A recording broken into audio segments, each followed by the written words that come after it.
objects and prepare quantum states. And in fact, we can build quantum computers using these cavities. And yes, we can actually create Schrodinger cat states inside these kind of cavities. Okay? So here is the outline of my talk. We'll start with some basic requirements and challenges for building a typical quantum computer. Then I'll introduce you to superconducting qubits and circuits, followed by what are the advantages of these 3D cavities and how to build a quantum computer with that.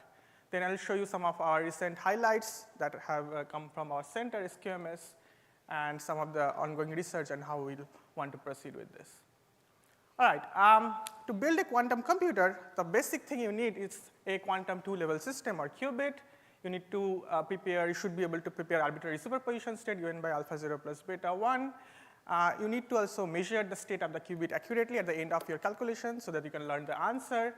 Then you cannot do much with one qubit. You need to make qubits interact with each other so that you can prepare entangled states. And also you have to keep in mind that your architecture should be scalable, which means that by adding more qubits, the computational power of your computer should increase. Irrespective of what platform you choose, there is always these basic problems associated with quantum computers. There is always noise acting on your qubits, which lead to a process called decoherence. There are two types of decoherence. First is called relaxation or T1. What happens is that whenever you excite your qubit, after some time, it loses a photon and goes down to the ground state. As a result, even if you have prepared a superposition state, the state will go down to the ground state and you'll lose your information. The other problem is called dephasing. It happens because your qubit frequency can fluctuate over time. And as a result, when you prepare a superposition state, the phase information is destroyed over time. And you get an incoherent mixture of 0 and 1. Both these processes are pretty bad for your quantum computer, and we like to improve these time scales associated with this. And the next thing is that about gates. So even if you have a very good quality, long-lived qubit, that's not sufficient. You need to perform operations or manipulations on them. And the gates should be very fast and high fidelity. A number which is important is the coherence time, the ratio of coherence time to the gate time. We try to maximize this number. Then in terms of connectivity, ideally you'd like to have all-to-all connectivity so that each qubit should be able to talk to each other, any other. But in practice, that's often not possible because of your like geometry and stuff. So we often end up having a linear chain where you have mostly nearest neighbor coupling or a square lattice or some other special structures like heavy hexagon and octagonal. So there are a bunch of different platforms that we use to build a quantum computer, like nitrogen, trapped ions, superconducting system, photonic systems, nitrogen vacancy centers, NMR, neutral atoms, quantum dots, and also topological systems like Maya random fermions. So I'll be focusing on the superconducting systems. That's what we use at the SQMS Center. So I'll start with an introduction to the superconducting qubits. So at the heart of any superconducting quantum system lies this component called Josephson junction. It's a thin insulating layer sandwiched between two superconductors. The insulating layer is usually made of aluminum oxide, 2 to 3 nanometer thick. This is area where it's highlighted is this junction. It follows Josephson relations. You can use them to show that it behaves like a nonlinear inductor, where the inductance of this junction depends on the current flowing through it. We represent that with a symbol like a cross.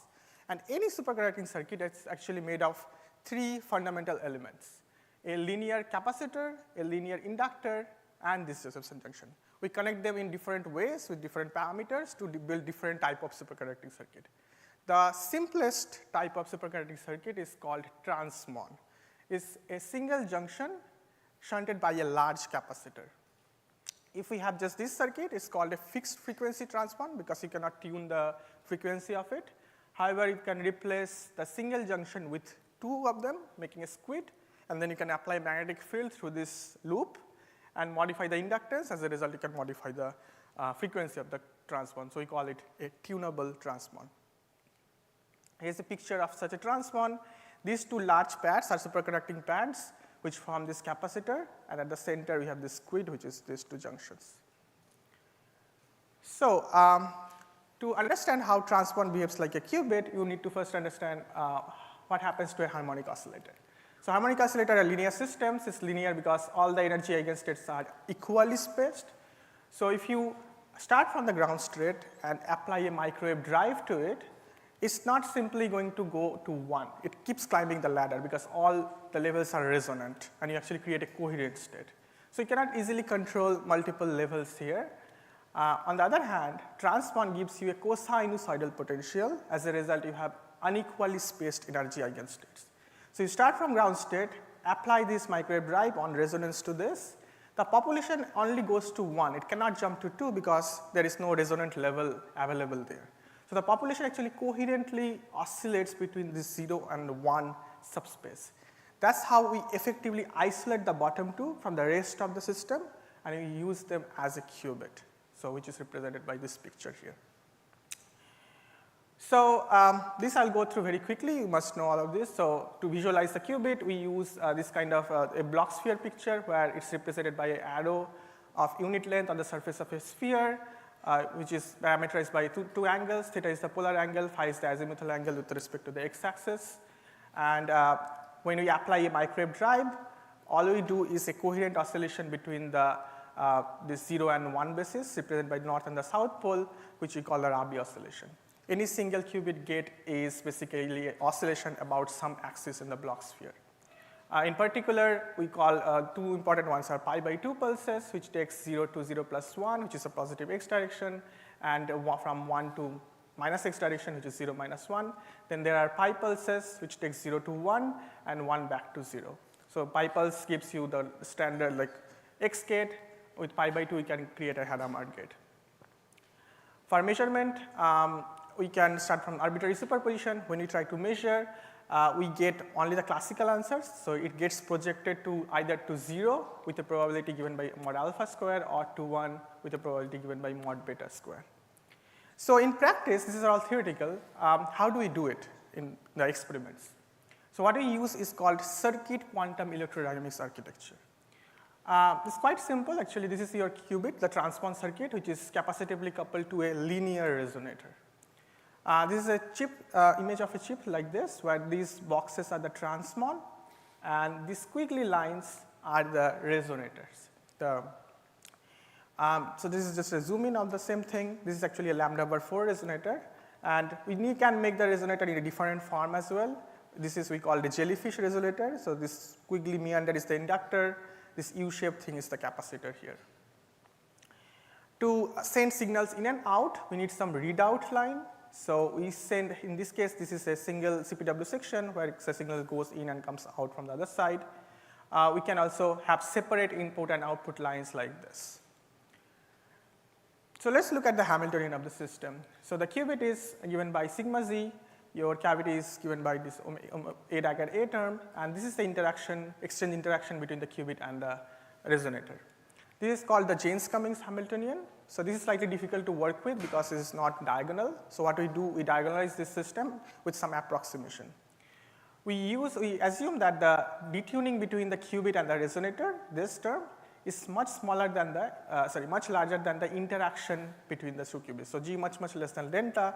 And we define a parameter chi, which is called the dispersive shift, given by this expression. And then this Hamiltonian takes this form. Okay? We still have the qubit term, the cavity term, and this is now diagonal. This is the qubit cavity interaction term. Now we can combine these last two and write it this way.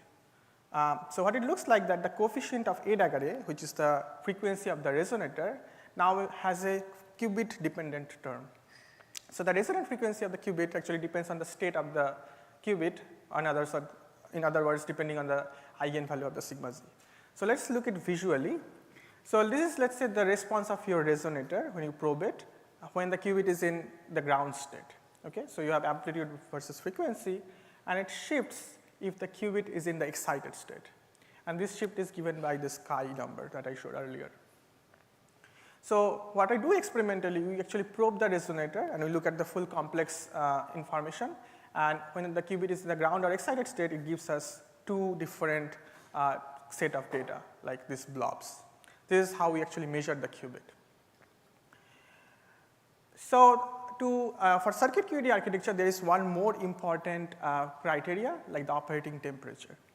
So we choose these parameters from a transmon such that this frequency, which is basically roughly given by 1 over square root of LC, is in the microwave regime, like typically around 5 gigahertz. So we operate usually between 2 and 10 gigahertz, which is the microwave regime. Now we have to make sure that to use it as a qubit, we need to start with the ground state. So we need to extract all the thermal population from the system. So the criteria of that is that the KBT, the thermal energy of the system, should be much smaller than this transition energy, HF.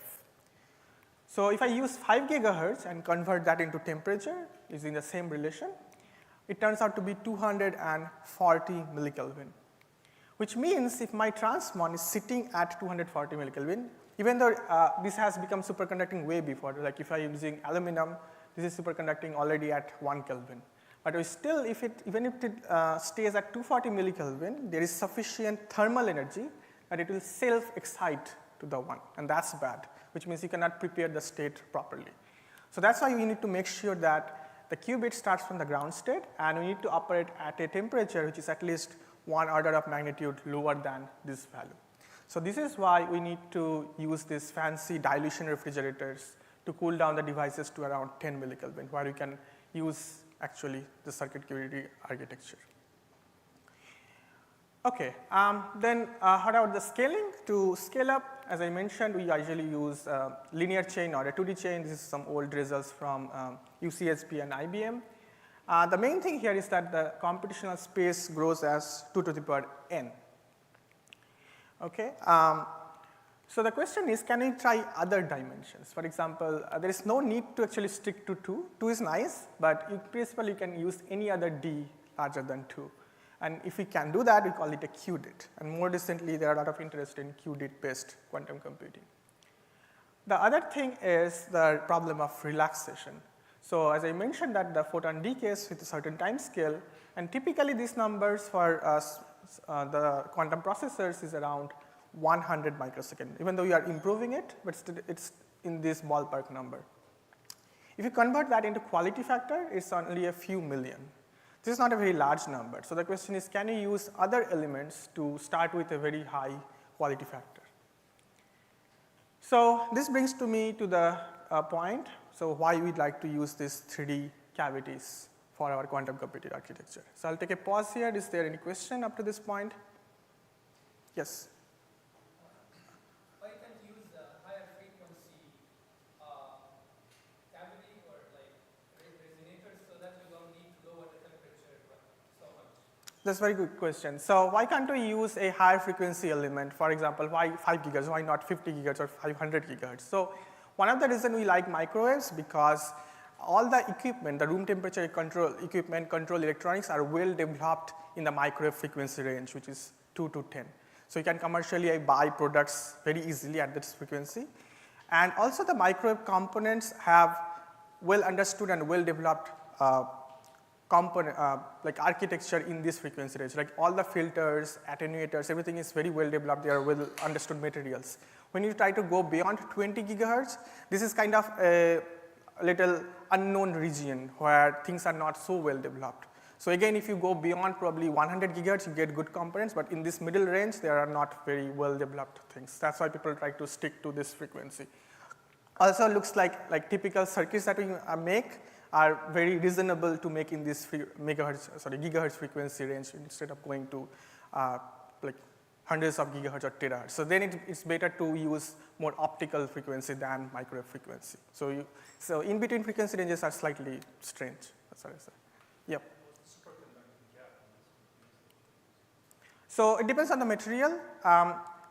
So this kind of transmons is always, the junction part is always made with aluminum, aluminum oxide, and aluminum. So it's the superconducting gap of aluminum. I don't exactly remember the numbers, but it's around probably 80 to 100 gigahertz in terms of frequency. The material can be of other type, the pads like niobium or tantalum. They have higher gap because their transitions are higher, but it's mainly limited by the junction itself. Okay, all right, so let's move to the 3D cavity. So it has been known that one can make 3D cavities with much larger quality factor compared to 2D circuits. So there is a huge zoo, this is a zoo of cavities, like people use different geometry, like this is called pillbox cavity. So it's basically two boxes come together and the qubit chip sits in the center. This is a cylindrical cavity, a post or coaxial cavity. Then this is more recent fluid cavity. This is actually a seamless architecture to prepare cavities. And then there are cavities of elliptical shape, like the one I showed you earlier. So the inside of this is actually has the elliptical geometry. So it's generally found that the elliptical shapes provide much larger quality factors than the others, which also means that it can sustain longer coherence times. So this is a result from the SQMS Center, what we found that this kind of cavities can have, for example, this is slightly larger 1.3 gigahertz cavity can have a quality factor of 10 to the power 11 at 1 Kelvin at this point. So if I translate that into lifetime, it becomes more than 2 seconds. Okay? So for quantum computing, I mentioned that you need to operate usually around 10 millikelvin. So at 10 millikelvin and at 5 gigahertz, the quality factor is still larger than 10 to the power 10, which translates into 300 milliseconds. So remember that the transpons were only at 100 microseconds, so it's more than 1,000 times better, these cavities. The other thing is, so when I mentioned that the T1, the lifetime of the cavity is 300 milliseconds, it usually means that the lifetime of the first excited state. So, but if you can climb up, you can actually go to 2, the lifetime will be half of that, so 150. To 3, it will be 1/3.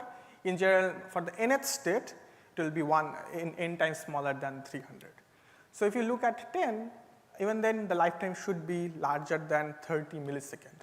So it's still way, way better than standard transpon qubits. So this tells us that not only we can use for a larger, longer lifetime, we can actually climb the ladder and use it as a qubit. But these are linear cavities, so we cannot simply use them as a quantum object. We need some nonlinearity into the system. And what we do, we use the same transpon circuit to make the whole system nonlinear and now make a qubit out of it. So what we do, we actually fabricate the chips and these transpons on silicon or sapphire rod and insert them into this kind of cavities. And now it interacts with the 3D electromagnetic field of the cavity, so that basically this is the simplest picture. You have the transpon interacting with the resonator here, and basically it's a two-level system interacting with a harmonic ladder. And this is distinct from what I've been explaining previously. So in the 2D circuit, this resonator is used to actually drive and read out, and the transpon is what stores the quantum information. But here is reversed. So here we use the transpon for driving this cavity, and the quantum information is actually stored in the cavity. Okay? So, but the cavities are much superior compared to the transpon. That's why you can get all the advantages. So, so what are the? This looks like the. Let me. I think I uploaded a later updated version.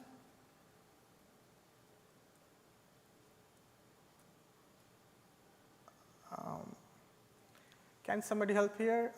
Because I uploaded a later updated version. This is the older version.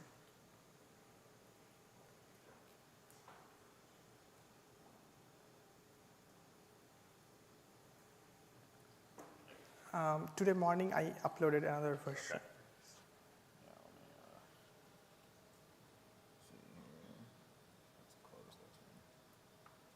Sorry about that. Meanwhile, is there any question?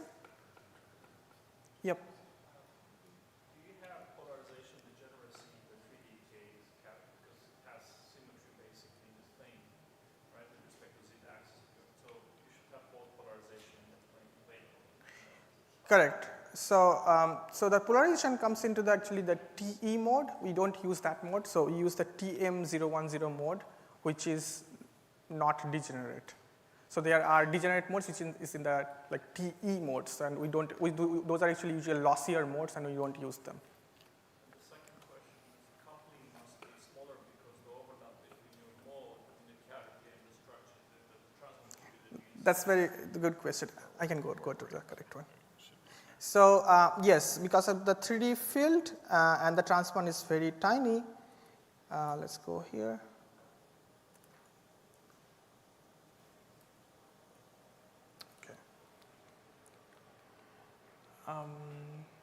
Yep. So it's quite diluted. The electromagnetic field is diluted. That's why actually you get the larger coherence time. but that also means that the interaction is quite weak. But we can still actually modify the geometry of the pad and also adjust the location such that we get few tens of megahertz coupling between the cavity and the transport, which is sufficient for all the control. Okay, yes, so let's talk about the transpond and cavity drive. So you saw earlier that when we drive the transpond, it performs a Rabi oscillation between the two levels. And you are basically confined within the 0 and 1 subspace, which is the qubit. But if you want to use it as a qubit, you have many more bases, right, up to D. And what does the drive look like in case of a resonator? So the ground state in the qubit is just 0, but in the cavity we represented that with an IQ blob at the origin where they have 0 photons and only the minimum uncertainty around 0 photon. And when you apply a coherent drive, it performs a displacement of this coherent state. So we call it this displacement state, displaced state with a photon number given by alpha square. This is kind of classical, this state is still classical, but it's given by this expression, the coherent state. So the question is how do we, and this just shows you a distribution of the photon numbers in terms of like what is the population of 0, 1, 2, and 3 and so on if you have on average 5 photons in the system. So this is a Poissonian distribution and it's a classical state. So the question is how do we make it a quantum state? So as I mentioned, we take help of this transpond and make it interact and drive both the transpond and the cavity to create some quantum state in it. So there are many operations. These are very recently developed. Like the first one is called snap gate, selective number dependent arbitrary phase, which I'll explain in more detail.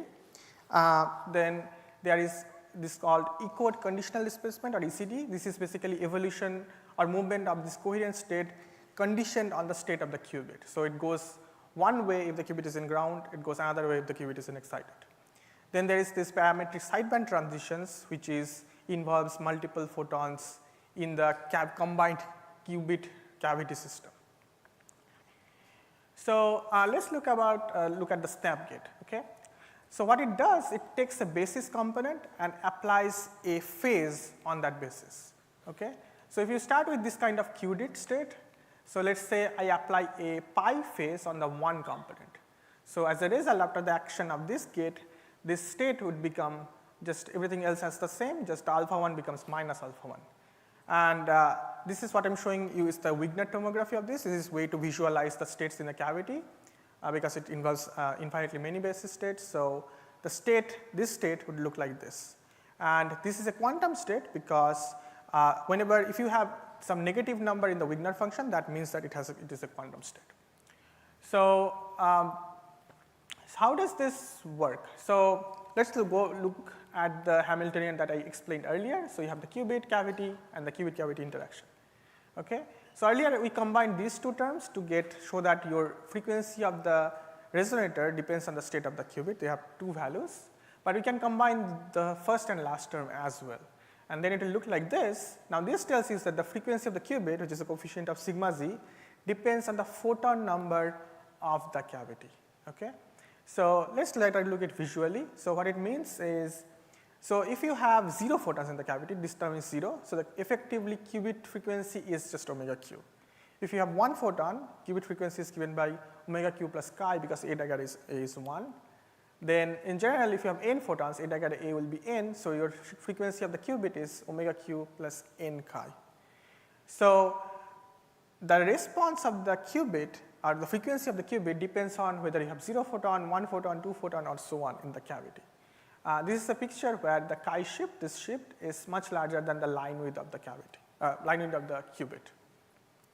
So when you have this scenario, what you can do, let's say you start from this equal superposition state, right, 0 plus 1 plus 2 up to certain value. This is the cavity state and the qubit is in the ground. So I just expand this, wrote it explicitly. Now what I do, I apply a selective pulse at this transition. So in particular, you apply a pi pulse, so at this cosine omega qt. So what it does that it only addresses this component, okay. So this 0 qubit became 1 when the cavity had 0 photon, but all the others are unchanged because we didn't drive these transitions. What I do next, we apply another cosine omega t pulse And what it does that this 1 now goes back to the ground state, right? So 0 of the qubit goes from 0 to 1 and then comes back to 0. But this is a, when we do that, we get actually a pi phase, or it becomes simply minus. In the coefficient of 0, 0 becomes minus. So this is how you get a simplest form of snap gate. But we can actually generalize it. We don't need to restrict ourselves to only a minus or pi phase. We can apply actually arbitrary angle and get arbitrary phase in front of this. Now, instead of driving this, if you drive the other one, you will get a phase in front of this, the second state, which is the 1. So at the end of the operation, your qubit cavity is still disentangled, and your cavity got this arbitrary phase here. So that's the action of the snap gate. So in general, the qubit state after the action of the snap gate can get arbitrary phases in all the basis components. So this is how the ancilla transpond only helps to apply the snap gate, but in the end it is disentangled from the system. So remember I earlier talked about the cavity drive, which is more like a classical drive, and this snap is more like quantum gate because you can create quantum states with this. And when we combine these two, we get universal control, which means that we can prepare arbitrary quantum states in a 3D cavity using these two methods. Yes? So the input the snap gate is just this theta, and then the theta is the phase. Yes. Okay. That ends up is the same phase that ends up in like all these phases. Yes, you can apply this phase to all the bases simultaneously, and they can have any values. Okay. They are not the same. Oh, they're not the same. So okay. So the theta 0, theta 1, theta d, they can be same if you want, but generally they are different. Okay. Yep. So the question is now, how do we measure a qubit? So you know about how to measure qubit, but this is slightly more involved. So what we do, we ask the transmon if there are n photons in the system. Okay. So remember again these peaks. So you ask the transmon, do you have 0 photon? If the answer is yes, the transpon will jump to 1. If the answer is no, the transpon will stay at its ground state. Okay. So for example, if I had a qubit state of this, which had 0 and 2 components, I ask the transpon, does the cavity has 0 photons? And I repeat the experiment let's say 1,000 times. And I'll find that roughly 0.25% of the case it will say yes, the qubit has 0 photons. If we ask the same question for the 1 photon, it will never get excited, or in other words, it will say no, the probability is 0 in that case. And similarly for this case, it will say 0.75. So use again, take help of the transpon to find the state of the qubit. Okay. All right. So then these are all about single qubit, single mode system. How do we scale up? So there are many ways to scale up. So one thing is to first use multi-mode or multi-cell geometry. So this is a 2-cell. This is a picture showing that we can have also more cells in the system. So usually the number of mode is equal to the number of cells you have. We can also have a processor RAM architecture. So here the whole thing works as a multi-qubit system. The processor RAM architecture is, we have let's say a smaller subsystem which works as the manipulator where all the qubit operation takes place. The rest of the thing is just a memory. So these are much higher lifetime components, and the idea is that you swap quantum information from the memory to the manipulator and perform quantum operation here and then push it back, like how your classical computer works, like you have a memory, you have a RAM and then the CPU part in it. And there will be a coupler in between to do this swap operation. We are also working on extending by using low loss interconnect, basically connecting such, let's say 2-mode or 3-mode systems with one another using cables, and so that we can make a network of them. Okay, so just to remind you what are the main benefits of using these 3D SRF cavities is we have much longer coherence, which means we can apply more gates and can get accurate results because before the system can actually decohere. We have much larger Hilbert space. So if you want to compare with qubits, if you have effectively log of d to the base 2 qubits, and when you go to multi-qubit system, that's the advantage. We have d to the power n scaling instead of 2 to the power n. One more important advantage is that we can actually directly enable qubit encoding. For example, let's say you want to, for any reason, you want to simulate a spin 1 system. So you'll have 3 levels, or spin system with 5 levels. That's very difficult to simulate with qubit because it goes as 2 to the power n. But we can directly actually map that problem into QDIT because you have access to a lot more levels, and you can choose any dimension you want. Then we have also more efficient control. Usually in 2D, for each transpond, you need about 2 lines or more than 2 lines on average. But here we have actually only few, only basically 1 input, 1 output, maybe 1 more control. So only 3 or 4 lines to control all the multi-QDIT system, which also means that you have less room temperature electronics, so more cost effective, and your fridges could be, your fridge can also operate at a lower temperature because you have lower heat load from all the cables coming down to the base plate. Okay, now I'll move to some of the results from our center. The scaling argument still looks a little suspect. The qubit's as big as a house. So how are you going to make many qubits? You mean many, well, we can treat the cavities as qubits as well, but we have to like to use them as QDIT because we can, Fine.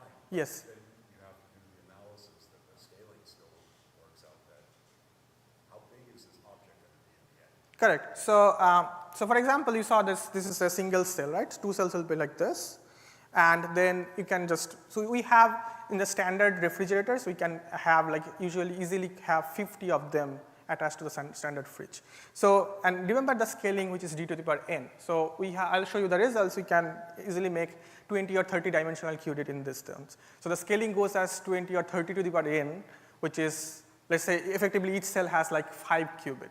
So you have to remember that instead of for size, actually the chips are quite small. What is large is all the electronics, all the cables, filters that go into the fridge.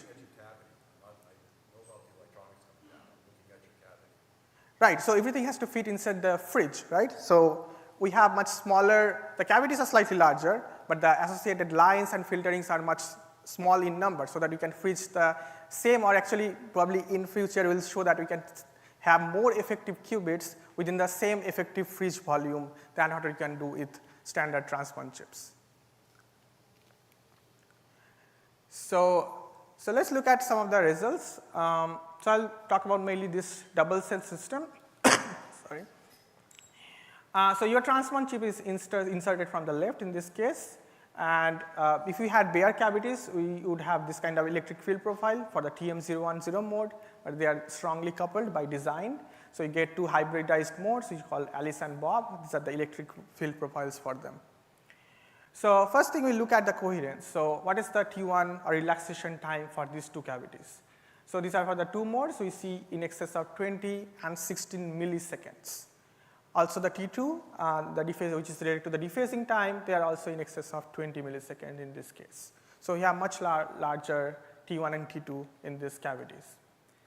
Now we can climb this is called the Fox state 012. We can climb the ladder, as I mentioned, to form a QDIT. So for this specific case, we use the sideband scheme, which I may explain later, but for the sake of time, we skip that. So we can climb 0 to 1, to 2, to 3, and so on. We have climbed up to 30. That is just for technical reasons. We can climb even more. The physics doesn't stop us from climbing further. This is just a result showing that the Wigner tomography of 10th. This one was done with 91% state preparation fidelity, but our recent result has FOC20 with 95% state preparation fidelity, and which can be improved even more. So the other thing to remember is that the lifetime as you climb up is lower because the decay rate increases linearly. We also measured that, so up to FOC number 20, and you can clearly say that it has a 1/n scaling, and even up to 20 you have more than 1 millisecond lifetime, which tells us that we can easily use this system as a 20-dimensional QDIT. We can also perform entangling operation between the 2 modes. This is what we are showing you is a single photon swap between the 2 modes using it's called Raman assistant sideband scheme. And if you stop the swap at the middle, what you create is an entangled state. So this is what I'm trying to show here. When you start, all the population is in the 0, 0, but when you stop here, you prepare an entangled state. This is just showing you the spectroscopy. We are in the process of fully characterizing the fidelity of this, but we believe this should be in excess of 95%. Okay, so the last few minutes I'm to spend on saying what are the current research going on this hardware. on the mainly the 3D and bosonic systems. So first thing is, of course, to continue to improve the coherence, because the longer the coherence, the more gate time you have available in your system, and that also helps you in climbing the dimension and increasing the QDID dimensionality. So these are some of the examples of the more recent gate schemes. So I showed you 3 of them, but there are more and more new schemes being developed which are a lot more efficient and faster for the QDID case. Then people are started developing quantum memory using these 3D cavity systems, where the idea is that you can have a standard, so this is more like a hybrid architecture where you can have your trans-1 layer doing maybe some type of error correction like surface code or LDPC, and which is connected to these 3D systems which work like a storage or memory. People are building bosonic-based quantum network. So the cable, so from one system, the cable goes to a high temperature stage and then comes back to the base plate again to create a quantum link. Then there are bosonic error correction codes as well, like dual rail system or GKP-based QDID error correcting code, and people again developing more and more newer type of error correcting codes. So I'd like to say that maybe in future, very soon, we'll have some practical quantum computer based on the 3D systems. So with that, I'd like to thank you for your attention, our SPSS group, and the funding agencies. And I'll be happy to take questions.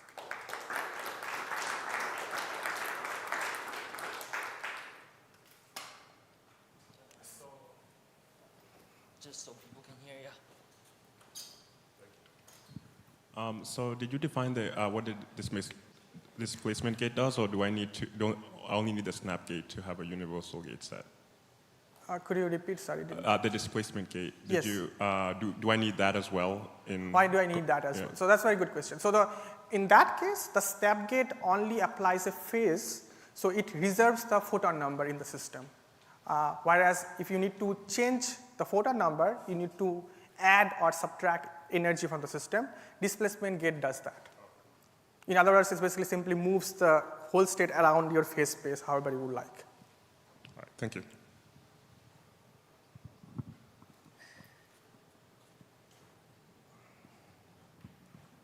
Thank you for the talk. I just want to say the slides are great, the animations and everything. Thank you.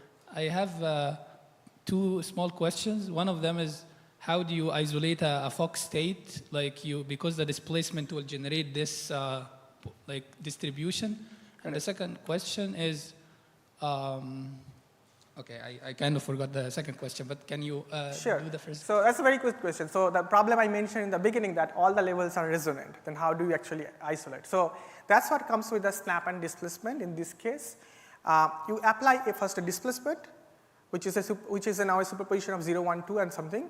You apply a pi snap and then displace back.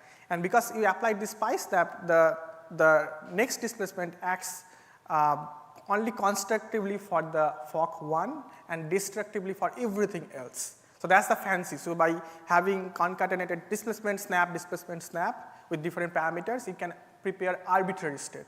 So a sequence of that will give you any superposition state you want. So that's with the snap displacement. Maybe with the sideband scheme, it's more direct. I'll not go to the details, but what it's doing is, this is the 0, 1, 2, the Fock ladder, when the qubit is in the ground state, when the qubit is the excited, or the trans1 is in the F state. So the sideband scheme allows this connection. So G1 to F0, G2 to F1, and so on. So what you do is you start from the ground state, apply a pi pulse, go to E0, apply another pi pulse, go to F0, then apply a sideband pi to come back to G1. So effectively what you did, you went from G0 to G1. So forget about the qubit part, you effectively went from 0 to 1. So that's how we prepared a Fock 1. So these are just 2 examples. There are many more ways to also prepare this kind of state. Thank you. And the other question is, does the CPU, like RAM architecture, allow you to have any 2 qubits talking to each other? Because you can basically move any 2 qubits into Yes, that's the a very process. good question. So actually we can have all-to-all connectivity, all-to-all QDID connectivity in that architecture. Let me go back here. I should have been slightly here. So what happens here, just assume that there are 10 modes here, okay? So 10 qubits, and we have 2 qubits here. I can bring a pair of qubit, any pair, from here to this one, apply the operation, put it back. Then bring another pair, bring it here, and put it back. So that way, you have all-to-all connectivity, but it's serial, not parallel. That's the catch. But the idea is that these memories should have much longer lifetime. We are expecting to be larger than 100 millisecond. So you have, and the gate operations are order of microseconds. So we should still have a lot of time to entangle the whole system. Sorry Yeah, for sure. that. How do you move the state from the memory to the CPU? Right, very good question. So we need to use something called a coupler. So this coupler could be made, the simplest form of the coupler is actually a tunable transmon. So what we do, just as if there is one qubit state here, one here. So you drive the tunable transmon at the difference frequency between these two modes. It's a 4-wave mixing process that brings, then swaps the quantum information from here to this one. But there are more modern type of couplers called snail-based coupler, superconducting nonlinear. I forgot the full name, but it's based on 4 junctions, 3 junctions in one arm, 1 junction in another. And then there are more even advanced couplers called link, which is based on the snail type of coupler. That's super linear, which means it doesn't create unwanted effects when you try to swap this information. So these are very recent results. People are still developing these components. But in theory, there are already experimental results, but theoretically they work very nicely. Sure. Thank you. I'm curious about your perspectives on the role of these. So when you were talking about the power of qubits, you were kind of talking about like mapping a discrete, like an actual physical system into that, like a spin, 1 or something could map really naturally into like a certain qubit dimension. But when you're talking about like 20 for the qubits, do you see this more as like a quantum simulator for emulating physical systems, or like are you really thinking of doing like Shor's algorithm, for instance, with like qubits of dimension 20, for instance? Right, very good question. So in here, when I say qubit, usually we are trying to say that we have a universal multi-qubit system, like a universal qubit system, which means yes, we would like to actually run standard arbitrary quantum algorithms in this gate-based architecture. But yes, there is also a different focus in our group, which is also looking at how to use them as a quantum simulator, where it will not be gate-based, more like evolution, like Hamiltonian evolution of the system. But mainly we are trying to focus on it as a qubit, universal qubit-based system where you can apply any type of quantum operation. Thank you. Yep. Any additional questions from the audience? All right, if not, let's thank our speaker again. We're going into a break for the next 20 minutes, and we'll resume at 10:40 with another presentation on superconducting platforms.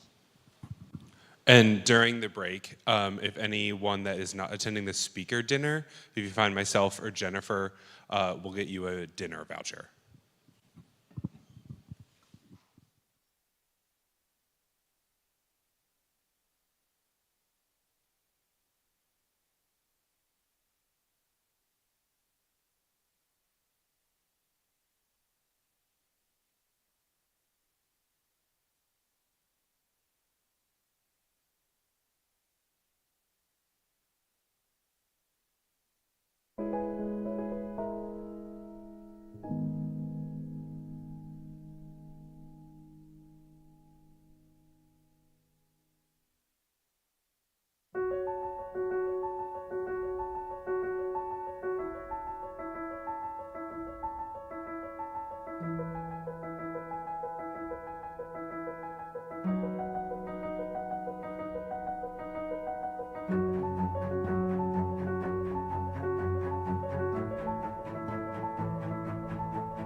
Sweet. Now that's good. All right, so as I was saying, Professor Ma got his degree from Harvard from 2015 to 2019. He also worked on superconducting qubits for quantum simulations as a Kanonoff Rice postdoc fellow at the James Franck Institute in Chicago. In 2019, he joined Purdue as an assistant professor in physics and astronomy. His experimental group focuses on quantum many-body physics and quantum information science using superconducting circuits. He's the recipient of NSF Career Award in 2022. Here's Professor Ma.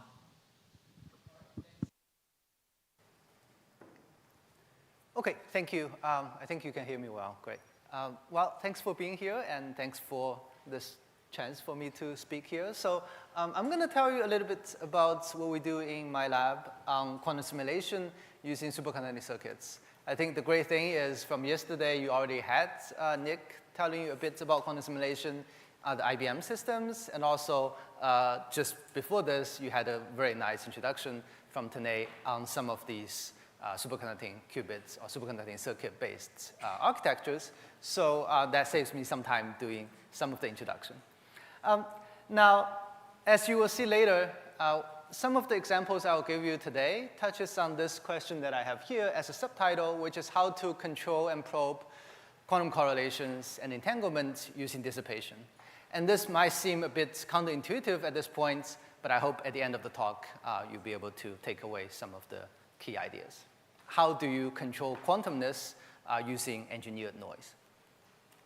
Okay, as a motivation, same as what Nick discussed yesterday, one of the challenges that we have and something that we want to understand in modern physics and modern technology is to understand various types of strongly correlated quantum materials.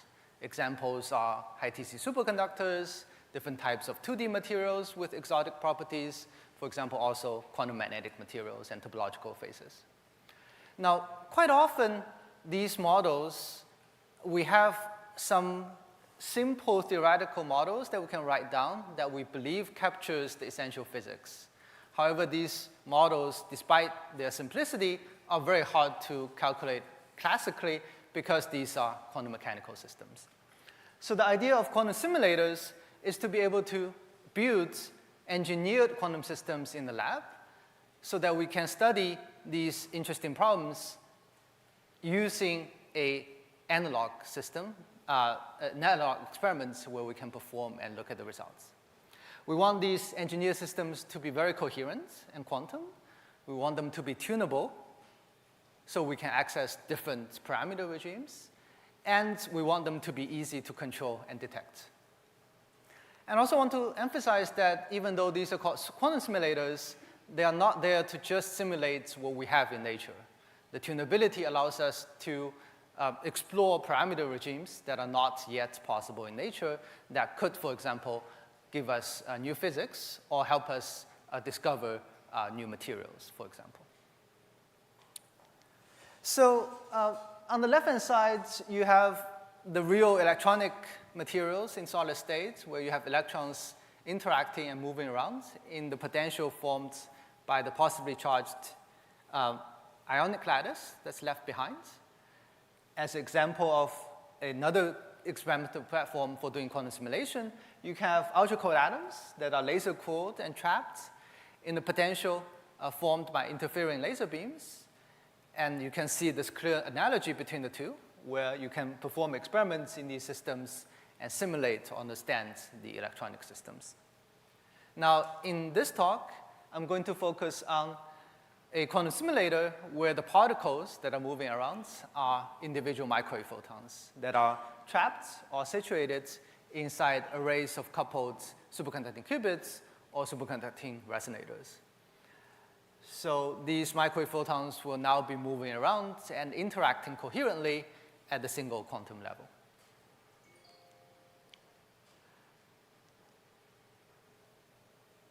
In superconducting circuits, some of the strengths or some of the unique features, one of them being that you can have very flexible geometry because at least in these 2D planar devices, the connectivity can be printed for these circuits. So this is one example where you can see these meandering lines that you see are coplanar waveguide resonators.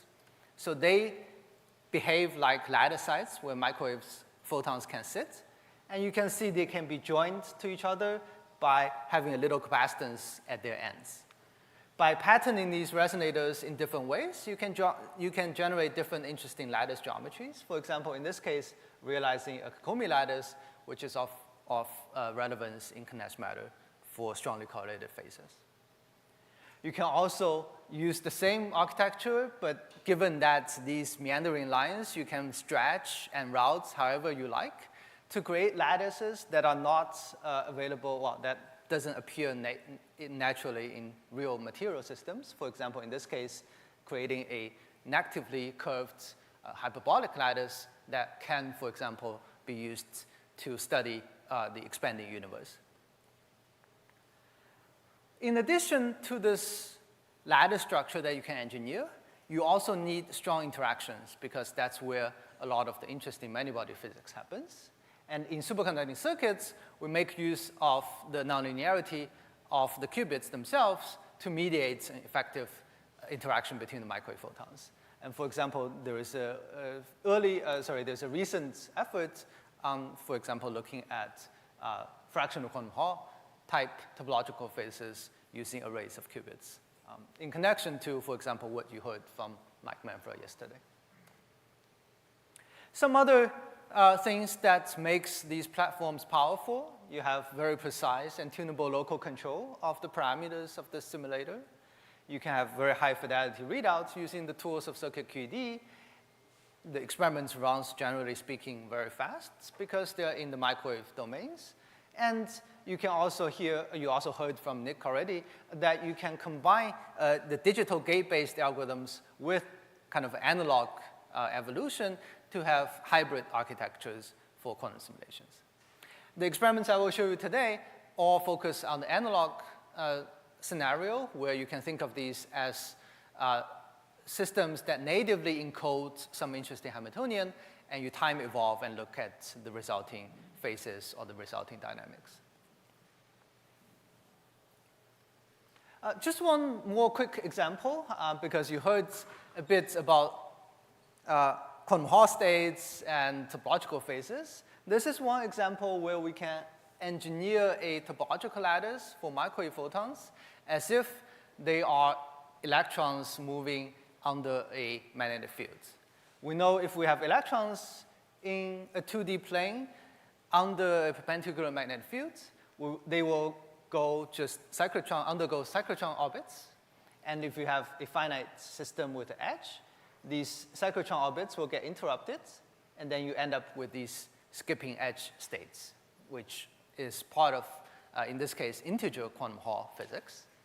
So without going into a lot of technical details, we can do that also for microwave photons, even though microwave photons are not charged and they don't feel the real magnetic fields the same way electrons do. We can engineer a lattice where effectively the microwave photons feel a so-called synthetic gauge field. So this is how the lattice looks like. Don't worry about the details.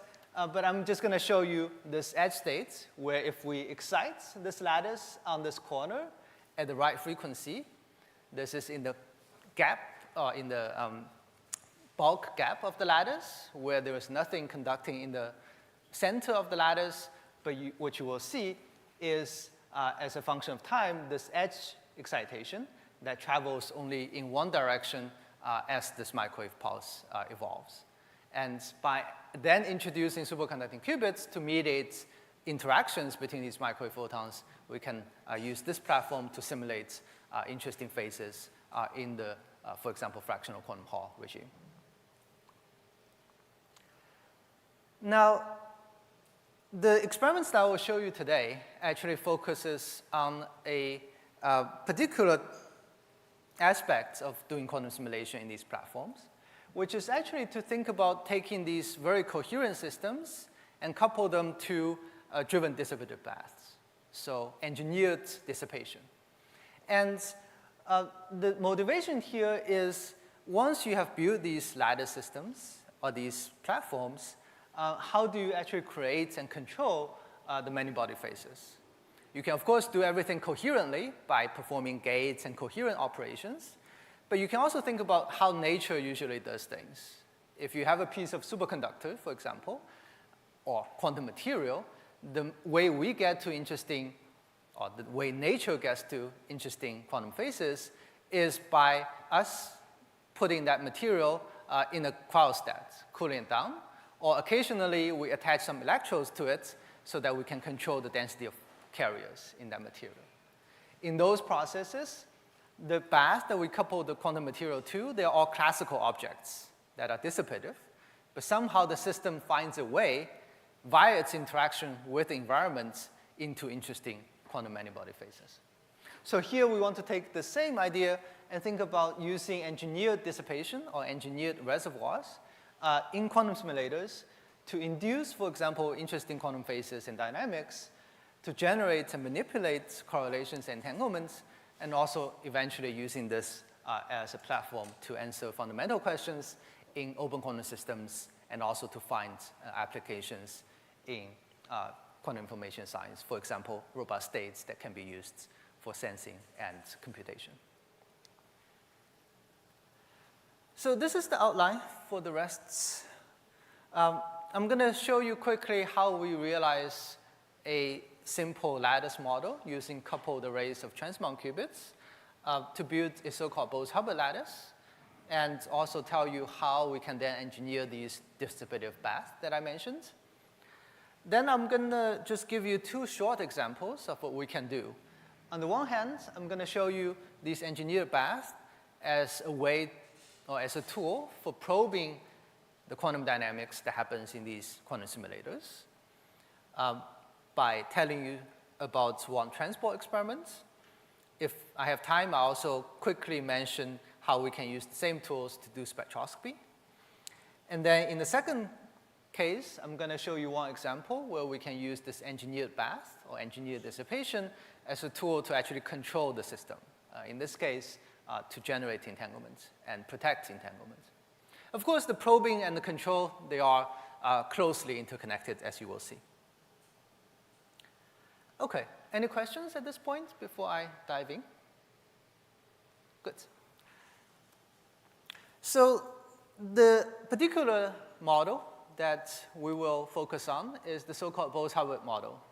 This is a very simple model that describes the motion of quantum mechanical particles moving in a periodic lattice structure, in a periodic potential.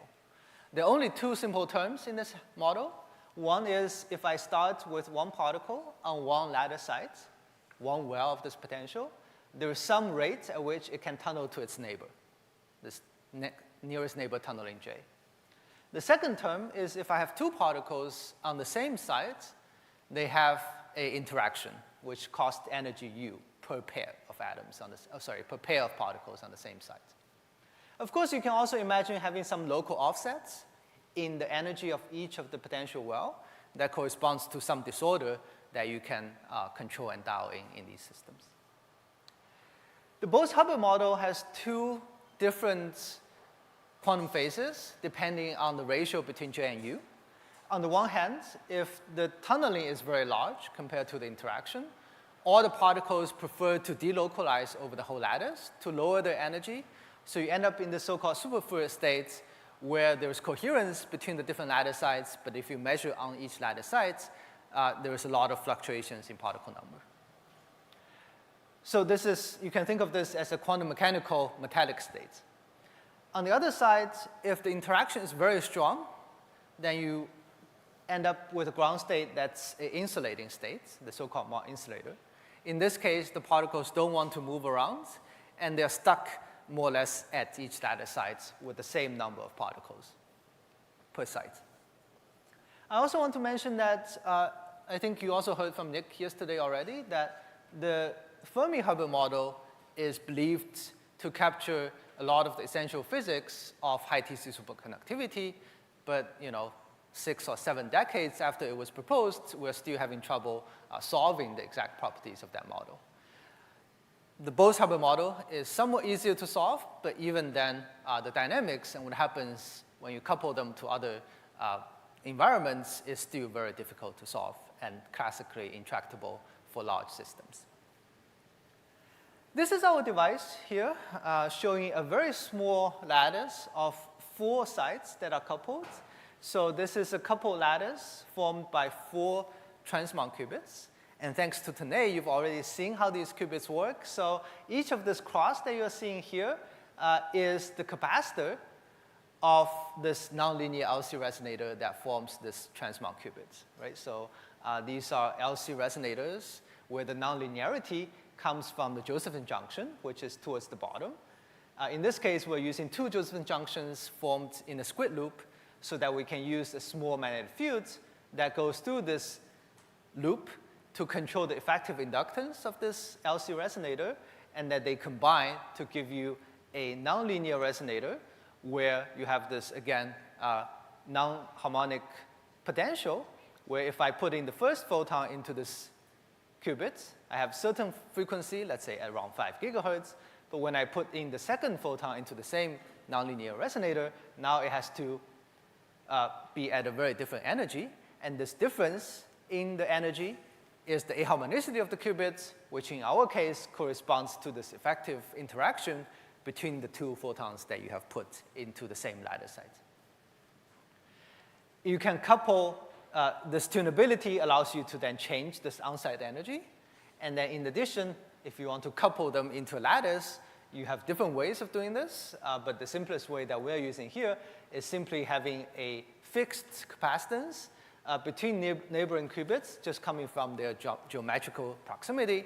So this gives you a fixed tunneling rate, which you can change from device to device by changing this capacitance. Of course, there are various other ways to make this tunable by using more complicated tunable circuits. The rest on this circuit, or on this device, are these flux lines that controls the on-site frequency.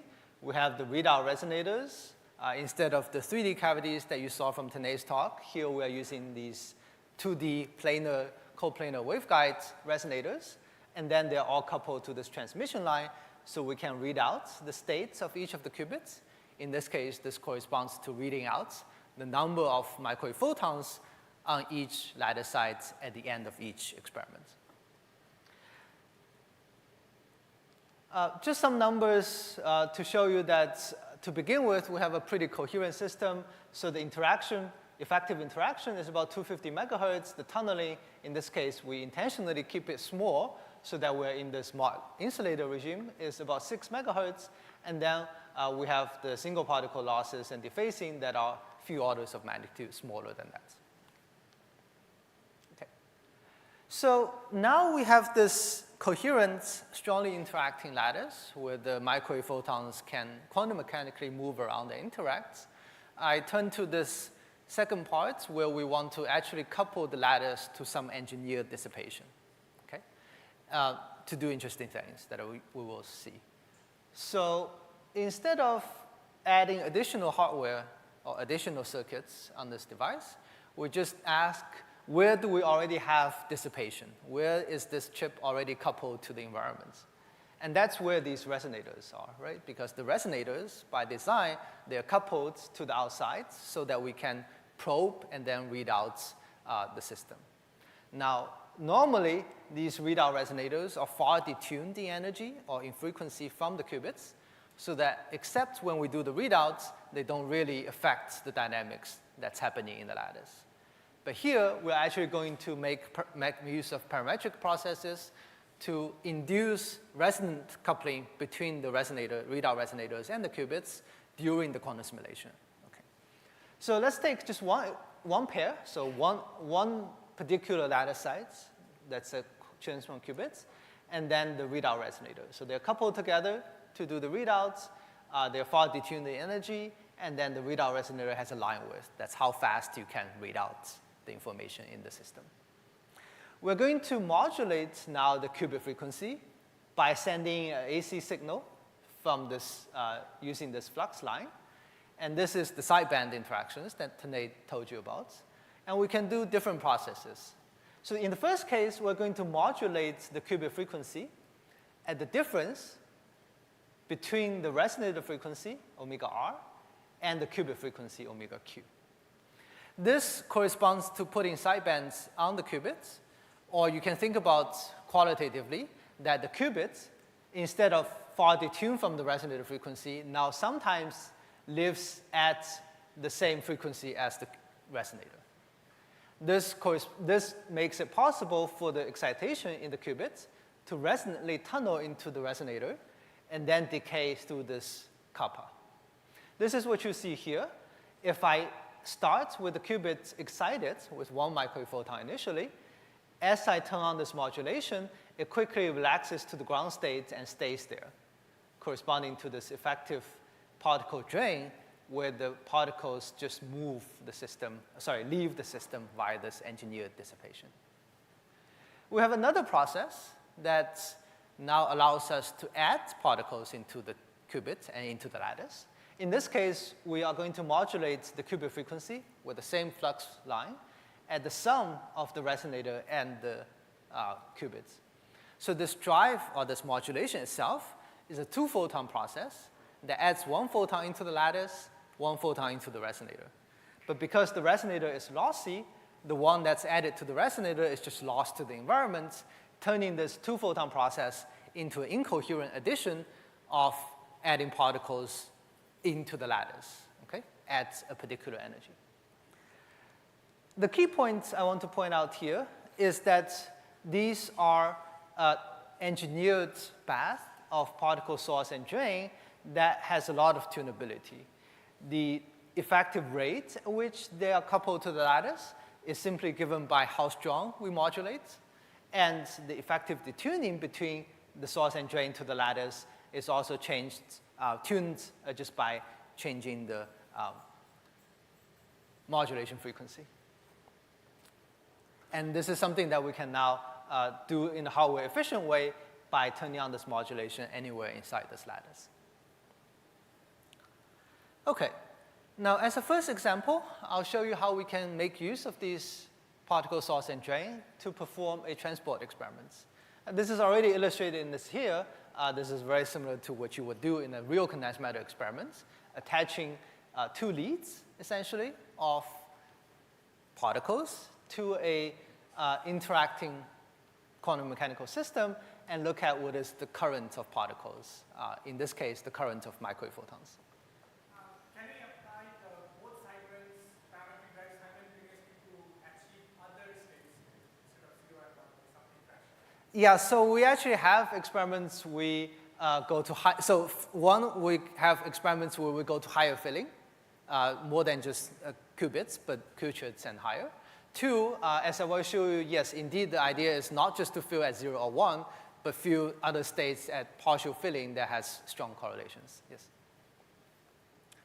Okay, in this case, so what we're going to do is we're going to have the source and drain at the same energy, and then we're going to change their detuning or their energy with respect to the lattice, and basically look at an energy-dependent transport through this interacting lattice. This is where I want to point out a few technical details. So one is this kappa, if you remember, is the line width of the source and the drain. So that's actually 1.5 megahertz compared to the tunneling in the lattice, which is 6 megahertz. So this means these source and drain, instead of thinking of them as broadband objects, you should think of them as narrow band. Okay, so they are energy selective.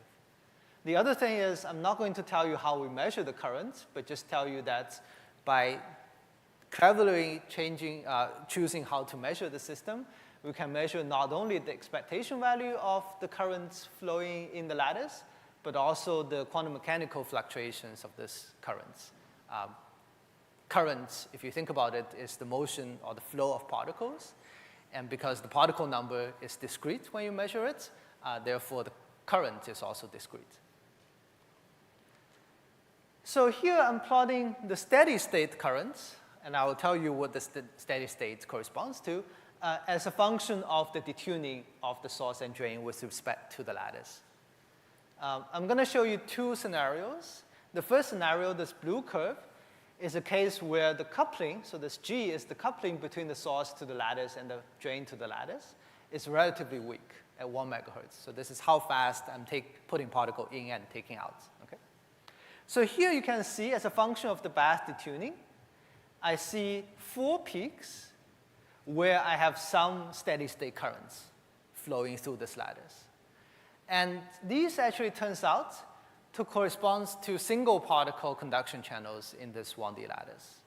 If you look at the spectrum of possible many-body states in this lattice, as a function of the total particle number in the lattice, you see that if I have 0 particles, that's the ground state, the empty lattice, that's just one configuration. Then if I go to 1 particle in a 4-site lattice, I have 4 momentum eigenstates, right? These correspond to your tight binding lattice, your Bloch wave functions, so the 4 quasi-momentum states that looks like standing waves. And then because we operate in this particular experiment in this hardcore limit where the interaction is very large and we only restrict ourselves to at most 1 particle per site, that means you can at most have 4 particles in these 4 lattice sites, which corresponds to this fully filled state. Okay.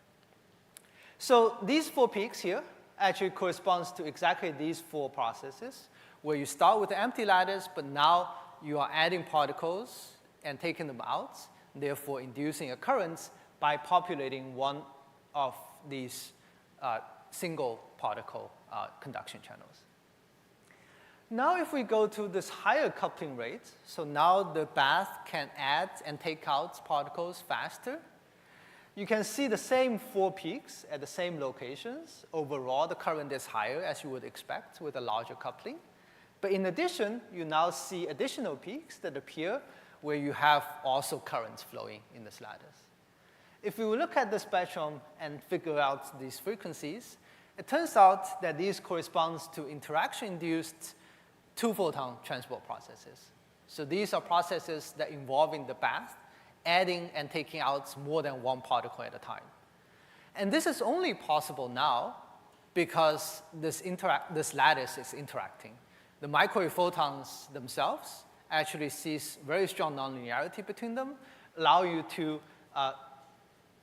populate these 2-photon channels via off-resonance processes. Okay. Now, I'm showing you now the same data, for example, by parking this detuning at this location where this blue arrow is, and showing you this current that we measure in the lattice as a function of time. So here, this is showing you the current for the small coupling and the larger coupling as a function of time after we turn on the source and drain, meaning after we physically turn on the modulations. You can see it starts at 0 at some transient that takes about a microsecond, which is consistent with the coupling between the bandwidth of the bath. And then it levels off to what we measured on the left-hand side as the steady state current. Just for fun, I can show you what happens if at this point we actually turn off the bath, the source and drain, just by turning off the modulation. So now we're back to this coherent lattice, 4 sites, where everything is quantum mechanically coherent. You start at this instance before you turn off the bath in many-body states that has some steady state current, which is the coherent flow of particles. And now what you see in this closed system is that this wave packets or this wave function oscillating back and forth as the particles bounce back and forth at the boundaries. So these oscillations tells you that this has some coherence in it.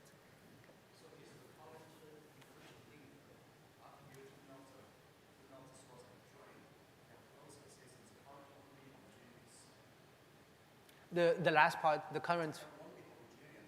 That is correct. So, yes. So in this so the question is, in this coherent oscillation, right? 1, it varies in time, but 2, you can imagine that it also varies as a function of location in the lattice. Indeed, I think that's the case. In this case, we're measuring only this data here is only measuring the current between the middle 2 sites. So in the steady state case, we know for this 1D lattice, the current should be the same everywhere in the lattice. Yeah. That's actually a good point that with this technique here, we can measure not only fluctuations as a function of time in the current, but also quantum fluctuations or correlations in the current as a function of position. So for example, we can measure current correlations, which might be useful, for example, to probe topological systems where you have edge states, so you can figure out how the current is correlated, is flowing in a correlated manner. Okay. This is a quick summary of what we discussed so far. I have this shaded question here, which if you're interested, you can ask me later. So turns out even in this very small system where we can do numerics on a just laptop very well and match what we saw experimentally, there are still questions that we don't fully understand. For example, a question arises about how long does it take for the current to start flowing. I showed you the steady state, but as it turns out, this steady state that we have seen here is not the true steady state of the system. The system actually takes almost the order of magnitude longer in time to reach its true steady state, but there seems to be some interesting physics happening here. Very quickly, just in passing without talking about the real experiments, we also did experiments where we used these narrow band source and drain to perform tunneling spectroscopy. Think of this as an analogy to scanning tunneling microscope or scanning tunneling spectroscopy that you have in condensed matter, where if you have a many-body system that's filled up to some energy level, effective chemical potential, then you can couple this locally to one of our particle drain, for example. Using that, you can probe where in the system or where in energy can you take out particles. And using the source, you can check where in the energy spectrum can you add particles, and therefore understanding the collective excitations in the system and understanding the underlying quantum phases. Okay. Let me move on to this second example, where I'm going to show you a very preliminary example of how we can use this engineered dissipation to actually generate and stabilize entanglements. The goal eventually is to go to larger systems where you can use this engineered bath to prepare and manipulate large entanglements and interesting quantum phases like what we do in condensed matter or real quantum systems, but we'll start with a very simple 2-qubit case. So let's say look at this particular Bell state of 2 qubits in the superposition of 0, 1, and 1, 0. We normally think of noise as detrimental for any coherence or entanglements. But we want to ask, if we do this carefully, can we turn this around and use dissipation as a quantum resource? And you can, again, think of this as how nature does things. So we're going to cut out and just take 2 of the qubits from the lattice that I showed you before. Remember, they are still coupled with this nearest neighbor coupling J. And we're going to put the 2 qubits at the same energy for now. So if you think about the possible states in these 2 qubits, so 2 qubits, total of 4 states. Again, we restrict ourselves to only 0 and 1. So you have this ground state 0, 0. In the rotating frame, you have the excited states 1, 1. And you have the 2 superpositions, the 2 single particle Bell states, the plus and the minus. Okay? And here, the plus and minus lives at different energies because of this coupling J. Okay? And this splitting here is 2 times J. It's 2 resonantly coupled qubits. So we want to prepare, for example, this minus superposition. Okay? And naively, from what I told you already before, we could couple it to one of our particle source before, right? So we already said that this particle source is narrow banding energy, less than the splitting 2J here. So if I just turn on this source, detuned to this particular energy, I'm going to be able to populate with pretty good probability this minus state, right? So this is what happens here as a function of time. You can see the total here. This is measuring the total particle number in the lattice, saturates close to 1. And we can also characterize how close it is to this particular minus state. You can, of course, also change this detuning and to populate the plus state, but that's a different story. Okay, so the issue here, though, is at long times, the state is not going to stay just in this minor state, the target state. On the one hand, this particle source has some finite bandwidth, so it will eventually also off-resonantly populate the 1-1 state. Okay? The other thing is you can have dephasing between the two qubits, and the dephasing messes up this phase between plus and minus, right? So population will transfer from the minus state to the plus state, and you end up in your steady state just in the classical mixture of all the different possibilities. So we want to actually prepare this minus state and keep it there forever, right? And therefore, we need some kind of continuous cooling. And that we can do in the simplest case by just coupling the second qubit to this energy selective loss, which is our particle drain, right? We can change this, we can couple this drain at a different energy. Here, the direction or the tilt of the arrow refers to or indicates the detuning of this object. And here, now you can see with this process, if I accidentally are excited to the 1-1 state, it will bring me back to the minus state with this cooling. Or if I ended up heating to the plus state due to dephasing, again, I have two ways to go back to the target state. Okay? So this is our preliminary results for this 2-qubit case while we work on larger systems where we can prepare this minus states with 92% fidelity, where the key here is this is a state that's prepared and also protected by this interaction with the engineer bath. As long as the modulation is on, the state will live there forever despite having intrinsic T1 and T2 decay. This also connects to autonomous quantum error correction because you're trying to engineer at the hardware level some protection against intrinsic decoherence. Okay. So just as an outlook, what we are working on is to extend these ideas to larger systems. On the one hand, you can try to perform ground state cooling in a larger many-body system. The same idea of having a source to populate the state to some level, and then having an energy selective cooling to then cool on top of this state to remove any additional heating. This corresponds to creating an effective chemical potential for microwave photons. More generally, you can think about using these driven distributive objects that are tunable in location, in spectral properties, and also dynamically. Can you generate correlations and entanglements on demand with some designer patterns? And then as another outlook, we're also working on going from local sources of bath to coupled non-local bath. For example, there have been proposals where if you couple two of the qubits to the same object, you can generate long-range entanglements in a 1D lattice. And also, you can use this collective dissipation to actually do entanglement generation. I think I have 2 minutes left, or do I have 7 minutes left? 2 minutes left. OK.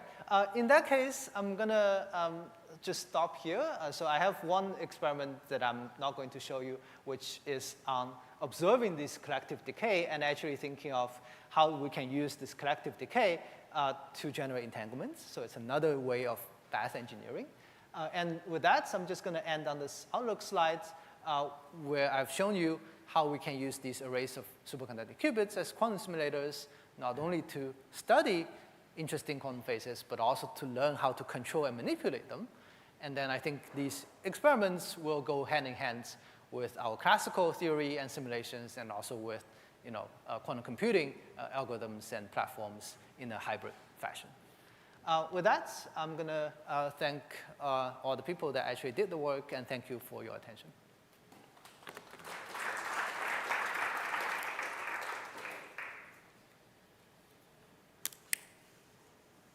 All right, we're going to open for questions.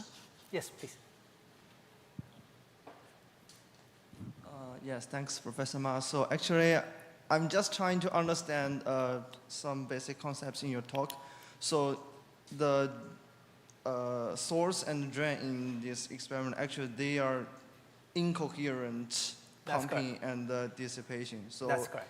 even using the incoherent process, we can prepare the system with some coherence. That's correct, yes. So that's the essence of that. That's correct, yes. Okay, then for the dissipative stabilization of the dark state, Yep.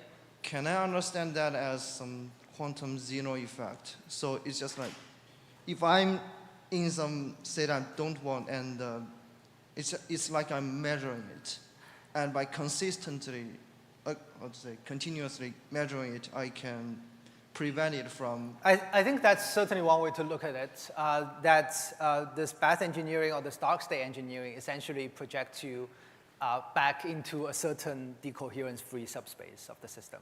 And in fact, you can also think about this in connection to what people are exploring as measurement-induced quantum phase transitions or measurement-induced control of quantum systems. Right? Here, we're just not doing a active measurement and feedback, but rather we are building everything into the system so that it does it in an autonomous way. Yeah. But I think certainly some form of measurement-induced back action or some form of quantum zeno is certainly one good way to think about it. Yeah. Yeah. Yes.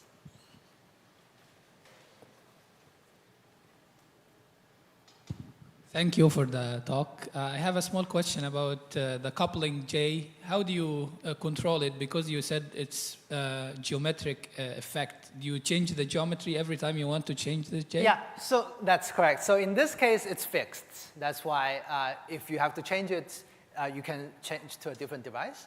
But there are many different ways to make this tunable pretty easily. One of the ways is to have this basically be another transmon-like object that is tuned with, again, another flux. And there are many other architectures for this. Yeah. Yeah. So that would allow you to dynamically turn on and off this coupling. Yeah. Thank you. And also, this figure, is it like simulation or this is real data. This is data. Sorry? Data? This is data. Okay. Yes. Thank you. Is there a limit on your decoherence in the BAT compared to the coupling strings you have to get the coherence, to create the coherence? That's correct, yes. Yeah, it's a question of time scales. Of course, you want your path coupling or your other processes to dominate over the intrinsic ones, yes. There are, of course, by making the knobs more and more, different clever ways to do this better and better, yeah. So. Any additional questions? All right, if not, let's thank Professor Ma again.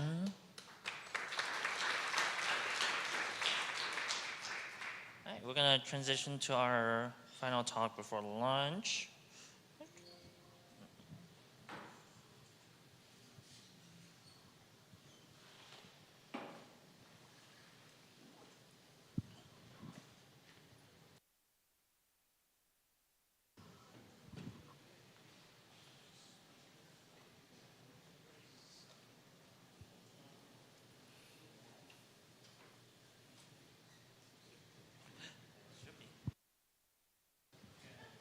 He's popping over. All right, our next speaker is going to be Dr. Eric Garcelle.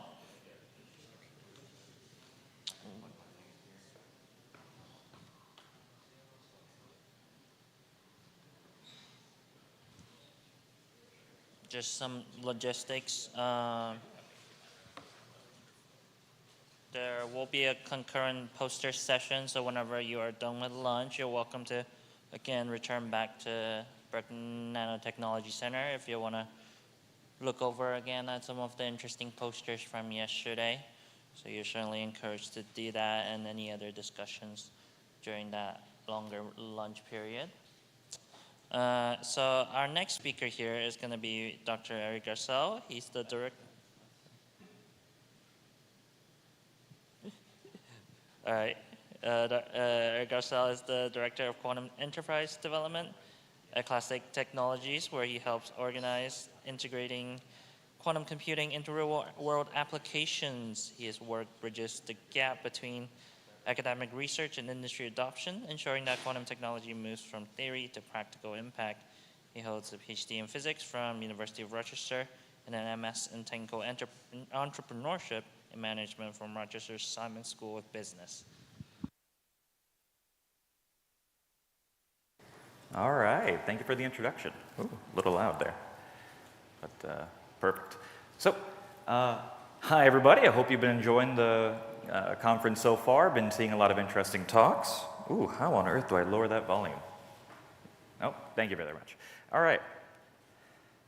Perfect, so I'm going to be talking about building practical quantum solutions where theory meets engineering. Now I hope most of you brought some laptops. If not, tablets do work also, or if you have a fairly large phone, that can also work to go over some of the examples we'll be doing. And if not, feel free to follow along. I'm going to be talking a little bit about quantum computing, but also showing you how to develop practical quantum code and use all the machines and the algorithm implementations that you've been hearing about during this lecture. Now, before we start, if you go to platform.classic.io, you can sign up for free since you're all students in this room. So registration is free. Feel free to do that now so you can follow along during the rest of it in a little bit when we start getting into the code. And if you want, feel free to also join our Slack community where you can talk to other people using the Classic platform and where you can talk to also our developers. Anytime there's kind of a quantum competition, that Slack community gets kind of exciting, so it's always fun to see how people are trying to address, the latest IBM challenge or the, different university challenges going on. So, some introductions. As I was introduced, my name is Dr. Eric Arcel. I'm working as the Director of Quantum Enterprise Development at Classic. That means I get to do a lot of things like come out here. I think this is the third year I've been doing this with Purdue's Quantum Summer School. I've been loving it every year, and I love how quickly and how advanced this industry moves forward. It really is a fabulous industry to be in, to be learning, and as students in this industry, it's a great opportunity for you because I haven't been part of an industry that when you graduate, nobody can ask for more than 1 year of practical experience in the industry. Because it doesn't exist, right? You can't ask for 7 years of Qiskit coding experience, things like this, right? If you have 1 year of experience programming a quantum computer, you're the expert in the room when you're in that job application phase. So it's really a cool industry to be in and be engaged. And Classic, we have a software development platform for quantum computers. What it does is enables users to develop practical quantum code through a high-level dynamic language where we'll then compile out your code efficiently for any end hardware architecture you're planning to run on, whether it's an IBM or an IonQ or a Rigetti machine. And actually, to get started, I thought I'm going to try something new here, so hopefully it works. First time I'm doing this. I want everybody who has a phone or something digital to go ahead and do this QR code. What is your experience with quantum programming so far? I want to know, how easy do you think quantum programming is, and how confident are you in writing quantum code? Just to get kind of a feel for where everybody is.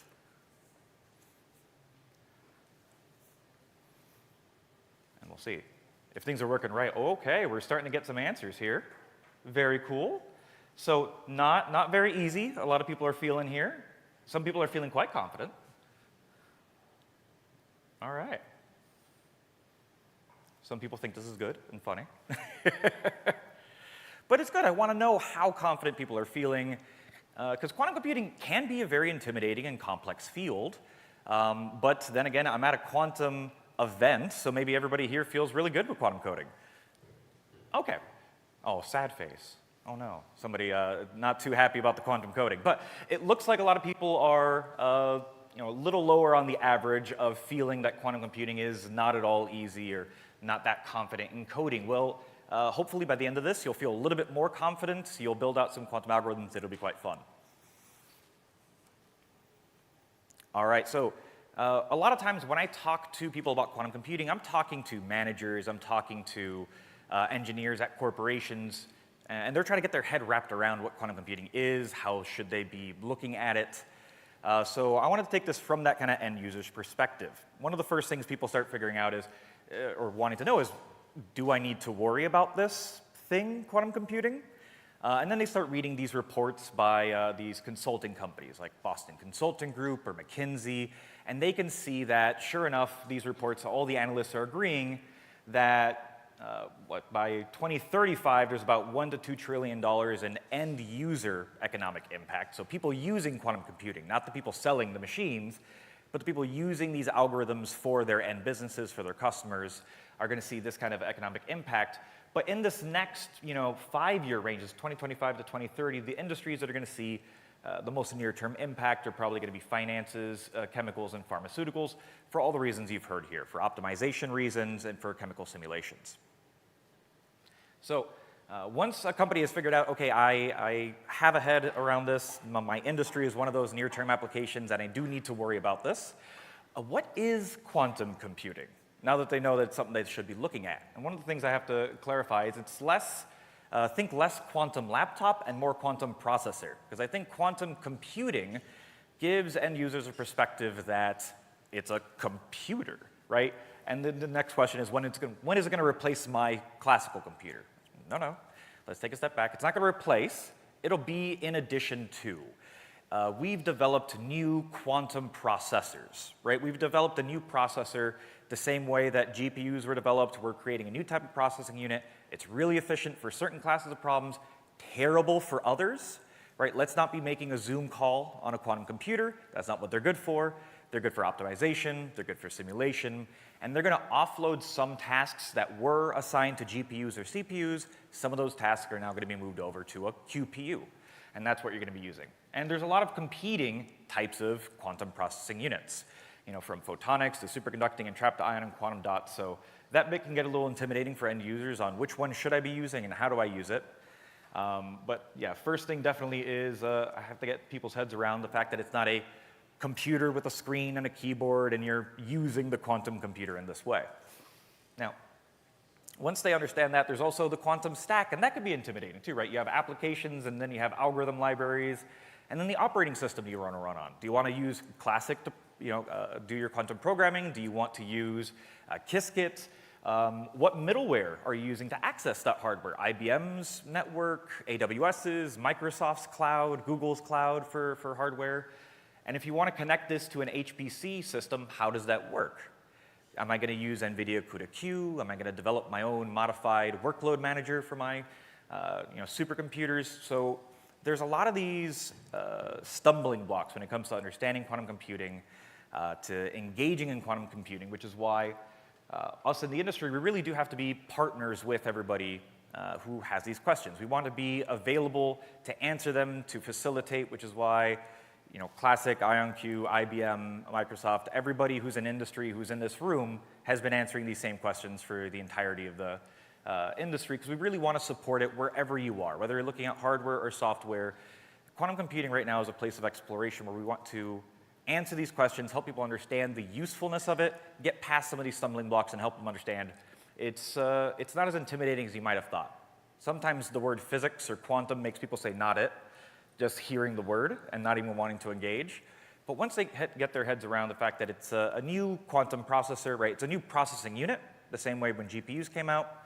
I'm going to have to figure out how it stacks into my IT stack, and I'm going to have to teach my developers how to program in this new language. Okay, a little less intimidating now. Now we can start getting into it. Now, actually, here's another fun one. If you still have that from the QR code, if not, I can pop that one up here.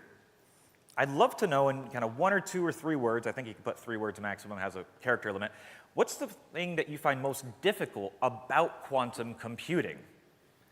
No profanity, but because I'm interested about this. What aspect of quantum computing do you find most difficult? Is it the programming? Is it understanding the hardware in the different modalities? There's a lot of different places where quantum computing stumbling blocks can happen just in the conceptualization of it.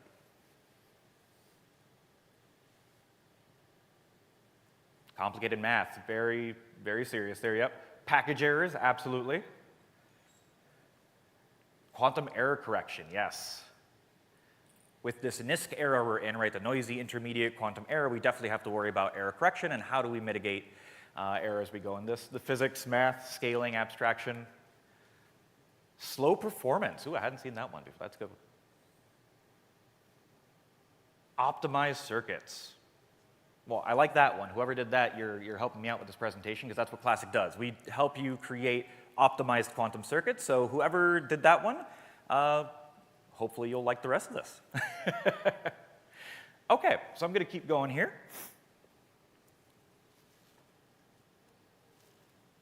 participants are still typing. So people are so excited typing away a thing or two here. Just want to see if anybody has anything else in there that's fun. Any new ones that are good? Quantum advantage. That can be quite difficult to figure out. When will quantum advantage happen? What applications? How do you get there? All right, I'm going to keep going just for time now. All right, so how do you program one of these quantum computers? We've talked a lot about algorithms. We've talked a lot about quantum phase estimation yesterday, different algorithmic types and how they work and the mathematics of it. But how do you get down to the coding of it? Now, if you've ever taken a computer science course, you've seen this diagram on the left, electronic circuit design.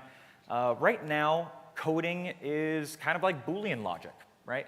Where you have XOR and arguments like this. And when you look at the quantum code, and I'm sure all of you have seen something similar to this already, each of these wires is a qubit, and each of these blocks is an operation on that qubit. And if it goes across 2 qubits, that's a 2-bit operation or a 2-qubit operation. So you read this a little bit like electronic design, it's a little bit like assembly level language at the same time. But the trouble is, coding at that level doesn't really scale as your problems scale up. Right? Having to define out your Hadamars or CNOT gates with what qubits it's going across bit by bit might be okay for 5 qubits or 25 qubits, but when you start getting to things that are 100 qubits, 200 qubits, it gets a little hairy. I'm going to miss a CNOT gate somewhere in there or mislabel one of my qubits. And that's really where the software challenge happens. So without higher level languages, in the same way that computer science developed, right, we're not developing web pages in Boolean logic.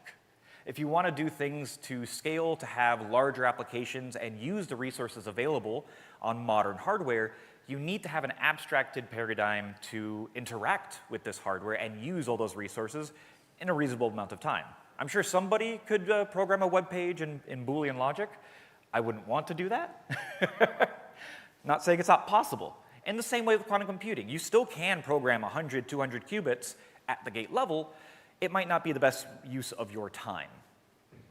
So here's another one. What is the largest quantum circuit you have ever built?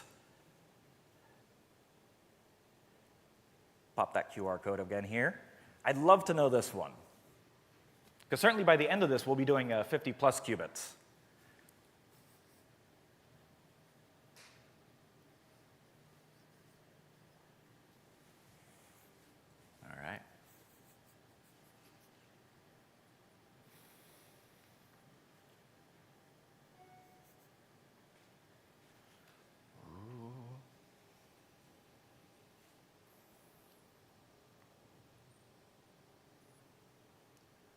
See a lot of people on their phones, but no answers yet. We'll see. No, it's still showing the most Oh, no. All right, let me reload this one. Let's see. I'll reload it. There we go.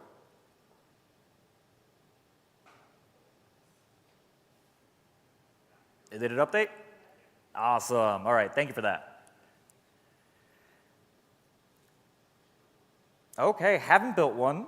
1 to 5 qubits, 6 to 15. Okay. Oh, some people have done some 50 plus qubits. Very cool. I wonder if you're in industry.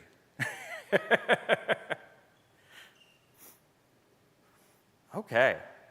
So we have a good mix here from haven't done any quantum circuits yet to 50. So very cool. So we have a whole slew. But certainly by the end of this, all of you will have the ability to say that you have done 50 plus qubit quantum circuits if you're following along.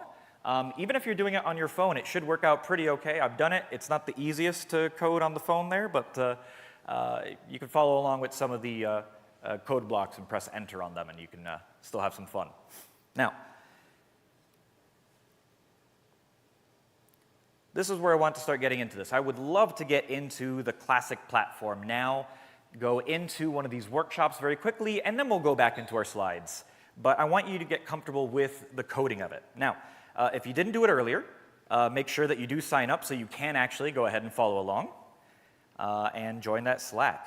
And so once you're in this Quantum Studio interface, the classic platform interface, you can click on Classic Studio, and what that does is it pops up a browser Visual Studio code environment. So you don't have to do any kind of pip installs or make sure you have the right version of Python. So it simplifies things quite a bit there. All right, so I see a lot of people on their laptops. Not everybody has one. No worries, we'll still have some fun. And I will follow along with you on this, getting into the platform proper. I got to reconnect my window here. Let's just reload it.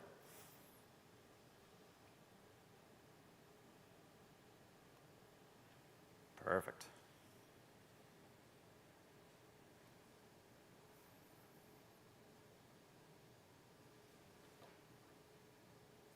Waiting for the workspace to load. And if anybody's having trouble creating an account or logging into the system or getting this to pop up, please do let me know. All right. Let's get into the Classic overview tutorial. Just showing you a little bit of code on how do you interact with Classic, how do you call different commands, and how do you go through the workflow from modeling your quantum algorithm all the way to executing your quantum algorithm and reviewing those results. All right. Taking a read of the room here, where everybody is. Is anybody still trying to figure out getting into the system? All right, you still figuring that out? Okay, cool. Wait a couple of minutes here. Wonderful. Okay. So, for those of you who have gotten into the platform and are in this workspace environment, the notebook we're going to be going over right now, you can go ahead and click this little icon here, Classic, explore the Classic library. And we are in tutorials, basic tutorials, and the Classic tutorial. So we're opening up that Python notebook for Classic overview. All right, I'm going to keep going here then. So, for the most part, you import Classic, right? Nothing too strange for anybody there. And we want to define our quantum function within what we call our mains. We're going to define a main here, and we're going to define out your variables that you're going to use. In this case, we're just doing some simple arithmetics. So we're going to output our numbers. We want the variable x to be output as a quantum number, and we want the variable y to be output as a quantum number. We're allocating 3 qubits to x. We're going to do a Hadamard transform on our x, and then we want to say, here is our maths that we're doing. Perfect. So we always go ahead and give a full explanation everywhere throughout the notebook as you go through, so you can see that we're allocating 2 to the 3 qubits so we can have a number from 0 to 7 be our x variable there. And once you've defined out your functional intent of what you want your quantum algorithm to do, the quantum part's over. You create your model here. So I'm going to create the model of my main, calling that QMod, which is the language we're using here. And then I'm going to synthesize this QMod. And once that's done, your quantum algorithm has been created. So you can go ahead and see your quantum algorithm by going and saying, show that quantum algorithm.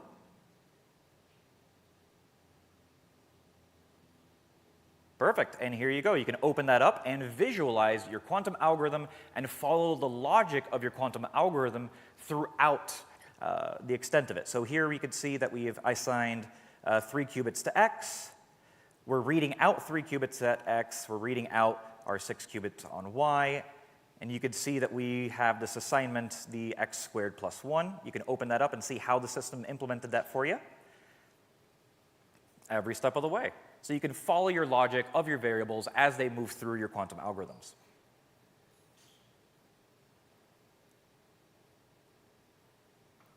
Perfect. So now that we've created and synthesized, so what we just did was we compiled out that quantum code. Now we want to run it on something. So if you go ahead and say execute, what it's going to do is it uses our backend simulator automatically, and it assigns 2,048 shots if you don't give it any parameters. We'll show you in some other notebooks how do you call out IBM hardware, IonQ hardware, Rigetti, things like this. But if you just say execute, it uses a simulator, 2,048 shots, and then you can go ahead and review those results. So we're going to get our job, our sample data, we want to parse those counts, and we want to print it.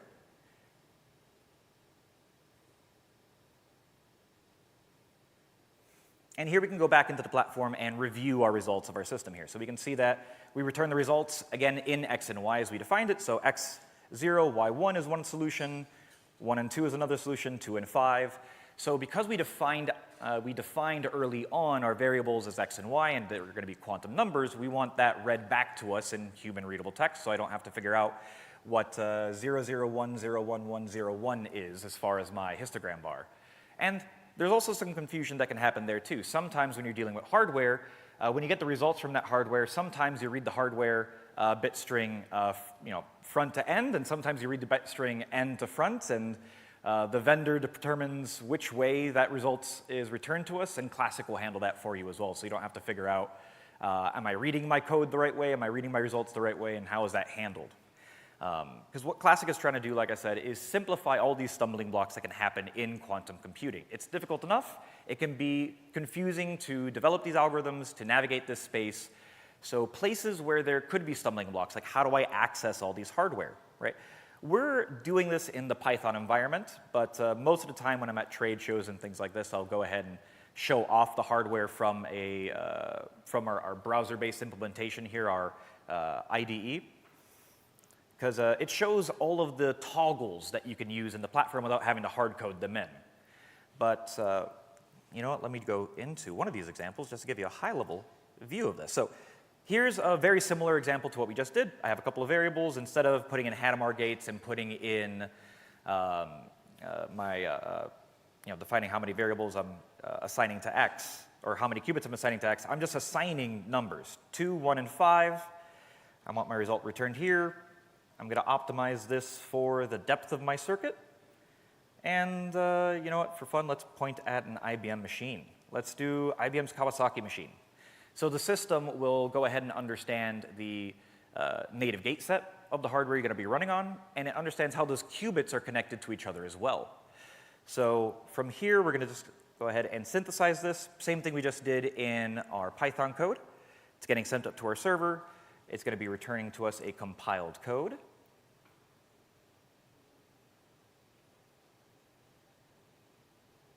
And again, we have our logic view. So you can open it up, see all the bits of it, expand it out. And you can do this in the Python as well. But you can download the CASM file for yourself. If you download all formats we also have available, you can download this as a Q# code. You can download this as a circ code, depending if you want to use this on a Microsoft machine or on the Google Cloud. We'll give you also the LaTeX file if you want to publish this. We just ask you, say, you know, thank you, Classic, at the end. But we also show you what are all the gate counts for this system, what's the depth, what's the width for this specific hardware. And when you go to execute, in the Python, you'd have to call these out specifically, but in the IDE, it's a drop-down menu, right? I can say I want to run on IBM's machine, Microsoft Azure, Amazon Bracket, because it can be a bit confusing even in the executing on hardware. There's different API calls for different hardware systems. How do you define the number of shots you want for different systems? It can be complicated navigating multiple different hardware sets, multiple clouds. So at Classic, right, this isn't the hardest thing to implement, but it is one of those stumbling blocks that just makes that, you know, using quantum computers that much harder. You've already built your quantum program. Let's not have running it be the thing that's the hardest bit. So actually in the IDE, which is kind of fun too, you can actually see that the system's online, how many pending jobs, and what qubits you would be using on that hardware. So you can kind of get a cheat sheet and see, you know, which of these qubits are going to be used, which are my auxiliary qubits, and how's that all connected. So let's get back into our presentation. Wonderful. All right, so you just saw how to use the Classic platform. We went from modeling to compiling that code, analyzing it, running it, and reviewing that code. You can always go ahead and use that interactive visualizer to debug your code. A lot of times you might get a weird phase out of your answer and say, ooh, where is that phase coming from? And how do I find, where that might be happening in my circuit? You can always follow the logic view, follow your variables as it goes through each implemented, each algorithm section, and kind of track down where, funny bits of your answers might be arriving from. Now, Part of what we're doing here is, right, our QMod language. We have this higher level dynamic programming language, and this is what's going to enable the next phase of quantum programming. Whether it's classic or other vendors or other software solutions, the industry does need abstracted programming languages to enable the industry. It's the same way classical computing evolved, and quantum's going to do the same exact thing. To enable that, we have this synthesis engine, right? We took that high-level code and we compiled that out into that lower-level code that you saw. We do this through what we call our synthesis engine. It's our quantum compiler, and in this way, it is a true compiler. Most other platforms you might be using do transpilation. If you call an algorithm, you'll get a hard-coded answer for that, algorithm and that implementation. And if you wanted to run it on an IBM machine or a different hardware set, it'll transpile that gate-level code into a different gate-level code. What classic really is doing is taking your high-level language, that high-level descriptive language of what your functional intent of your circuit is, and compile that down to a lower-level architecture. It'll look at different algorithmic implementations for your algorithm and decide which one might be best. All right, so here's a fun series of, we're going to go over kind of 3 quiz questions here. Now, if you can join on this one, it's a fun series of 3 questions. If you don't know the answers, don't worry about it. Part of it is to show you that quantum computing can be tough when you're trying to figure out algorithmic implementations. So I'll give everybody a couple of seconds here to get on this. All right, I see 12 people already there. Ooh, 14, 15, 16. Good attendance. All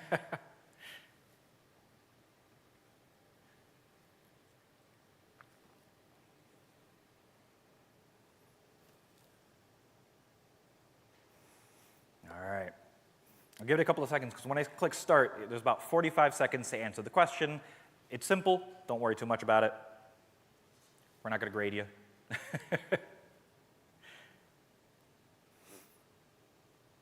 All right, I'm going to click start here. Perfect.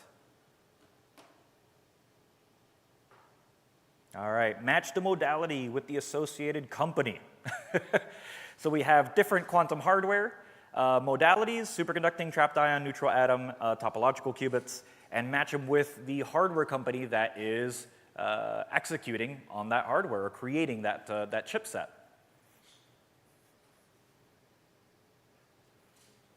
All right.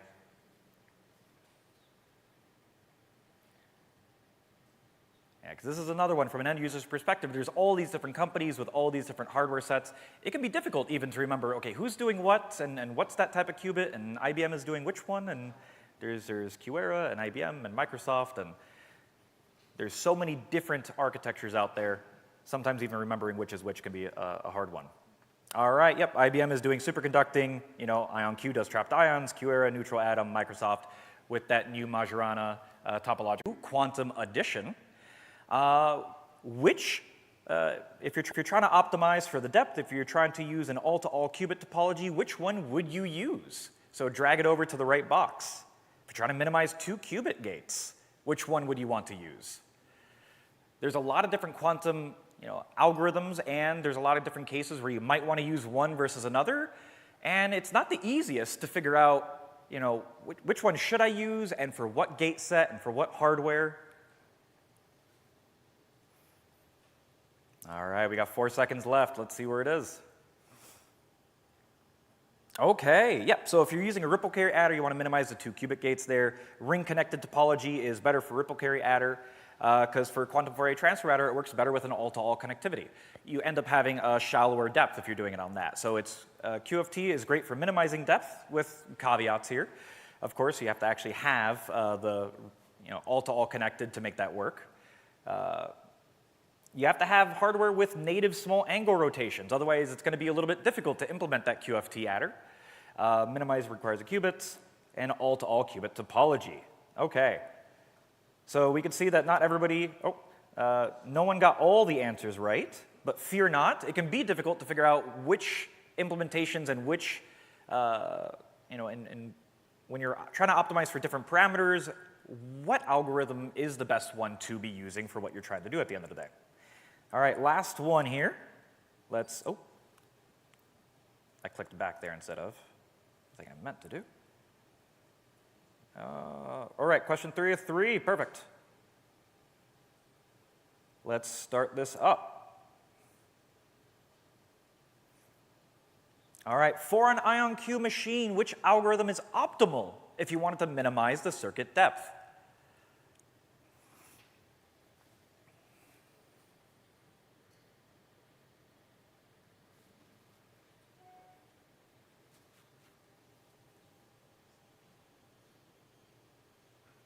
All right. Give everybody a little bit of time to answer this one. We'll see what happens. But these are the kinds of questions you have to try and, these are the questions you have to answer when you're creating quantum algorithms, especially larger quantum algorithms. If you're trying to optimize and build the most efficient quantum circuit possible, you need to know the end hardware you want to be running on so that it is built with that in mind. And that can be very difficult, especially if you're trying to benchmark your algorithm across multiple end vendors. You'd have to rewrite your code and figure out, maybe I have to use a ripple carrier adder in this case, or a quantum Fourier transfer in that case. It looks like we have a 50-50 split, right? If you are using an IonQ machine, which has an all-to-all qubit connectivity, because of the chipset they're using, a quantum Fourier transform adder would get you a smaller depth circuit. But this isn't always the easiest, and there's many, many cases like this, right? We're gonna be going over next a notebook on multi-control NOT gates. Another quantum circuit with many, many different implementations. What's the best implementation of a multi-control NOT gate for the end hardware you're going to be using? And actually, a little bit about how our compiler works. So we get questions about this all the time, so we published a paper on Archive just talking about it a little bit. When you model out your quantum algorithm, we actually create what's called a control flow graph, where we're creating a graph theory problem on our end because it's an optimization problem to deliver that most efficient quantum circuit for you and what you're trying to run on. So we have what's called allocation nodes, deallocation nodes, and neutral nodes. Essentially, does it require and consume qubits? Is it releasing qubits? Or is it just doing an operation with a net neutral in between? And so we create this flow graph on the multiple ways that might be implemented to complete your full quantum algorithm, looking at the constraints that you're putting on. Are you trying to optimize for the depth, the width? Are you trying to optimize for a certain gate set? Then we'll deliver that for you. But it goes through kind of a pretty fun process. And this is showing you for this graph on the left, there's 2 circuit implementations that could be enabled for this same graph problem. You can move around this F circuit. You can move around your G. So we want to figure out, how do we most efficiently reuse auxiliary qubits when they're available? You want to release those auxiliary qubits early so they can be used by further algorithms down the line. And this is what also helps us be essentially this high-level dynamic language and a true quantum compiler, where most other platforms and programming paradigms out there will do circuit-level optimization, really great gate cancellations, and they'll give you that compiled quantum circuit. Classic is building that control flow diagram from your high-level model. It's analyzing the resource usage of your entire quantum algorithm. What is it going to take to actually run this? It goes ahead and has a topological sort of that graph to try and minimize, it wants to maximize the qubit reuse, so it tries to release qubits early so that further downline algorithms can use that. It's based on your reuse strategy. So if you're trying to optimize for depth or width, or trying to minimize the number of 2-qubit gates, it will implement one of very many qubit reuse strategies we have in the system, and then it selects that optimal circuit implementation. Now, when you start getting into quantum algorithms that take 1,000 qubits or so, we start having some graph partitioning and scalability things that we do on our end, so it doesn't take an hour to compile out your quantum circuit, because nobody wants that. And then we do our same circuit level optimization. We'll do that gate cancellations, and we'll give you that final quantum circuit as well. We've benchmarked this across very many different platforms, Qiskit, Pennylane, TCAT, and we've shown just a couple of graphs here on a couple of algorithms. One is quantum singular value transformation, and one is a quantum random walk with a larger and larger growing circle.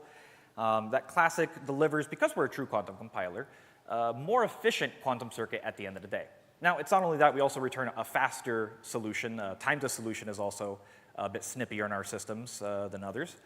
But for most users using our platform, it means using this higher level language, it's enabling them to build more efficient quantum circuits in a shorter amount of time, allowing them to do the kinds of applications that we work with end user clients, right? We've worked with BMW trying to solve very large unit commitment problems. Right now, I'm actually working with an organization called the Open Quantum Initiative, trying to solve electric grid management systems and optimization there. We worked with, Deloitte and Mitsubishi Chemicals on chemical simulations. And when you start getting to larger and larger chemical simulations, larger and larger optimization problems, you need ways to use quantum computing as a tool, as a resource to try and solve these challenges without it being terribly difficult to even start benchmarking your results compared to classical solutions. Yep, I'm showing a little bit of the visualizer here, but you've all seen that already. Now, let's get hands-on with some of the different circuit-level implementations. So we're going to go into a notebook where we're going to look at a couple of different multi-control NOT gate implementations and how those multi-control NOT gate implementations are different for different hardware architectures. Oh, let's go into that here. Bum, bum, bum.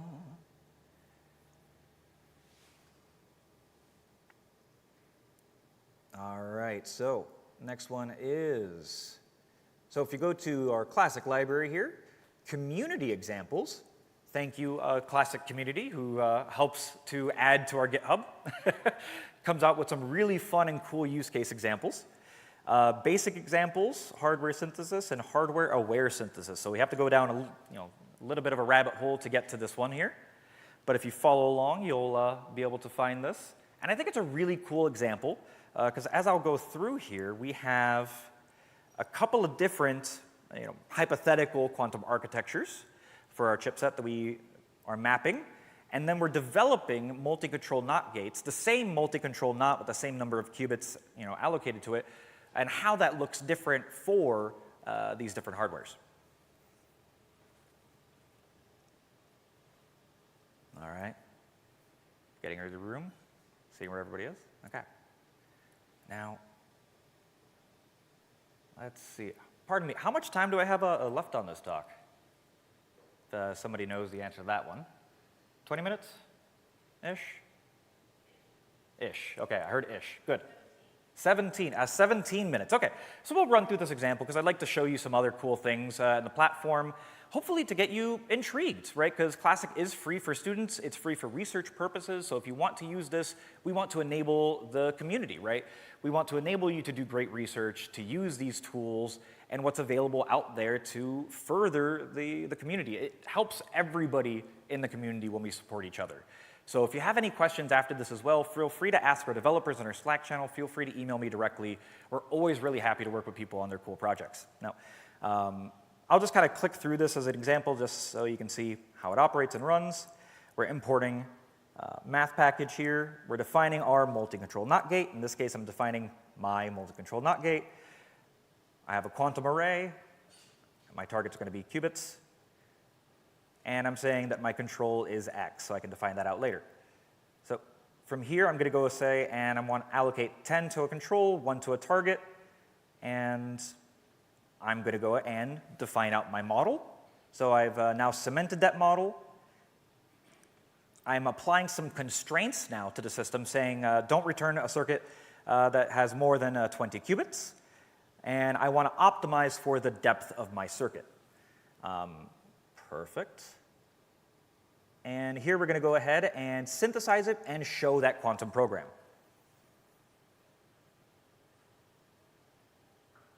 Cool.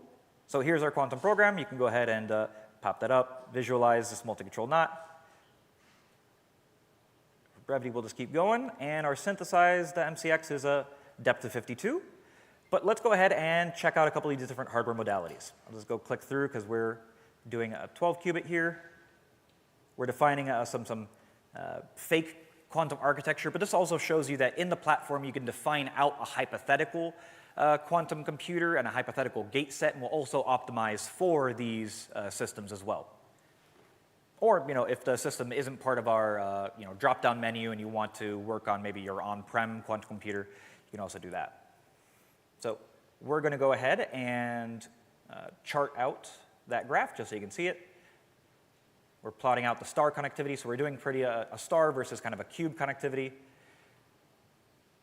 So for our custom hardware settings, where basis gates are C0s and U's, let's go ahead and create those models, run it, and show it. So this one is, let's see. I'll just go ahead and keep clicking through so we can see it quickly. But at the end of the day, you're going to see that it's going to take, which grid is this? Our circuit transpiled, I believe. All right, yeah, so for our cube architecture, it's 117 qubits, sorry, 117 depth. What you end up getting for the star connectivity is 114 depth. Oh, I didn't actually click the one before it. It's important to go through your execution order and actually click run for each bit of code, because the system gets quite unhappy if you miss some code blocks. All right, so feel free to explore this notebook after the fact. You can go ahead and open these up and see how the implementation is in fact different for each of these. You can go ahead and navigate and see how that MCX got coded out for you.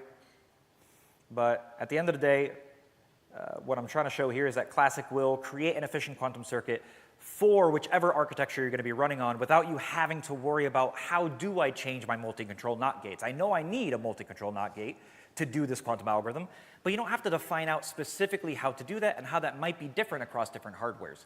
It also makes it easier in that case to pivot between different hardwares.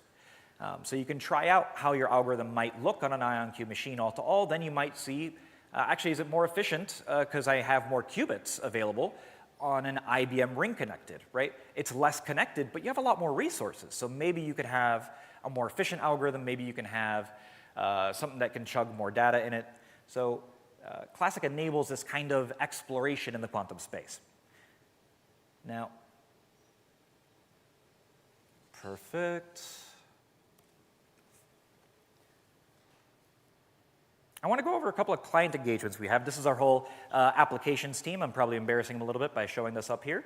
They'll see it on the YouTube channel afterwards. But we have a great applications team. I love working with all of them. They're experts in different parts of quantum computing, and a lot of times clients want to work on a proof of concept to get started off on, or just a little bit of help on onboarding it. How do I do this cool quantum algorithm for my application? How do I implement this? And we're always there to support any of our clients or any of our users. So if you have any questions, feel free to ask. We have a great team, experts in different types of quantum algorithms to help and support you along your journey. We've worked on a lot of different projects. Like I said, we worked with BMW doing this kind of unit commitment problem, which was very fun. Rolls-Royce doing computational fluid dynamics. Wolfram, we're actually partnering with this OQI project to deliver this energy grid optimization. We've partnered with Microsoft at different times, Citibank. There's lots of cool applications that you can do in quantum, but I'll just skip ahead on some of these. Citibank was quite a fun one. In fact, we even had someone, consultant here, built a GUI application off of our platform. And again, this is kind of what higher level languages can enable you. Dynamic variable inputs into your code. So since the code is not hard coded in, you can have free variables that a user in a GUI interface can put in. In this case, what they're doing here is doing a problem for the traveling salesman, putting a couple of points on the map, and on the back end, what that's doing is creating a Pyomo model that we then interpret as a combinatorial optimization problem, and we'll deliver that quantum circuit that you can run and see how long that takes. But higher level languages enable us to start getting into places where we can build some fun GUI applications that for an end user doesn't look quantum. It's using quantum in the back end. It's using quantum as this resource for the computation, but it's not intimidating for that front user. You're using quantum computing as this tool without the complications thereof that sometimes can be very intimidating if you just see these histogram blocks or you see these codes. Now, I'll just skip ahead here. Yeah, this is I just got very excited because we released the PR on this a couple of days ago. So working with OQI, which is a CERN-backed initiative, very cool project. But I want to go on some hands-on with optimization. Now, a couple of notebooks, since we are running out of time, I'll just show you where those notebooks reside. I think I wanted to show too many fun things at once. And I realize I don't have all the time in the universe to do it. So we have an algorithm notebook here to learn how to do optimization, how do you call in your cost functions, and how do you create your models for this. So this is under tutorials, basic tutorials, optimizations, learning optimization.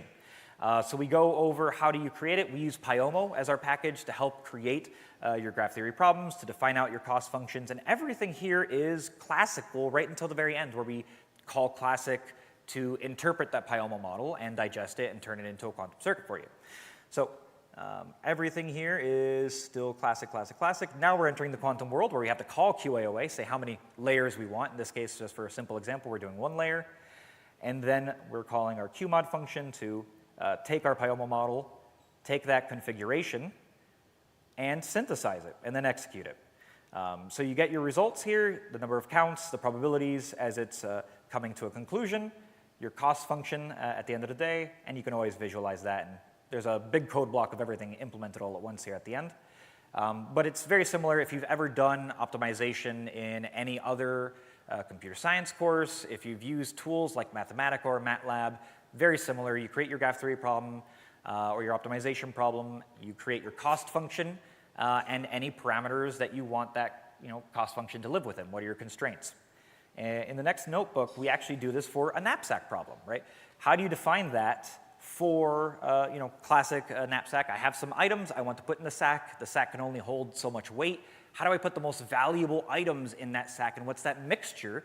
What's the most optimal mixture of items to put in the stack within the weight constraint that I have?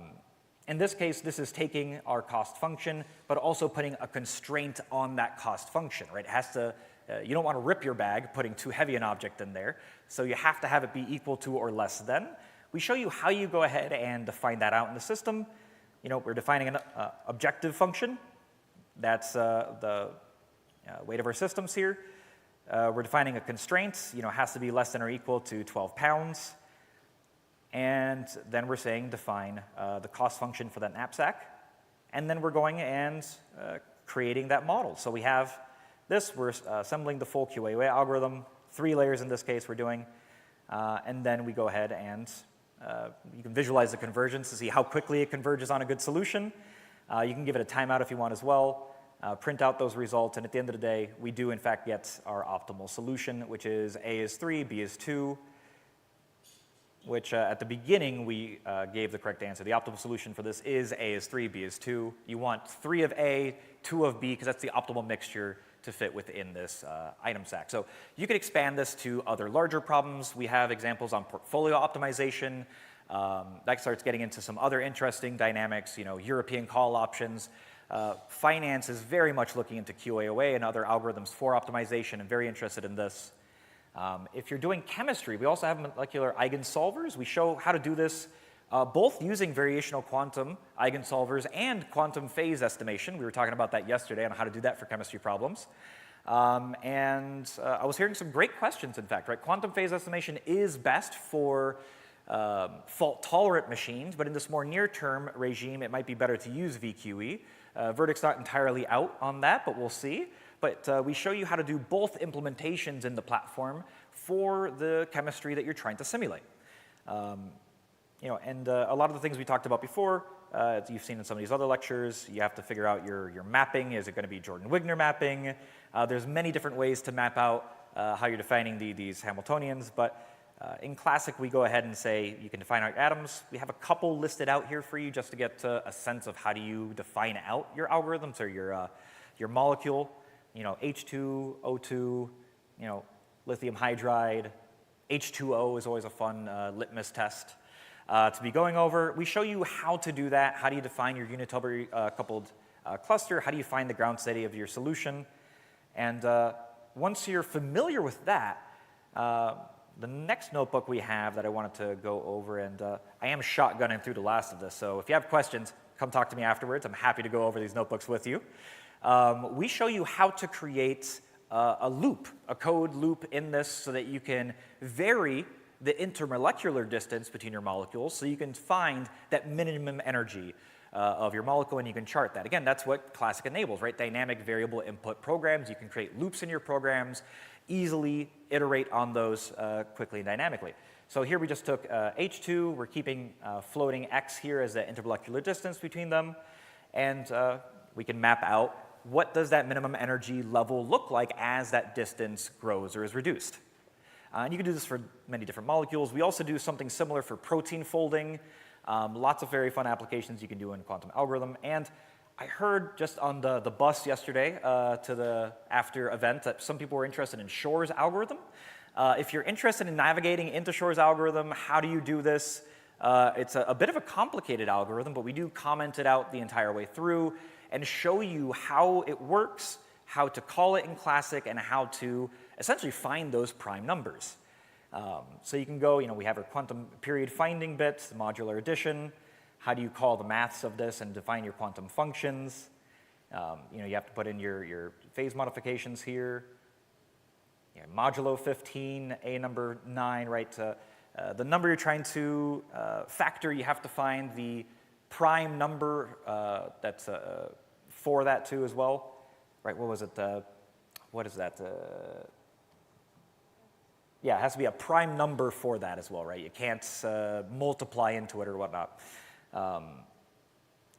Let's see. So all the way at the end of this, it's a lot of maths that we go into, but we show you all the way through. At the end of the day, we show you that for the number 21, we were able to factor 3 and 7 at the end of the day for this number. Now, that's not by itself very intriguing because that's nowhere near RSA encryption levels. But you could start getting a sense of how quantum computers break encryption, how that's performed. It's a period finding function at the end of the day. Actually, very clever way of from finding periods to prime number factorization. But we go through every step so you can kind of get your head wrapped around how do quantum computers, why are they a threat for RSA encryption? Why are they a national security initiative for a lot of countries? Why is the US putting so much money behind this in the CHIPS Act that was announced a few years ago, and we're still seeing funding from that? Why China is trying to compete in this industry, and why a lot of different countries have also export control, and why you can't ship your quantum computers overseas without any headaches, because it is a national security concern, and we're now in this kind of space where it's a supercomputing race, right? We used to be, well, we're still racing for who has the best supercomputers. Now we're in a race for quantum computers, right? Quantum supremacy from a national standpoint. We want to have large quantum computers to help us not only with this, but also to, go into all of these issues that suddenly became a priority to national mindsets as soon as they figured out that if you don't move over your RSA encryption protocols to something quantum safe soon, you'll have some headaches. Now, most people shouldn't worry about RSA encryption being broken. There's too much hype out there in the world about all of this quantum encryption and whatnot. As an end user of quantum, don't worry about it.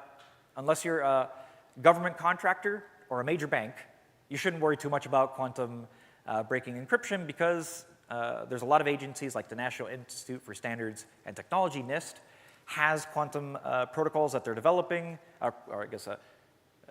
quantum safe protocols for encrypting your data.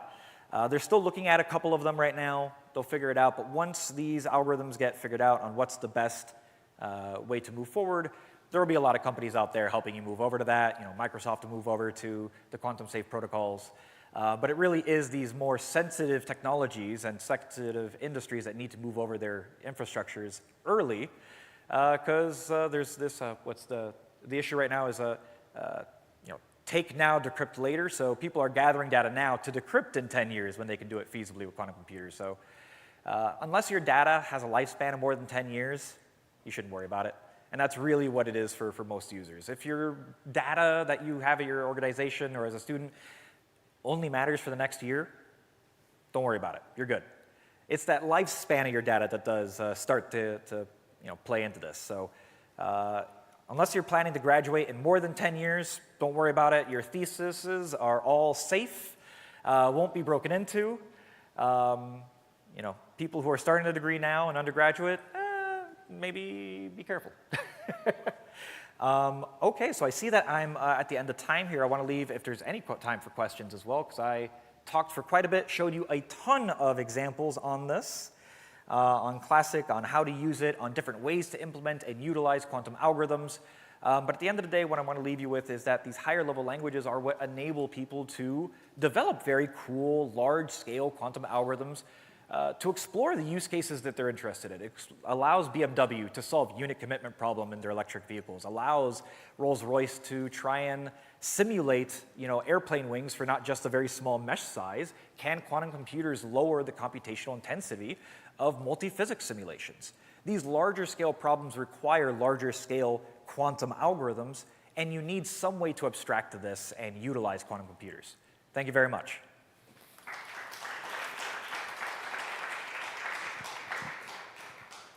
Let's open up to 1 or 2 questions if there's any.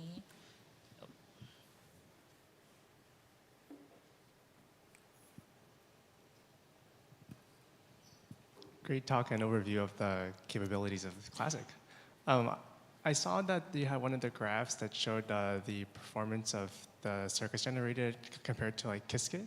Now I'm aware that Qiskit also has their own compiler transpiler series, so I was wondering if you could expand a little bit more on what what's happening under Classic's hood that allows it to do better than what Qiskit is doing. Yeah, absolutely. So like I said, it comes down to how we do our compilation. We have some archive papers I can show you as well, talking about the methodology on how we essentially create that quantum code for you. But it does come down to largely kind of this methodology, where we're not just looking at this end transpilation and gate cancellations. We're also trying to deliver the most efficient algorithmic implementation for you. You all went through that example about, is it better to use a ripple carrier adder or a quantum Fourier transform adder? Classic handles that algorithmic selection for you, ensuring that the right algorithms are selected for the end hardware you're planning to run on. So it's not just, how can I cancel out gates? You also have to look at the resource allocations and which algorithm, no matter, how many gates you can cancel. Sometimes one implementation of an algorithm is just more efficient, regardless of how much you can cancel out of it. So you would summarize it as the optimization here are more extensive than what would be provided by Qiskit otherwise? Yeah, because we're taking a look at it from a higher level, right? We're looking at the algorithm holistically, and we're not assigning any specific implementation ahead of time. Right? This is the difference between declarative programming languages and imperative programming languages, right? I think in grade school, one of the fun examples that you might have done in elementary maybe is when you're trying to do descriptive writing or declarative writing, how do you make a peanut butter jelly sandwich? Right? Well, you put the peanut butter on the bread. Okay, well then I could take a jar of peanut butter and put it on my loaf of bread. Wait, no. You have to actually go in and define every step of what you want to perform. And that is this kind of a declarative language. You have to define every step along the way. And that's how most platforms are built. If you call Grover's algorithm, if you call different algorithms, underneath the hood, it's a pre-programmed implementation. Classic doesn't have that pre-programmed in. It'll look at the use case you're trying to implement and deliver the most efficient route to get there. Thank you. Thanks for the talk. I'm just curious, could we use this optimizer to find new algorithms? Like, for example, you said you just say the intent of what you want to do, and somewhere in the background, magic happens and the circuit comes out. Can we, for example, use this to rediscover Shor's algorithm? The intent is to factorize number, run over all circuits that possibly exist, and find out the best circuit that does the job. Can we use that for finding algorithms? No, you can't use it quite in that way, because that would require machine learning and it to try and guess at what you're trying to do. With Classic, you still have to tell it, I want to use Shor's algorithm, or you can call the subcomponents of Shor's algorithm, like I was shown in that last notebook, each step along the way put together, but that is how larger algorithms are developed, and you can use it in this way.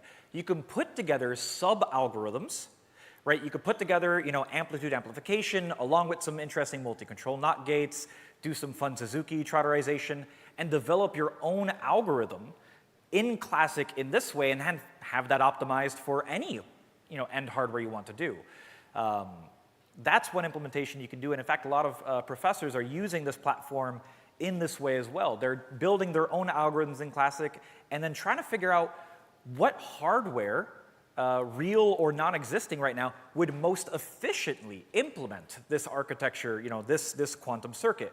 So they'll actually put in a whole bunch of different hypothetical quantum computers and benchmark their solution, their algorithm, on these different gate sets, on these different connectivity maps to try and figure out, from an algorithmic standpoint, can I build hardware that meets the algorithm best? All right, if you have any follow-up questions, of course, Dr. Garza is available through lunch, and we're going to release for lunch now, and the next talk will happen in about 2 hours. So let's thank our speaker again and enjoy your lunches. All right.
1, 2, 3.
Okay, folks, we're going to get started here in a minute or so make your way back to your seats, please.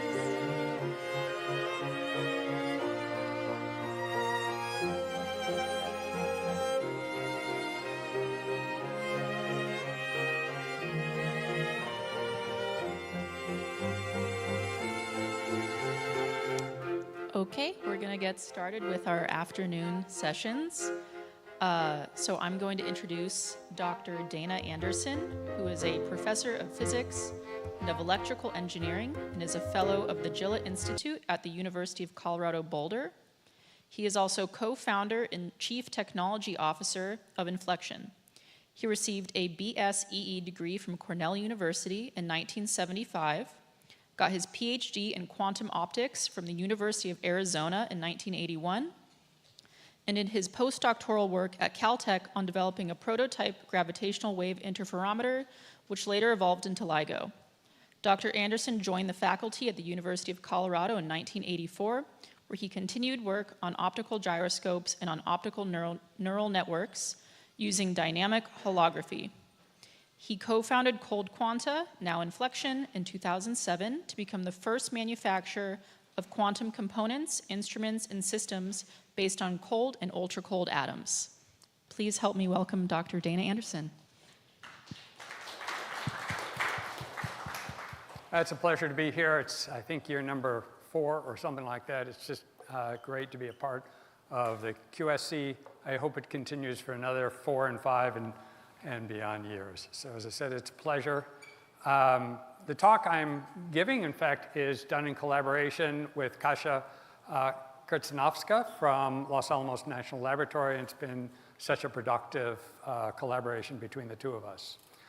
And furthermore, this talk more or less begins where my talk last year left off, so I hope you took good notes and pull them out. There'll be a little overlap and some new stuff. So the title, Schrodinger, Maxwell, and the Physics of AC Matter Waves.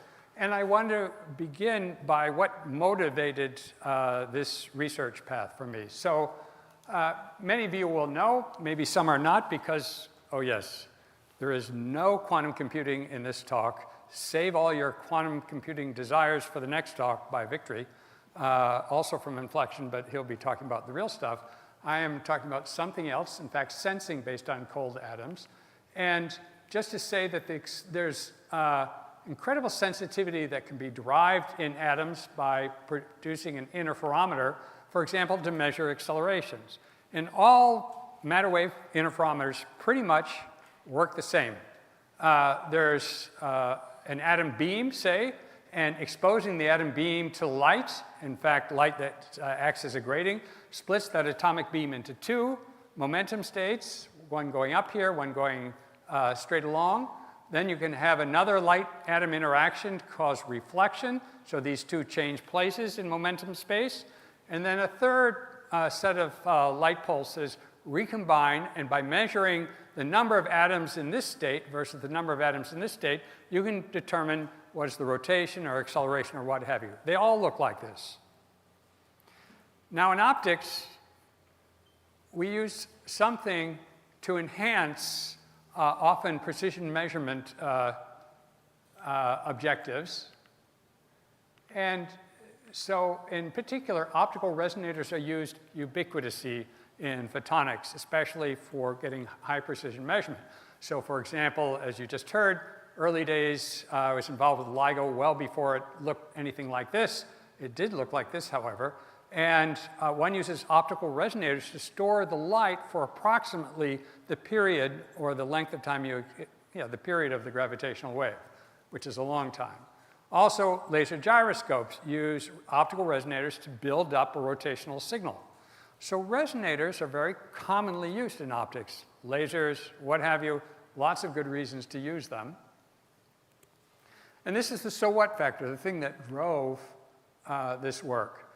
Until now, there have been no matter wave duals to the optical resonator. There are no resonant matter wave systems, things that keep the matter wave around for a long time.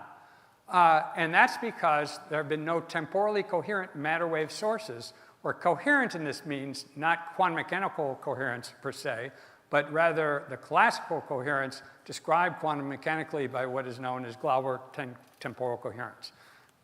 Don't worry if that's not familiar to you, you'll get the point. So far, I'm just motivating what got us thinking about this business we're about to go into.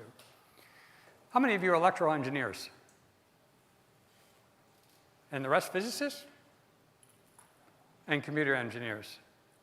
And I'm obviously missing a few. Oh, we have somebody who raised their hand every single time. Thank you. All right. So what did we learn from Maxwell? We learned from Maxwell that a current that is a function of time will generate electric and magnetic fields. And we know that these fields propagate with the speed of light, and although often not discussed in quantum mechanics or first year and second year of electromagnetics in physics, really key is that this other dynamical parameter is the impedance of free space is 377 ohms. We also know that if we have a wire and shove a current up and down that's oscillating, this wire will emit an electromagnetic wave, all right? And in fact, that electromagnetic wave has quantum mechanical coherence, despite the fact that this is purely a classical thing. This out here, radiated, is highly quantum mechanical. It's a quantum mechanical pure state. All right, so we know these things. And most of us learn Maxwell's equations by saying, oh, here's Gauss's law over here. Oh, here's Faraday's law. Here's Ampere's law. And then Maxwell sewed these together, added the displacement current, come up with, voila, Maxwell's equations. But in the last century, there's something else that was realized, which is one could derive Maxwell's equations from gauge field theory, just with a few simple assumptions and finally plugging in the speed of light and the impedance of free space. All right? So you don't need to start with Faraday's law, et cetera. And we know that gauge field theory ultimately led to the unification of the electromagnetic strong and weak forces. Gravity sits there a lonely orphan, still waiting to be united with the rest of the family of fields and forces. I told you there'd be a quiz. So consider it now a time-dependent current of neutral atoms such as rubidium. So this is meant to be a time-dependent current of neutral atoms. Is there a set of fields associated with this current? Well, here's a hint. The hint is that electrons repel each other. You know that well. But in fact, so do ultra-cold rubidium atoms. They repel each other. They travel slowly, but they repel each other. All right? This is already enough, all right? Electrons repel each other through Coulomb interactions. Ultra-cold rubidium atoms Well, maybe I wasn't born and raised to understand why they repel. It's due to van der Waals forces. But actually, it doesn't matter why they repel. We just need to know that they do repel. So it turns out, in fact, that Maxwell's equations are a family of equations. So if you ask about the physics of interacting identical particles, provided the interactions are simple enough, and cold atoms, it's very simple. They bounce off like billiard balls. Then there's a set of gauge fields associated with those interacting identical particles. Now, the van der Waals forces, we're not introducing any new forces. Van der Waals forces, in fact, are ultimately electromagnetic. But field theory doesn't care so much what the origin of the interactions are, only that the interactions obey various symmetries, and that's detail we're not going to worry about too much. But as I said, ultra-cold rubidium atoms are very simple.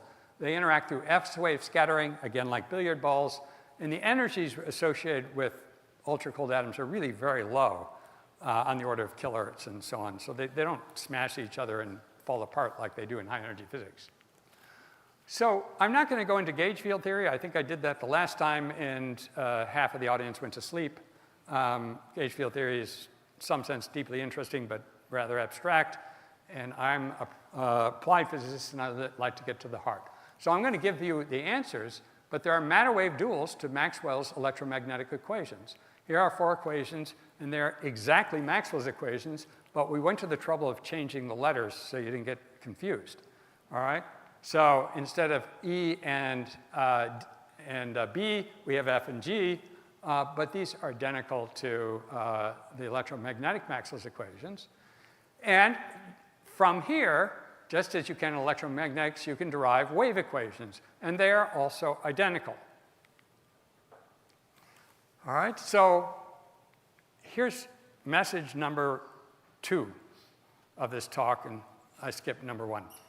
Message number 2 is what we will see by the end of this lecture and the mechanics associated with these Maxwell's duals are as true to quantum mechanics as Schrodinger equation. It's not as though we're making some approximations or pulling rabbits out of the hat. This obeys, by construct, it obeys quantum mechanics and has its own properties, however. And as I said, I'm skipping the steps in between to apply gauge field theory. And so I'm just going to list, because although they're duals to Maxwell's equations, same equations, there are some very dramatic differences because we're dealing with matter and neutral matter and so on. And so I call it several faces of a single surprise. So Maxwell matter wave duals to electromagnetic alternating, this means alternating current fields, is 1, the limiting speed is a minimum rather than a maximum. In place of the speed of light, you can only go so slowly, not so fast. We're not dealing with relativistic speeds anyway, so relativity doesn't play. But the limiting speed is a minimum, which is very upsetting to those of us who say, well, can I just stop the atom from moving? The answer is no, and we'll talk more about that. And the limiting speed, unlike electromagnetics, is proportional to the oscillation frequency of the field that's involved with the oscillating current. And in electromagnetics, it's a constant, all right? You can write down a refractive index, and for matter waves, Maxwell matter waves, they are equal to or less than unity, whereas in normal optics that we're used to, it's always equal to unity or above. The real component of the characteristic impedance, the equivalent of the impedance of free space, which we'll get back to in a moment, is negative. And that's very interesting. I'll say why in a moment. And there are no source-free fields. This is really crucial. There are no source-free fields. In electromagnetics, wiggle an electron, it generates a photon. You can forget that there was a wiggling electron. You now have a photon off in space, and it has its own identity. Here, that's not true. The mass, the matter, the rubidium atoms, and the fields stay together. They are bound to each other. All right, so the field is bound to its particle. And finally, the power carried by the field is negative. All right, so these are all faces of a single, fact about the difference between electromagnetics and the matter wave duals. All right, you won't be able to soak that in immediately, and that's okay. Just wanted to show you that you can't go off and think of everything you know about light and say it's true with matter waves. There are some substantial differences, but there are also some very useful similarities. All right, let's get a little bit more physical. Here's Schrödinger's equation, and it has plain matter wave solutions in vacuum, all right, where there's no applied potential. Then we just have plane wave solutions to the probability amplitude for finding a particle in a given location. And the particle is characterized by total energy h bar omega, and along with that is momentum h bar k. That should be familiar. Now, associated with the plane wave solutions is a probability current. And that current is just given here. And that current is proportional essentially to the velocity, not surprising, associated with this, I'll call it a Schrödinger wave. And so this current is time independent. So we'll call it, quite naturally, a DC, direct current. And we can imagine a direct current is produced in practice by having atoms leak out of a Bose-Einstein condensate, a trapped ultra-cold atom cloud.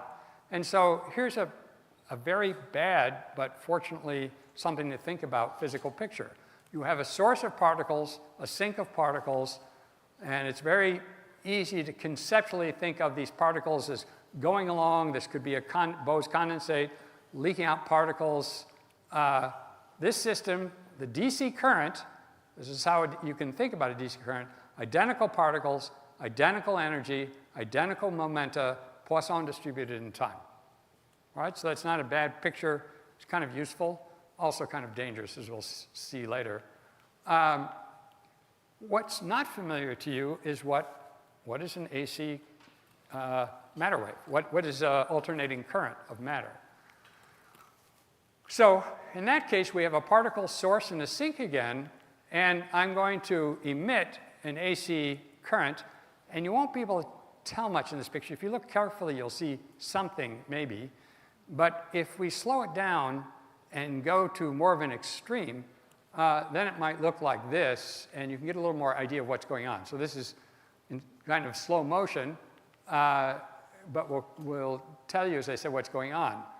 What you see as the atoms propagate is you see these density changes, apparent density changes, as the atoms propagate. But this picture is highly misleading, as this note says. It's very dangerous to think of particles like this. And in particular, this might look like an acoustic wave where the atoms interact. They do not. All right? What you see is these density fluctuations. That's a nice way to depict. But as also I say, to think of the atoms and particles eventually will lead us into trouble. But in any case, there are two things going on here. The alternating current is comprised of particles characterized by two quantum numbers. The total energy, but also the oscillation frequency with corresponding conserved energies. Particle total energy is conserved, but so is the particle oscillation energy. And the difference is that's so significant is that the temporal behavior reflects temporal coherence. Whatever frequency is happening here with bunching is happening here. All right, so this is a conserved character, and Schrödinger matter waves do not have this second quantum number. All right, so I haven't really told you what's under the hood, the engine. Well, I did. It's this Maxwell duals. But I want to jump ahead to say, well, so what? They're not doing much, these AC things that the atoms are doing. They're not doing much. All right, so let me highlight some properties before we back up again and then see where those properties come from. So this is going to be a barrier. I've plotted position versus energy, where we measure energy in kilohertz because it's convenient. All right, so multiplied by h bar gives you the energy in joules, if you insist. So this is a Gaussian-shaped barrier, very easy to produce with the laser beam. And we're going to send atoms with various energies from left and right and see what is their transmission. And it looks like this. So this is Schrödinger's solutions. And at low energy, so this is transmission versus incoming energy. At low energy, well, not surprising, the atoms bounce off the barrier, so zero transmission. At high energies, they don't see the barrier, so 100% transmission. And in between is in between. The slow step function is very characteristic of a Gaussian barrier, nice and slow. And if you have a narrower barrier, well, this step is gentler. And if you have a broader barrier, well, then you get something that looks like a step function in the transmission function. All right? This is freshman physics result that in principle you could calculate, except it's painful. But numerically, it's straightforward. All right? So now we're going to do the same thing, same barrier. Here is the case for the Schrödinger wave, which I call DC. All right? And here's the case of the transmission as a function of energy for an AC matter wave. And the frequency of oscillation I chose to be a kilohertz here. But look at this. It's entirely different than the transmission curve of the DC wave. Not much may be happening, you know, from the physical picture, but has completely different characteristics when it interacts with the device, what we'll call the tunneling barrier, a device for now. All right? Likewise, and in particular, the transmission can be large even at low total incoming energy. How does that happen? We'll get into that in a moment. A narrower barrier, well, here's the transmission function. It's high almost everywhere except for very low and right around the energy where the barrier has a peak. And then the broad barrier, surprisingly enough, the transmission is high almost anywhere, right? Even though it's a very broad barrier, even though the energy compared to the barrier height is very low. My point is here is AC world is evidently completely different than the DC world.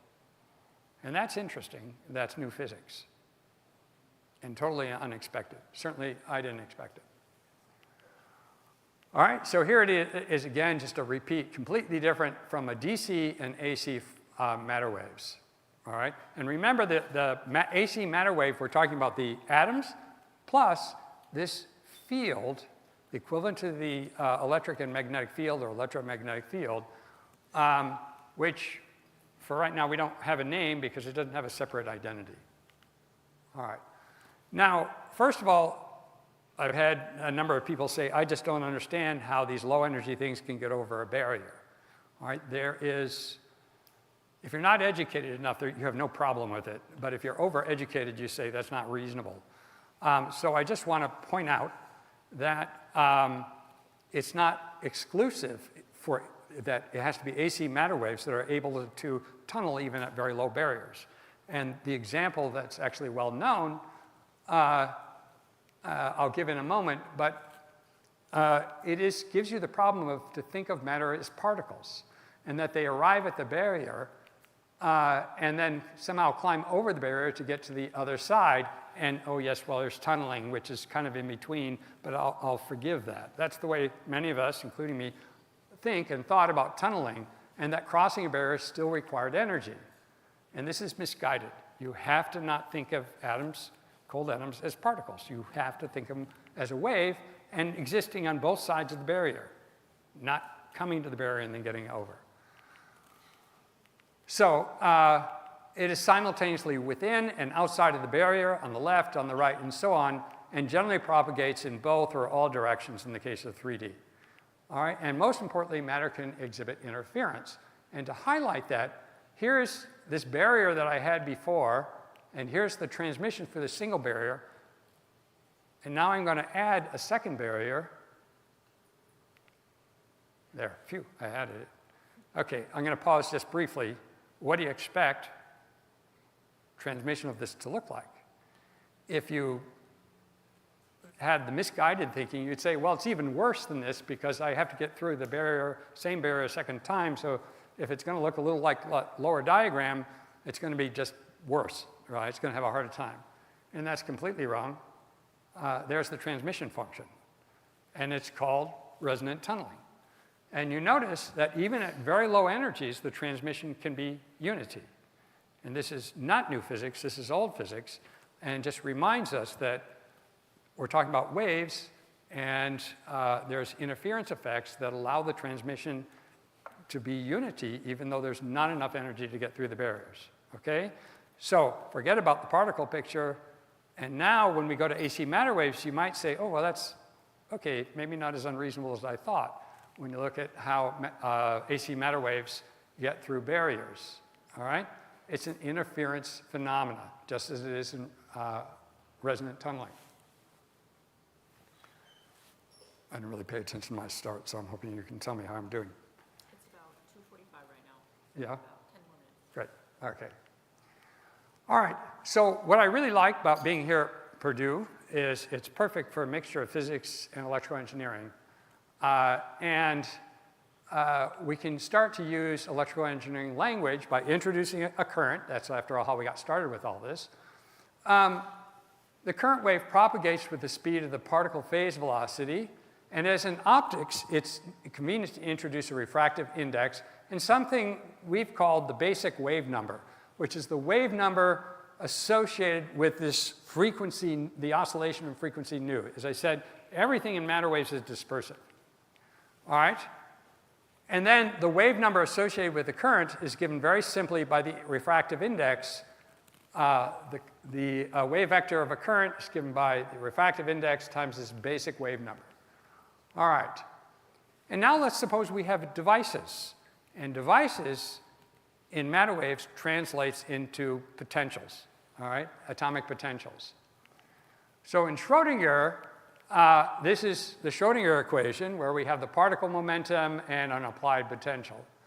In Maxwell, if we're looking at trying to write down a Hamiltonian for a single particle, which is a little bit misleading because it doesn't include the field as well as the particle, but instead of writing down the momentum, you write down what's called, you may remember from classical mechanics, the canonical momentum.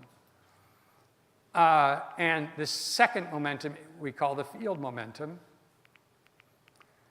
And because energy is conserved, you can translate a potential energy function into instead a refractive index function. It has a very simple form given by 1 plus the square root of the total energy minus the potential energy divided by the energy of oscillation, h bar nu. All right? You're not going to remember it, but just say if I want to calculate something, I just write down an index of refraction, and there are a huge number of tools in optics and microwaves, for example, to calculate what will happen. All right? In fact, there's a very good microwave circuit duals in which I have a current in one dimension now, so I get rid of the density, a current, and a voltage we call the tronic potential to distinguish it from electric and chemical potential and so on. So we'll call it tronic potential. And then you can write down an Ohm's law, V equals Z times I, in which, following microwave nomenclature, we call this Z the characteristic impedance. And it is dispersive, and it has the refractive index in it.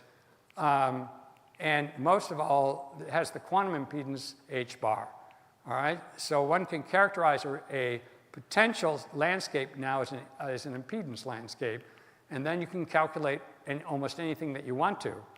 And the impedance is negative, and that says that the power carried by the field is negative. Anybody recognize this? Thank you, but gosh, you're a computer guy. I'm going to talk to the EE department. This is a Smith chart, and it is the working, oh, you got one, okay. You recognize it because you're old enough. No, I'm just kidding. No. Yeah, that's right. At Bell Labs, Smith was at Bell Labs. Well, I learned how to use it. Yeah, at Bell Labs. So this is the working tool for microwave engineers of drawing out impedance and so on. I'm just to say that once you have these equations, they're really easy to do things with because of all the infrastructure that EEs have put in place for solving them. All right, so for example, you can calculate the reflection off a barrier. Things like that are very straightforward. And I'm just going to give you another picture. Whoops, I didn't let it take place. Let's see if this works. That's not very nice. It's not working. I was complaining and worried about it wouldn't work if I was on a PC, so I asked for a Mac, and it doesn't work anyway. Oh, there it goes. All right, good. So if you have a potential step, for example, look what happens. The particles are coming along. Once they get inside, you see their de Broglie wavelength. And because they have a minimum speed, that de Broglie wavelength just saturates right there at some maximum wavelength. All right? And I'm not showing reflections off of this barrier. All right? If you have a square barrier, for example, well, many of you might have done this calculation in freshman quantum mechanics. Here is the transmission of an AC wave through a square barrier. High transmission even at low input energies. And then, so likewise, if we like to try to draw this as particles, which, as I said, is inherently contradictory, but nevertheless, we can't help but thinking about it. Particles come along the barrier. You know, they slow down to their minimum speed. They can't go to zero. All right, and so they stretch out because of the de Broglie wavelength. They'll get to the other side and continue. And here I'm not showing reflections, but the point is you get a reflection off this surface, you get a reflection off this surface, and they destructively interfere so that you can still have very large transmission even at the low incoming energies. All right, so you know, there's, in the end, the kind of things I like to do is put signals onto matter waves. And so then you can talk about transfer functions. That's all this is doing for the moment. I think I'll get on to the point, given I have 5 minutes left. Do I have that about right? Yes. Good. All right, so let me try to draw the bridge between AC and DC matter waves. And I do that by starting with the harmonic oscillator, you know, the famous problem that surely you have solved if you had a quantum mechanics class. And the ground state wave function is Gaussian, all right? And the energy is well defined. It's half of the oscillation frequency associated with the harmonic oscillator times h bar, all right? Well, you can write down the wave function in momentum space, and you can rewrite it in terms of Maxwell wave functions rather than Schrodinger wave functions. When you do that, you realize that a matter wave that's caught in a harmonic oscillator can be rewritten as a linear superposition of Maxwell matter waves, and it has a similar form, almost Gaussian, except for this 1. And I'm going to skip this because it's less interesting. It talks about the size of the particle, but mostly it's this which is very interesting. Schrodinger solutions can be recomposed as a linear superposition of Maxwell matter waves having fixed total energy. We have two quantum numbers. We can leave the total energy the same and just vary the oscillation energy, all right? And that a Schrodinger solution to a problem is a linear superposition of things with fixed total energy but varying bandwidth of the oscillation frequency. And in fact, for the harmonic oscillator ground state, the bandwidth is equal to the oscillation frequency. That is, the bandwidth is bigger than the central frequency, which is half omega. All right? So consider the ground state BEC as a DC source of atoms. They are maximally spread in oscillation energy, and in that sense, they are maximally temporally incoherent. So the fact is, you know, we're used to thinking, I was certainly used to thinking, DC is the limit of AC with zero oscillation frequency. And that's wrong in the quantum mechanical picture. The fact is that AC is the limit of DC taken to zero bandwidth. In other words, a DC signal in matter waves is comprised of a spectrum of energies because it doesn't specify that quantum number. And if you don't specify a quantum number in some problem, what does that mean? You take a linear superposition, some superposition. You have to assume some superposition of those other missing quantum numbers. So in other words, DC waves lack temporal coherence, and that's why DC waves exhibit no tunneling transmission at low energies through simple barriers, but AC matter waves do. All right, so I introduced Maxwell and Schrodinger matter waves. Maxwell matter waves are waves associated with alternating matter currents. Their mechanics is governed by a set of Maxwell matter wave duals. The velocity is a lower bound and is oscillation frequency dependent. There are no source free fields. Power is carried by the field is negative.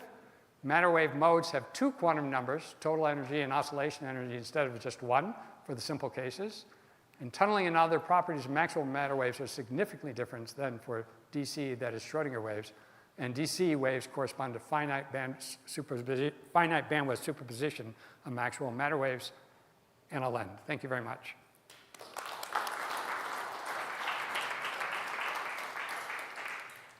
Okay, thank you so much for that wonderful talk.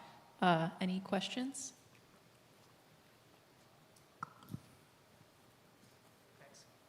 Yeah, wonderful talk.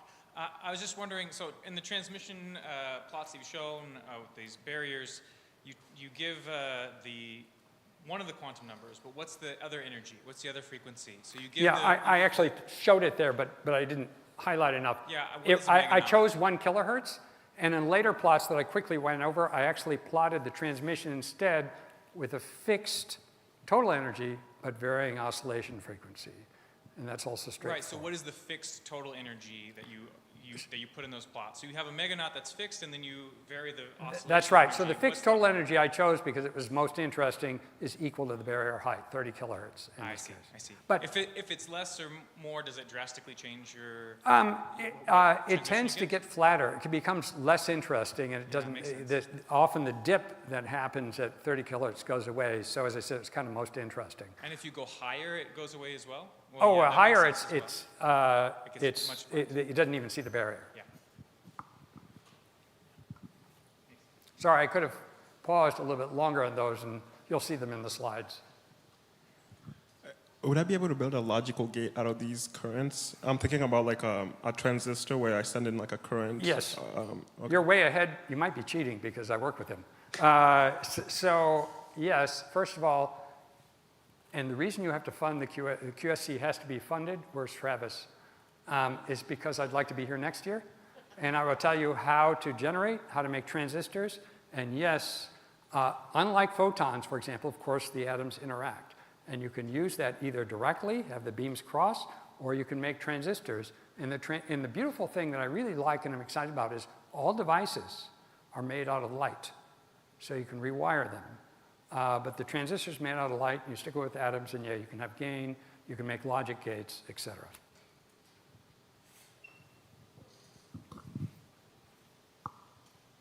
Any other questions? Nope. All right, thank you so much. Oh, sorry. What's the motivation of using AC Maxwell atom waves?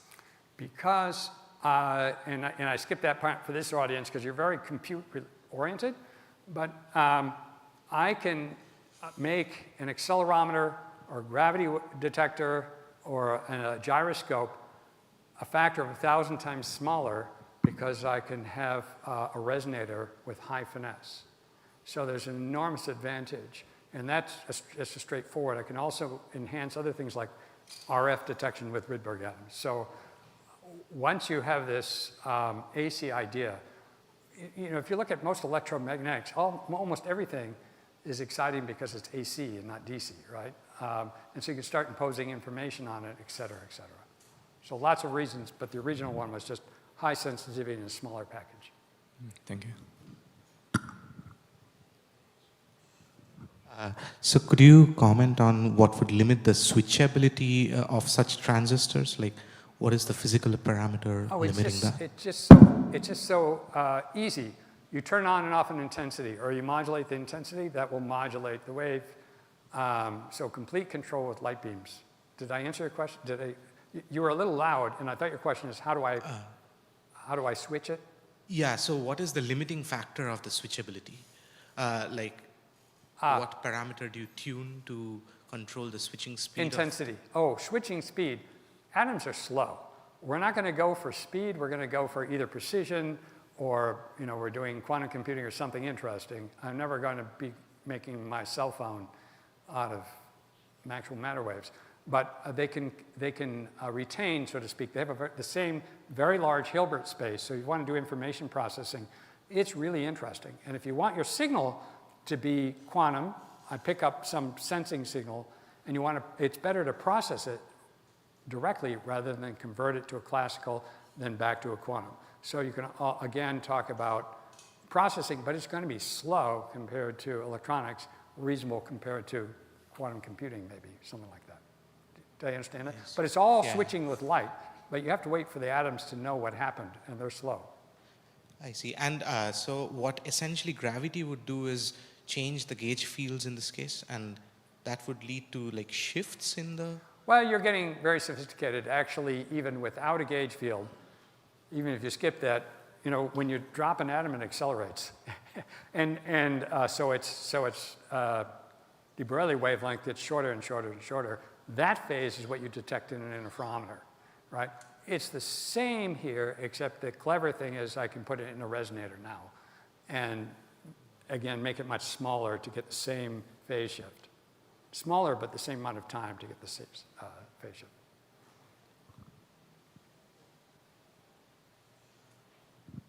I just have a very curious question. Like, if these waves have minimum speed, how do you even store them? Like, where do you keep them? Because they're always moving, right? Well, what I said, they have a minimum speed, but they can go in either direction. So, you know, they can only go so slow in this direction, they can only go so slow in that direction, but I have mirrors and bounce them back and forth. I can store them as long as I like, so to speak. Okay. Thank you.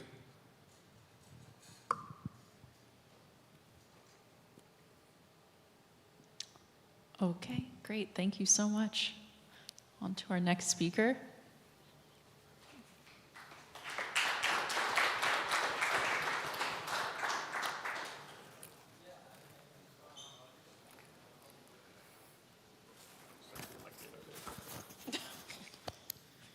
Whatever you want. Whatever feels right. You want to do the honors? Okay, you do it.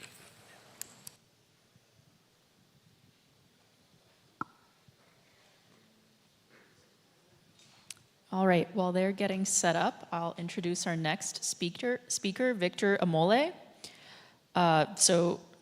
Victory Amole is a senior quantum software engineer at Inflection.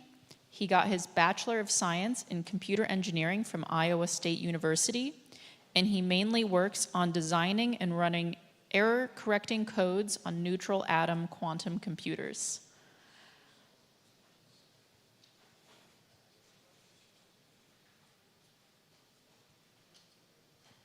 And I think this is going to be a little bit of a demo, maybe, so.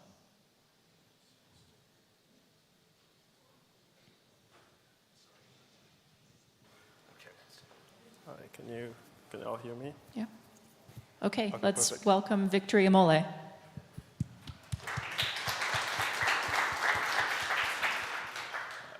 Thank you so much. This is my first time in Purdue, beautiful campus. So today I'll be talking about universal quantum computing with neutral atoms. So the agenda is I'll give an introduction to Inflection and myself. Then I'll give a brief overview of neutral atom quantum computing hardware. And then I'll talk about the types of work that we've been doing and also like the industry in general has been doing towards building utility scale neutral atom quantum computers. In the middle of this, I'll be doing a live coding session. And then we'll jump back to the slides again, and I'll give a conclusion and acknowledgements.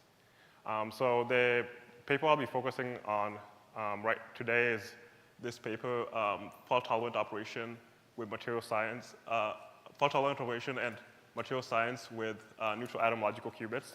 It's a paper we published late last year, where we ran quantum allocation codes on our machine. So what is Inflection? So Inflection was, yeah, you just heard the introduction for Dana like earlier, so this is probably redundant. But Inflection was founded in 2007 as Code Quanta, and we are a supplier for critical components in the quantum industry. We're leaders in compute and sensing, and we also do quantum software as well. We have offices in, our headquarters are in Boulder, Colorado. We have offices in Madison, Wisconsin. I'm in the Chicago office, offices in the UK, Australia, and Japan. And we have an inertial sensor on the International Space Station. So our quantum technology is built out of neutral atoms. And everything is, the center of what everything is built out of are this glass cell. So what you can do is trap lots of atoms in this cell and use it to build things like quantum computers, accelerometers, atomic clocks, and quantum radio frequency receivers. Our mission is to bring commercial quantum progress to market, and basically just have quantum just change society and human lives in the 21st century. So what about me? Who am I? I did my undergrad in Iowa State University, which is about a 7-hour drive away from here. And I wanted to know, the reason I went to Iowa State University for computer engineering is because I wanted to know how computers worked. And thankfully, that's what ended up happening, so money well spent. I know how computers work now. And then in my junior year, I was interested in emerging technologies. So I started exploring what kind of cutting-edge technologies were out there, like AI, crypto, et cetera. And quantum computing was one of the technologies on this list of emerging technologies on Wikipedia. So that's the one that stuck the most. So I ended up just studying that. And I kind of got into the field when I went into this list of quantum computing simulators. I started playing around with quantum programs, and it was really fun. After that, when I graduated, I did non-quantum classical software engineering for 3 years. And then after that, I joined a startup called Supertech that was spun out of UChicago by Fred Chong and Pranav Gokhale, which was then acquired by Code Quanta a year later. That's now Inflection. So that's my whole journey. So this is a picture of our neutral atom quantum computer. The computer itself is this small glass cell that I showed earlier, and everything else around that is just a control system. So it's just all the lasers and optics that are needed to control this quantum computer. And the way you do this is you shine lasers on these atoms at certain frequencies, and that's how you apply the gates. So this just shows the types of lasers that you can apply to do like 2-qubit gates or single qubit gates. And these are the fidelities that we're able to attain. So 99.35% for CZ fidelities, 99.90% for local RZ, and then our global rotation gates are 99.98%. So with these 3 gates, you have a universal gate set, so you can do any type of gate if you decompose your program to these gates. Okay, so how can I use these? So I now have the ingredients. How can I use them to build a utility-scale neutral atom quantum computer? Utility scale being that it's a machine whose benefits exceeds its cost. So obviously, it's something like factoring for breaking RSA 2048, which if you look at this survey that was done 2 years ago, so basically what they asked people, like, when do you think RSA 2048 will be broken? You can see that it's pretty much 100% for the most optimistic case to happen in 30 years. But there's a lot of work to do to actually get to that point where we're running RSA 2048. So then DARPA came up with this quantum benchmarking initiative to kind of spur this effort. And we have a list of applications that are most amenable to having speedups of quantum computers, while also being things like classical computers can solve efficiently. The earliest ones being applications in material science. So simulating things like strongly correlated materials is something that the quantum computers will be really good at, and would require a modest amount of resources, like 100 or 200 logical qubits, which I'll define. I'll define logical qubits later. But if you look at the x-axis here, you can see like how big of a machine you'd need to do something like, so it's more so like material science, like 10 to the 3 physical qubits. But yeah, things like RSA 2048, you need like millions of physical qubits. So this axis counts physical qubits, but you need to keep in mind that physical qubits are very noisy, and to be able to build a reliable system, you need to use those physical qubits to create logical qubits. So a logical qubit is a collection of physical qubits that are protected by quantum error correcting code. So on this, you can see a diagram of our neutral atom system. And you can basically say like this block here is the first logical qubit, this is the second logical qubit, and this is the third logical qubit. So you're using all these really noisy physical qubits to encode one reliable logical qubit. And there's this theorem called the fault tolerance threshold theorem that says that if your physical qubits are good enough, then you can add more physical qubits to create a system that is below threshold, which just basically means that your logical qubits perform better than your physical qubits. And the notation that's usually used for the codes that are run on these systems is the NKD code, where N is the number of physical qubits, K is the number of logical qubits, and D is the error distance. So once I have my logical qubits, I need to run fault-tolerant protocols on it, which includes quantum error correction. And to do that, I first encode my logical qubit in my system. So for example, here I'm running the Steen code, which is a 713 code. That means that it uses 7 physical qubits to encode 1 logical qubit at distance 3. That basically means that it can correct up to 1 error. And then once I do, so then I run my system, and then when I'm running it, I check the syndrome, which means that I measure the physical qubits of the plaquettes. So I measure like physical qubit, the physical qubit in the middle of the green plaquette, physical qubit in the middle of the blue plaquette, and physical qubit in the middle of the black plaquette. And that'll give me these bit strings. And then I can check the bit strings to check, and then the bit strings will tell me whether or not I have an error. So when I measure the bit strings, I get a syndrome. And then I check the syndrome, and then if the syndrome has something other than, for example, if I have like anything other than zeros, then I know I have an error. Then I can correct that error by applying another, a gate that will reverse that error. Okay, so now we can do some quick live coding, quick live pair programming session here, and I can just show you how to build these qubits and do error correction.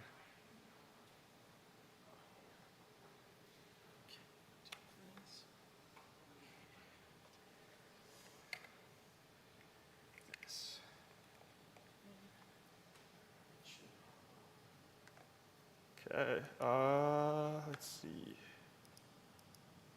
Okay, I should scroll up.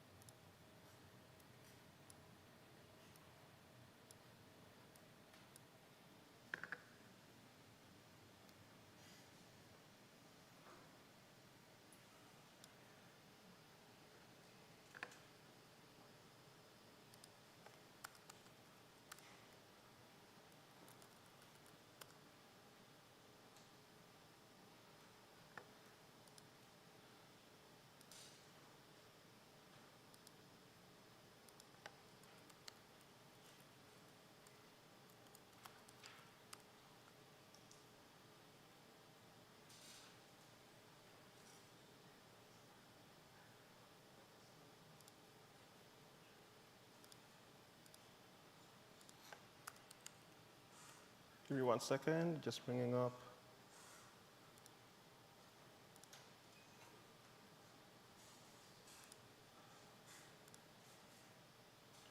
Cool. So yeah, as I said earlier, fault tolerance basically means that when I do my syndrome extractions, there could be errors on my syndrome extraction circuit. So I want to make sure that my errors don't spread out and destroy my whole memory. So this is where the concept of fault tolerance comes in. So there are different ways of doing fault tolerant error correction. One of them is Shor error correction. Another one is Steen, and another one is nil. Don't worry about what those mean. We just pick nil and go on for today. So what I'll do here is I'll define my logical qubits. So for the Steen code, we have 7 physical qubits for each logical qubit. So here I'm simply creating I'm creating 6 logical qubits, and I'm using 50 physical qubits to do so. Once I do that, I create a register of my logical qubits. So the Steam code gives me, to do gates on logical qubits, I can do transversal gates. So the Steam code gives me, for example, it gives me a logical Hadamard transversally. That basically means that to do a logical Hadamard gate on a Steam code, I apply 7 physical Hadamard gates on each physical qubit. I also get X gates transversally. So to do a logical X gate, same as a Hadamard, I apply a physical X gate on each physical qubit, and then I get an X gate logically. To do a 2-qubit gate, like the controlled X gate, that's also transversal. So if I have 2 blocks of logical qubits, and I want to do CX between them, I can do a physical CX between each physical qubit. So transversal gates are nice. You want to have a code with as many transversal gates as possible because they're inherently fault tolerant, and that's really nice. And you don't have to do really fancy gadgets to do your logical gates.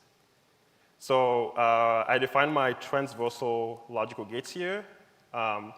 This is basically just saying that I'm applying Hadamard on each physical qubit, I'm applying on X on each physical qubit, and I'm applying a CX on each physical qubits. Steam code doesn't just give H, X, and CX, it's just what we need for today, but it also gives you, your polys, basically gives you the Clifford group transversally. So once I do that, I can encode my circuit.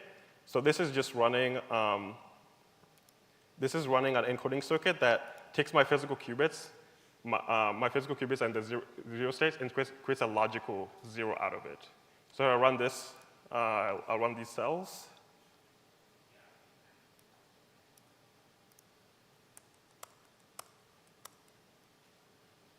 Okay.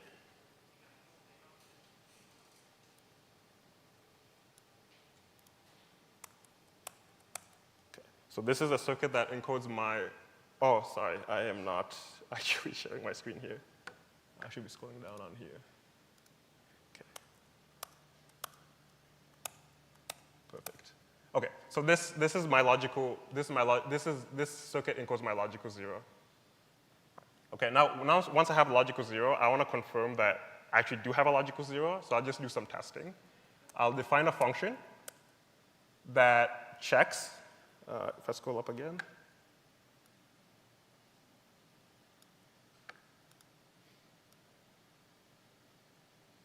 I'll have a function that checks to see if I have a logical 0.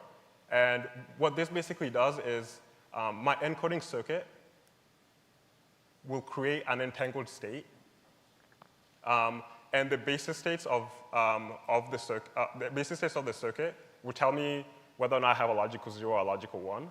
So if I measure every single physical qubit here, for example, and I get all zeros, then I know I have a logical 0. Ditto for if I have 3 zeros for the first 3 physical qubits, and 4 ones, I also know I have a logical 0. So all these bit strings encode a logical 0 if I measure them. To check if I have a logical 1, I'll just flip this bit. So if I have a 0, I flip it to 1. If I have a 1, I flip it to 0. And that's what I do here.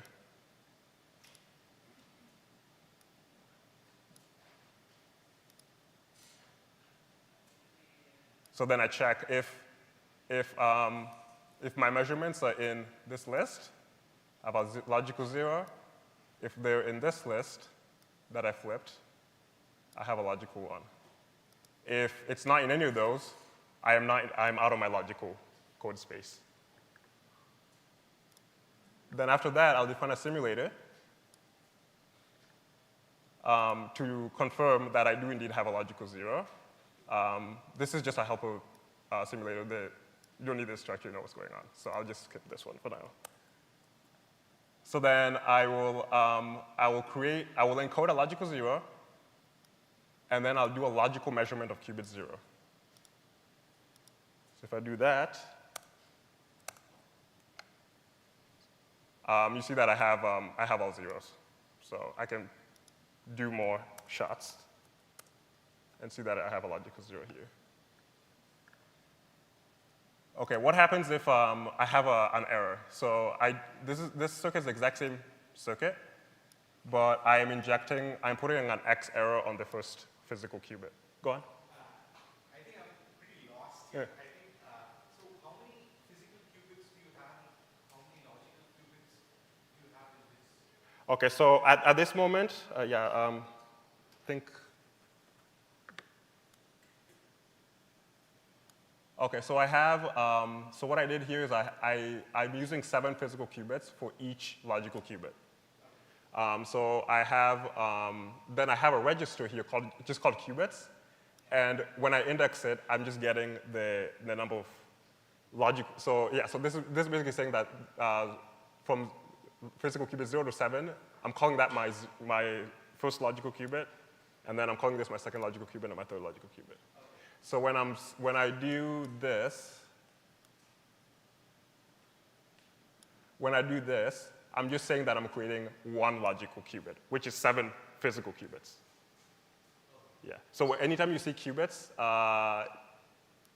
and that index is talking about logical qubits. So why are those strings 0? Because I'm just starting out at 0. I'm just preparing my state at 0, and then that's it. So if you go down, there are a few lines, right? Yes, because I am running this 10 times or 15 times. So if you look at my function QEC simulator, it's taking in repetitions. So if I made this 1, I would just have 1. So I'm just running it multiple times. Yeah, just to confirm that you can have. If I ran it once here, and I was applying like a Hadamard gate, I wouldn't know that I'm applying a Hadamard. It would give me a 0, but then if I run it multiple times, I could get a 0 or a 1, or yeah. So that's why I'm running it a lot of times to confirm. So we showed you some simulation of how you would write code. Maybe when you did it already, but has your hardware demonstrated that you cross logical threshold? Is your logical error rate better than your physical error rate? Yeah, so I will talk about, after this coding session, I will talk about the experiment we ran where we ran a 422 code, and we were able to run a protocol that confirmed that we were, all our logical circuits were doing better than our physical circuits. Does it scale appropriately? They don't scale because the 422 code is an error detection code.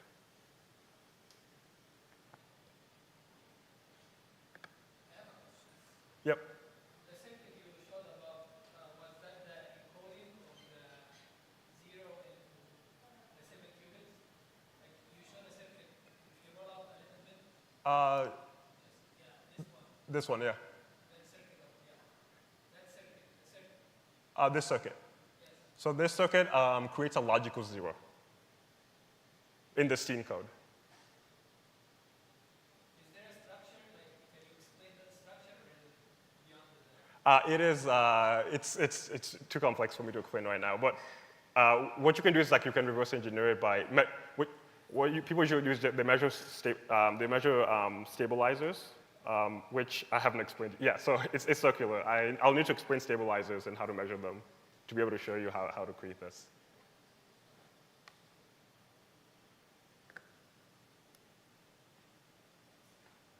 Okay, so any other questions? Thanks for all the questions, by the way. So here I just applied an X error on one of the physical qubits, and when I run that, this is just confirming that my code is working because I applied an error and now I'm out of my logical code space.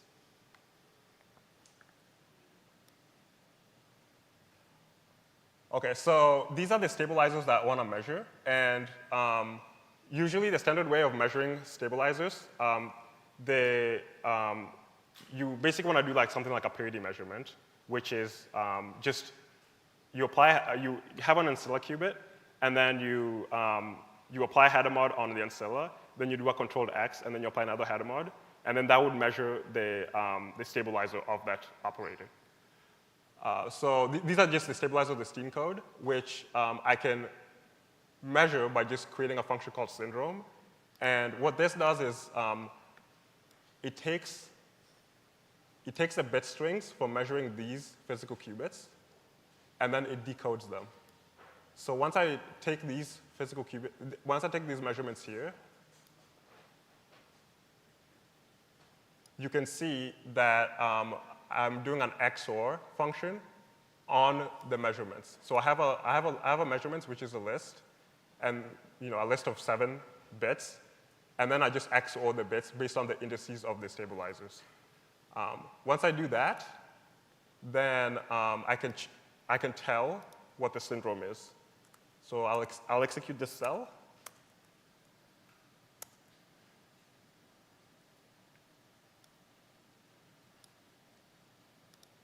All right. So in this case, I have no errors because I ran my circuit that had no error. Then I checked my measurements. So you see I have a measurement of 7, 0, 1, 1, 1, 0, 0. Then I take the error here, I pass it into my syndrome function, which XORs these bits, and then it returns me my syndrome. So you can see my syndrome here is 0, 0, 0, which means no error happened. So if I do the exact same thing, where I inject, so remember I did 2 things. I injected, I had 2 functions. I had inject no error here, that had no error. Then I had a variable called inject x error. So if I replace this inject no error with inject x error,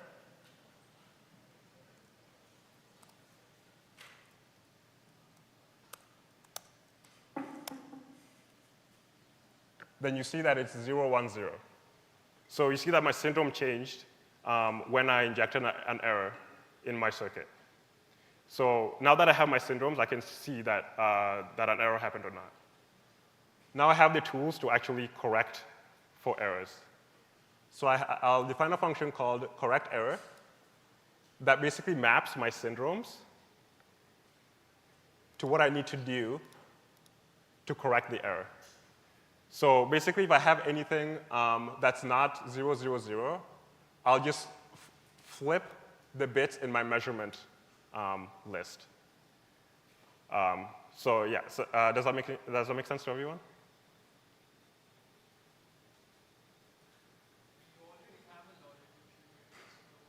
Yeah, so I have a logical qubit, but if I put an error on it, I need to be able to tell whether or not an error happened on it. To do that, I measure all the physical qubits, and then that gives me a bit string. I pass this bit string into this function, and then this function will tell me whether or not an error happened on my qubit. Because there's no way for me to tell whether or not an error happened unless I do this. I measure these syndromes.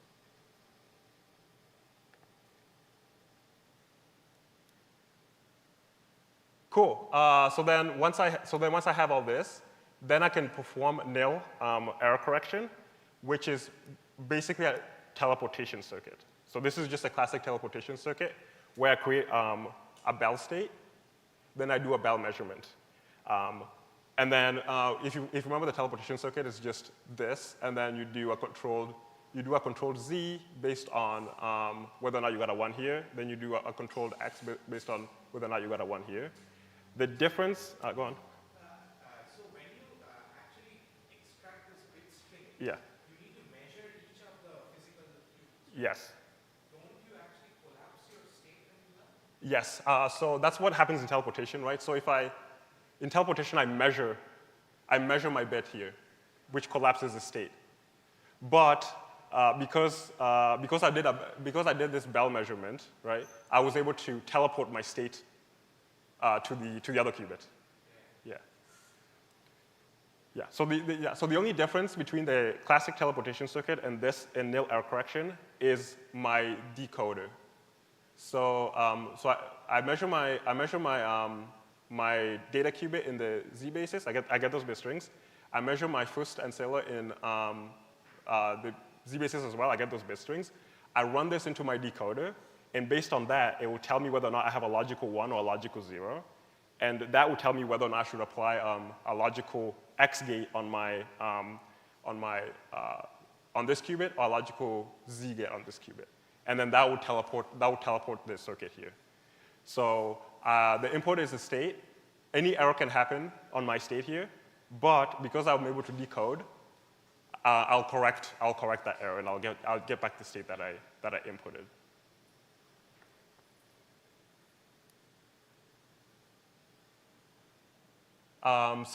This is just machinery to be able to just demo nil teleportation. And this function here is the function that I'm using to just create the circuit. So if you study these operations, I'm basically just doing the same thing that I did here, except logically, right? So I'm doing like I'm encoding 3 logical qubits. I'm applying my logical gate to my data qubit if I want to. I'm doing my Bell measurement on my, I'm creating a logical Bell state between the first logical ancilla and the second logical ancilla. Then I'm doing a Bell measurement on the zeroth I'm doing a Bell measurement between my data qubit and my the first logical ancilla. Then based on that, I am applying either a controlled Z or a controlled X. So we will execute this. Cool. So in this case, I will, all I'm doing is, since I get a transversal X for the scene code, I can just do a logical X on my scene code. So this is just confirming that when I apply an X gate on my logical qubit and I measure it, and I also put an, let me talk about this function here real quick, the generate circuits, just to explain the signature. I have this signature here, error qubit, which basically just inserts one error to confirm that I'm correcting my error.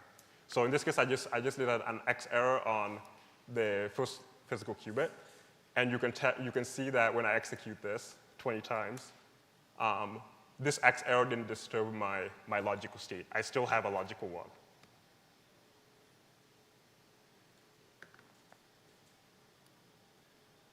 Cool. So the scene code is a 713 code, which means it can only correct one single qubit error. What if I want to increase my distance? To do that, I do this concept called concatenation, which basically means that I use the physical qubits of my scene code and use them as logical qubits. So in this example, if I want to do a level 2 steam code, what I do is I take 7 blocks of steam codes, and then I just run my encoding circuit on those 7 blocks. So here is an example where I'm doing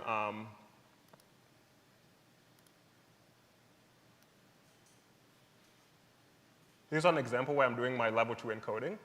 So what I'm doing here is I'm encoding 7 blocks of steam codes. So that's why I have 7 encodes. And then I'm doing transversal gates on my logical qubits. So this is the exact same circuit that we had at the top, at the beginning.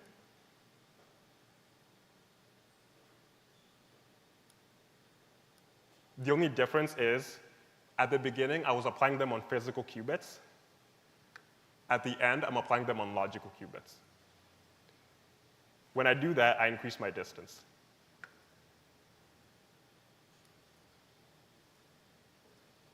So the distance increases exponentially.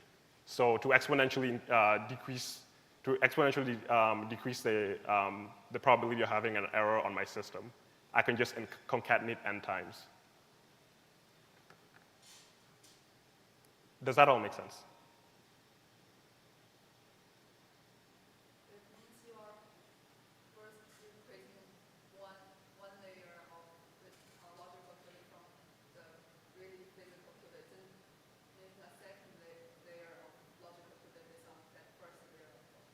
Yes, exactly. So total, I'll have 49, I'll have 50, 49 physical qubits.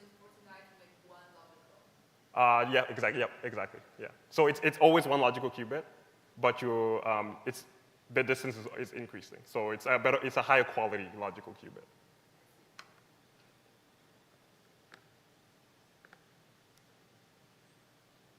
How much time do I have left, by the way? Oh, perfect. Cool. Okay, so yeah, so now I have all these. So I can do my transversal H's, CX, X, C naught, but this doesn't give me a universal gate set. So there's a theorem out there called the Easton-Cornell theorem that basically says that you can have an error correction code that gives you a fault-tolerant universal gate set. You always need always need a gate out of your a non-transversal gate to be able to get a universal gate set. For the Steen code, that gate is a T gate. So to be able to implement it, you need to teleport that gate in. I don't have time to talk about teleporting gates. Just something to know that I can do universal quantum computing using the stuff I've just used here. I'll need to also need to teleport a non-Clifford gate called a T gate in to give me a universal gate set. But once I do that, I'll have a universal gate set. So all of this is like on a simulator platform, right? But not on an actual quantum computer. Yes. So here you're assuming like unitary operations for all the gates. So the errors you introduce are also essentially like user-induced errors, right? Yes. And so what is the kind of error in that case? Like in this case, can you kind of say? The error model we're using here is a depolarizing noise model. And then you're again showing that by using this architecture, you're able to correct that. Yes. And can you experimentally also see this? Say it again? Can you also experimentally see this? So there is, I don't think a device exists in the world at the moment that can run this experiment. This is a pedagogical example. Because I would need, I was actually just about to talk about this. So for our level 2 code, right, I would need 49 physical qubits here. Then I would need two copies of that to be able to do this circuit. So I would need over 100 physical qubits to be able to do this experiment.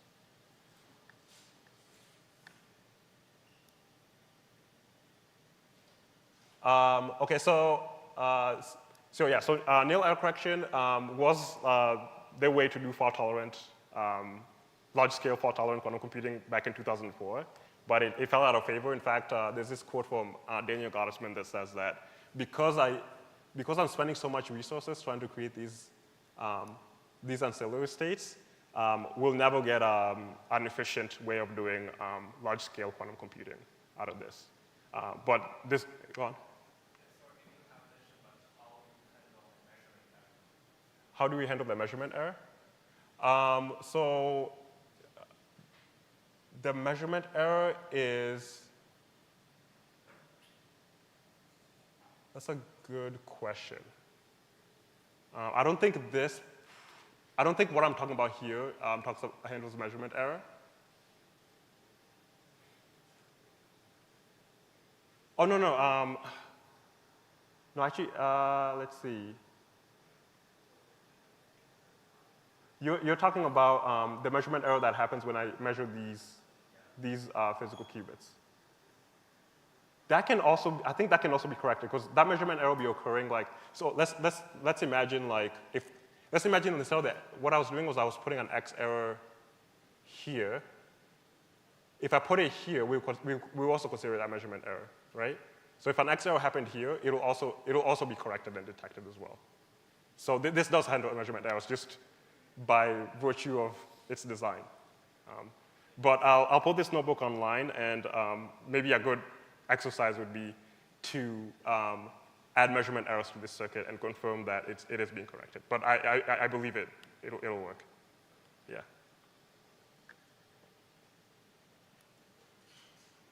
All right, cool. So So yeah, when you see all this, right, so all we're doing is teleportation, right? We're teleporting gates to correct, and we're teleporting gates to do gates.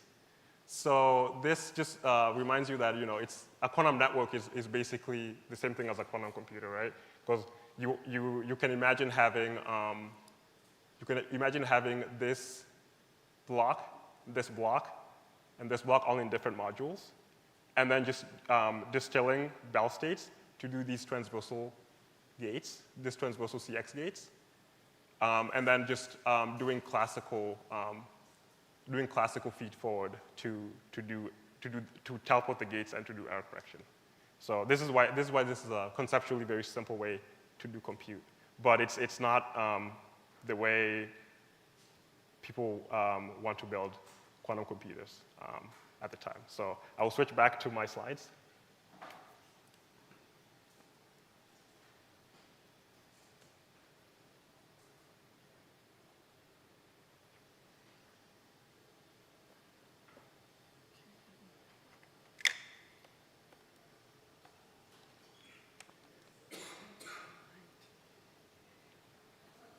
All right.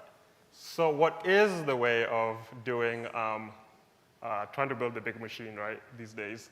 The popular way of doing it is using these things called QLDPC codes. And you can think of QLDPC codes as codes that I can get away with not implementing these fault-tolerant error correction gadgets. I can get away with not implementing nil error correction, Steen error correction, or show error correction. This is because these QLDPC codes, by the fact that so QLDPC means quantum low dense parity checks. So the fact that these parity checks have a low density means that if there's an error on my when I measure my syndromes and there's an error on my syndrome extraction circuit, it doesn't spread out so far that it crosses my whole memory. So it's not fault tolerant, but it's not disastrous if there's an error on these syndrome circuits. So things like examples of QLDPC codes is the surface code. And the pros of the surface code is, the surface code is the leading code for building large-scale quantum computers because it has high thresholds, and it allows me to do logic efficiently, relatively efficiently compared to the other codes I'm about to talk about. The con of LDPC codes is that it has a low encoding rate. So no matter how much I increase my distance, the number of physical qubits would be the square root of my distance, but I'll always get one logical qubit. Compared to something like the lifted product codes, which you can see here that like an example of a lifted product code is you're using 714 physical qubits to get 100 logical qubits at distance 16. So it's not just 714, 116. So all these codes have high thresholds, but only the bottom 3 LDPC codes have a high encoding rate, and the bottom 3 also have expensive logic. So you kind of have to it's like a game of whack-a-mole, right? If I give you a code that has a high encoding rate and it's LDPC, then you have to pay a penalty for doing gates. But then if you want to take the low encoding rate, then you're just wasting you're wasting the number of physical qubits that you could be using to encode more logical qubits. So yeah, like I said, concatenation was out of favor for a while, but recently there've been these new results showing that you can indeed have low overhead codes using concatenation. So there was this paper that came out, I think 2 or 3 years ago, that basically used these concatenated Hamming codes. So those are just another quantum error correction codes that are both high threshold, high encoding rate, cheap logic, and it's also modular because unlike LDPC codes, for concatenation codes, you only need to build really small modules and connect them. And then you never need to worry about, if you want to increase the distance, you just connect more modules. You don't need to go into the module and add more physical qubits. So concatenated Hamming codes and the C4, C6 codes kind of check the boxes that these LDPC codes don't check. The only con is that you do need to implement these error correction protocols to be fault tolerant. But they are the highest threshold codes that I know of. So for example, if you look at this graph here, right, you can see that the C4, C6 code at P equals 1%, it's the only code that will allow you to tolerate that much error. The other codes are not under threshold for that large amount of error that you'd experience on a system. But you can see that it also takes a lot of physical qubits to be able to tolerate that amount of errors. So if on the worst case, if the worst case scenario is we can only tolerate 99% error, then you would have no choice but to pick this code. But thankfully, devices are tolerating things like 0.1% P. Okay, so yeah, so there's a lot of excitement going on in concatenation these days, and given the popularity of LDPC, I would encourage any researcher that's interested in quantum application code to take the road less traveled and look into how to basically reduce the overhead needed to do fault-tolerant error correction on these codes. All right, so now I'm going to talk about the experiment we ran on our device. How many minutes do I have left? Oh, perfect, perfect. So yeah, so the C4C6 code is the 422 code, which I'm about to talk about, concatenated with a 622 code. So if you do that and you concatenate it n times, you get these really high thresholds. So we ran a 422 code on our system, which is not an error correction code, it's an error detection code. And these are the logical code words. Good exercise is to do the exact same thing we did for encoding the Stein code, but do it with the 422 code. You can see it's just a GHZ state. So then the error types here, same exact thing. You can measure your physical qubits.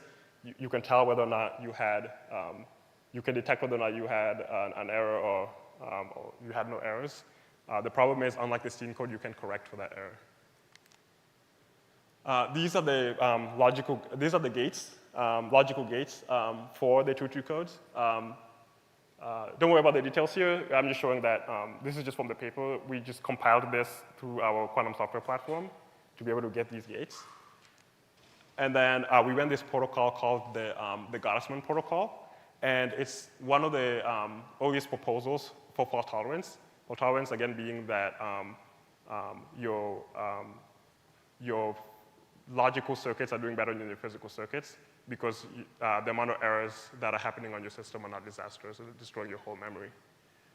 Okay, so we ran a list of all the physical quantum circuits and the logical equivalents, and then also ran an application called the Anderson impurity model. It's a model for simulating strongly correlated systems. It's one of the applications, one of the earliest applications on this list. So if you look at this graph here, you can see that one of the points is dynamics of magnetic materials. That's one of the, so AIM is one of the applications that falls into the dynamics of magnetic materials, which falls on the 10 to the 2 to the 10 to the 3. So one of the earliest applications for quantum utility will be one of these AIM circuits. That's what we call them. So, so the AIM circuits is good because quantum chemistry apps are probably harder than factoring, and having exponential speedups for quantum dynamics is a natural application for quantum computers. It's why quantum computers were proposed by Richard Feynman in the 80s. And it's really helpful for designing novel materials and studying things like high TC. So this is our system, and we were able to reconfigure the system to get this type of hexagonal connectivity. And these are the fidelities that we were able to get on our system. We had to simulate our circuits to make sure that with these fidelities, we would still come out ahead and be fault tolerant. And that ended up being the case. So we ran 3 applications. We ran a logical Bell state, confirmed that we have a 9x improvement. We ran the Gottesman protocol. We end up getting a 15x improvement. And then we ran the AIM circuits, which ended up getting 6x improvement. So the conclusion is, so neutral atoms are a promising modality for large-scale fault-tolerant quantum computing. You have this reconfigurable connectivities. You can trap so many atoms, and you have a simple control system.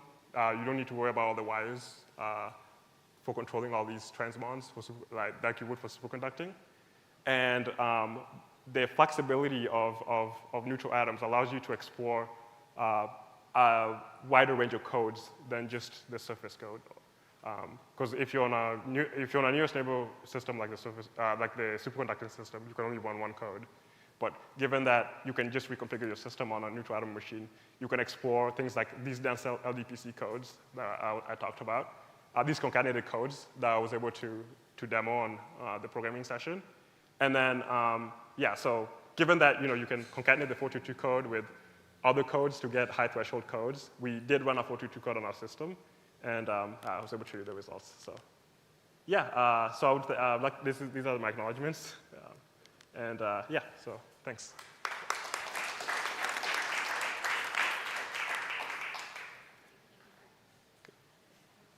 Very nice talk. Are there any questions?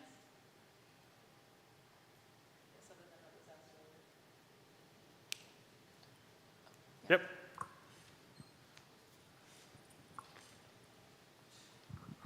To physically achieve the error correction code that you were showing, what is the most important missing factor in your experiment step or in your device?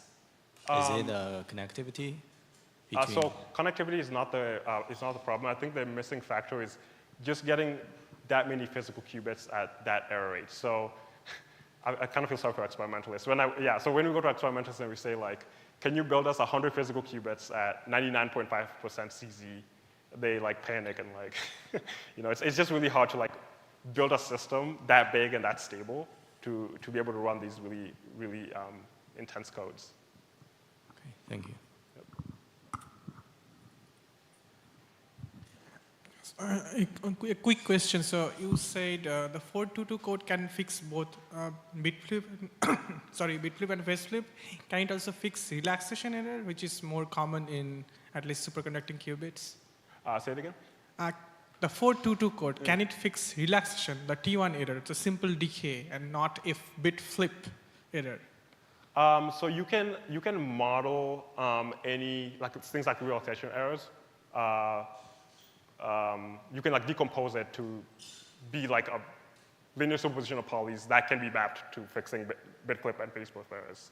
It's It's like a theorem in fault-tolerant quantum computing that these types of errors can be decomposed to just bit flips and phase flips. I see. Okay, thanks.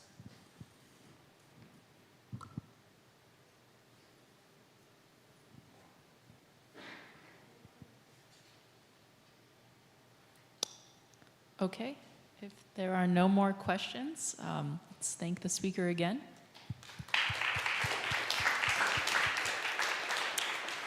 And the schedule got shuffled a little bit, so we're going to have a break, and then we'll reconvene at about 4:20 p.m. for our panel. Yeah. So those of you who were here this morning may have picked up your vouchers for dinner tonight, but there is a dinner for the speakers, and then we want all of the students to get together at the Purdue Memorial Union. There's a food court, really nice food court, downstairs in the Union, and we have $15 meal vouchers for you at the Union. And our hope is that you will all ride over on a bus together. The bus is going to leave here at 5:15. You can scatter and go get whatever kind of food you want. There's everything from sushi to pizza to an Asian grill and burgers. So there's lots of variety there. and then you can all get together in one of the community spaces and enjoy a meal together. So while you're picking out your food separately, we'd love for you all to go ahead and eat together. Then at 8 o'clock, the bus is going to be parked right outside of the Purdue Hotel. It's on North Street. So folks who are from Purdue, if you could help the folks who aren't from Purdue know where to pick up the bus. It's on North Street across from the Grant Street Garage. And then that will make a bus run down to Hilton Garden Inn, and you'll have all your transportation taken care of. So if you didn't get a voucher yet, come and see me. I'll get you one.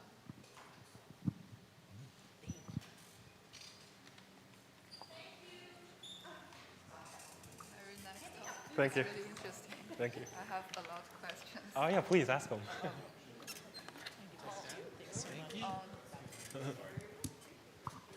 Oh, first of all, you mentioned in the end we can decompose T1, T2 into poly errors. Yeah, I think I can find. I think I find a source for it. I also have this problem in my research, and the solution I came up with is using polytrophin. Yeah, let me see if I can find a source for what my clone. Victory, I just wanted to apologize for shuffling the schedule a little bit. I wasn't sure if I caught you off guard, No. but you did great. Yeah, thanks. Okay. Let me see if I can find a source for what I just said. You have any questions here? I was wondering if you are able to share the notebook. Of course, yeah. The same thing. Let me. Oh, yeah. Oh, actually, I would love to see the notebook as well. Yeah, of course. I will upload it to.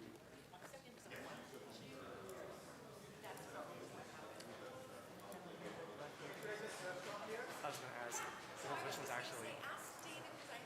Are you familiar with body presentation? Huh? Are you familiar with body presentation?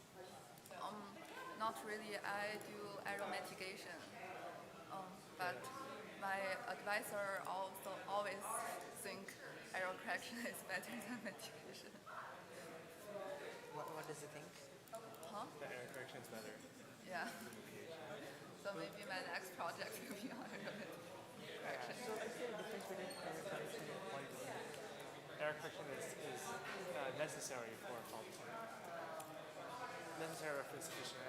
Well, let's just say it's necessary for fault tolerance. We're trying to make fault tolerant from Fault tolerant computers do not have errors. So you need to correct the errors. So like your classical computers are fault tolerant because they have error correcting codes already implemented. So when we're creating the quantum computers, we want to create them already error correcting ports so that when they give the output, it will give us like the sound counteract all the noise inside. That's the idea. Although I have some questions for Victory about this specific way because I'm actually not sure if it's necessary. Because ECC has demonstrated using a lot of physical resources.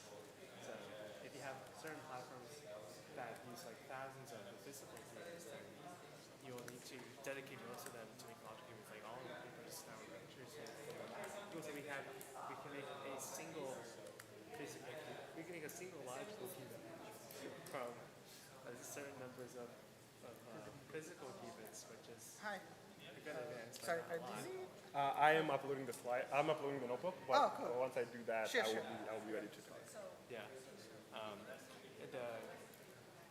We didn't cover error correction in my undergrad quantum course, but in the graduate level course, they usually throw like a lecture or two on the different codes.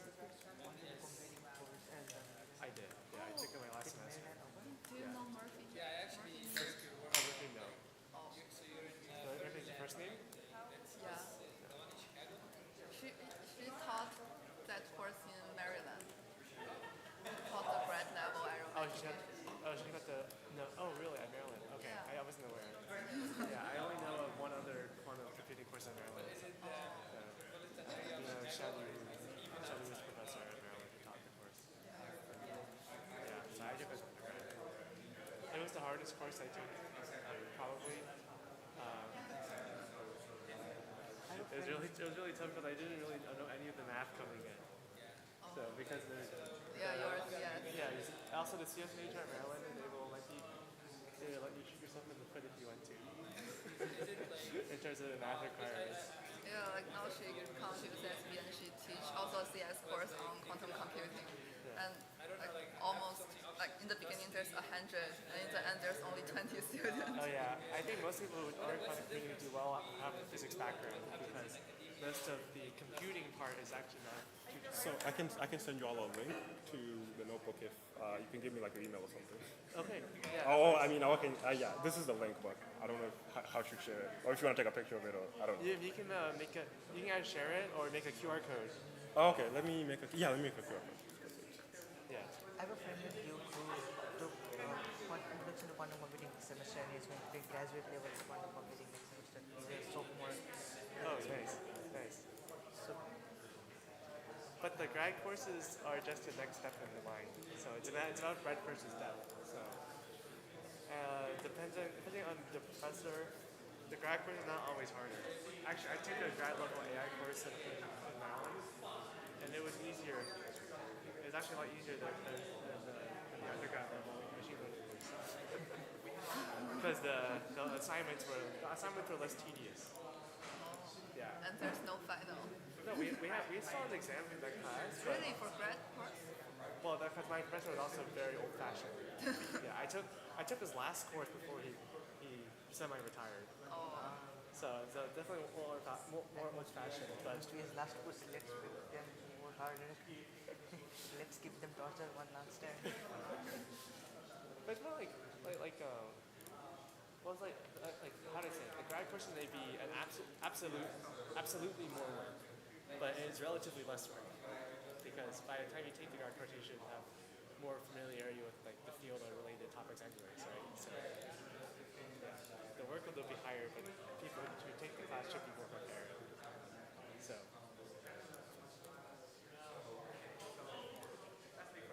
Yeah, and that grad course I think is some neural networks. Any luck with this? Let's try this.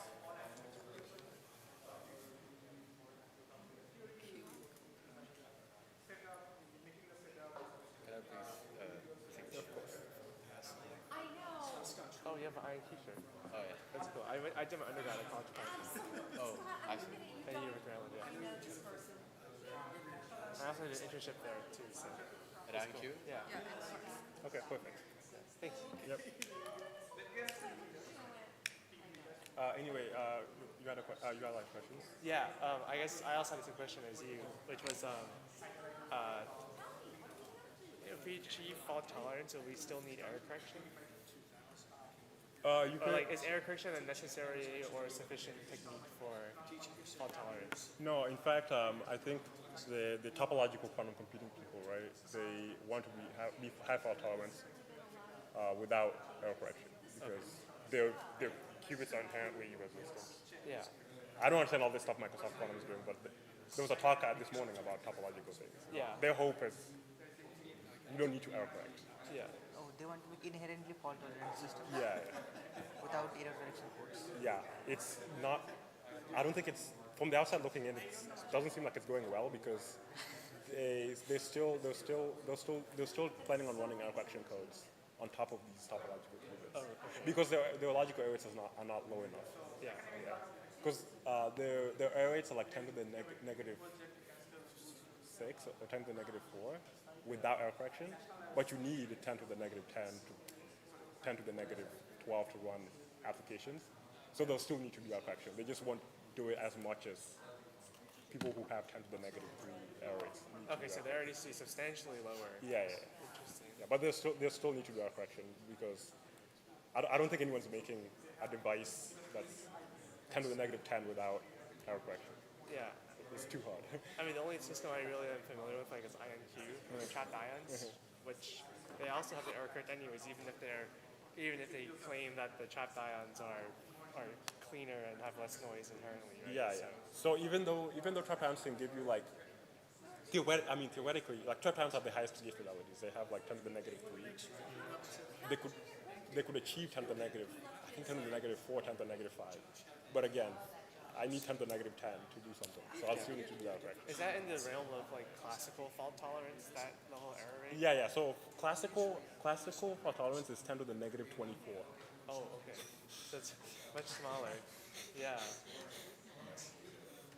there's also the error mitigation, techniques. Like, yeah. do you see that working in concert with the error correction codes? It depends on how much, I guess, what kind of application you're running, because for certain applications it won't scale well. Like, you're not running error detection when you're running Show's algorithm, because the amount of shots you'd have to throw away, it's just not.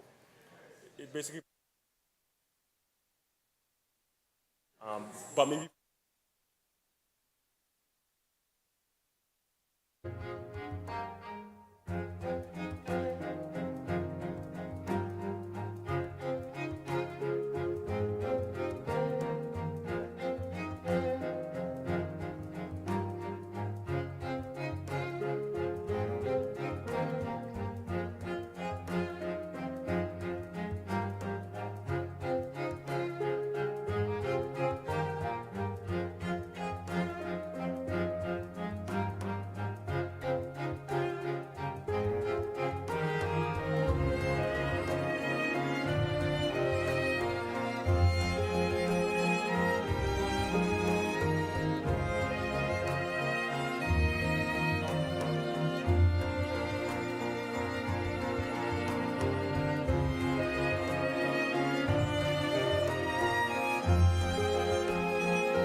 Okay. Give another chair up. I get excited and then I realize the time is limited. I'm like, oh no.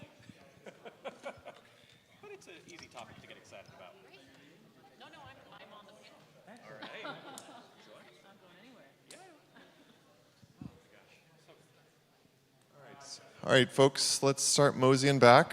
We'll have another panel, and that'll close out our day.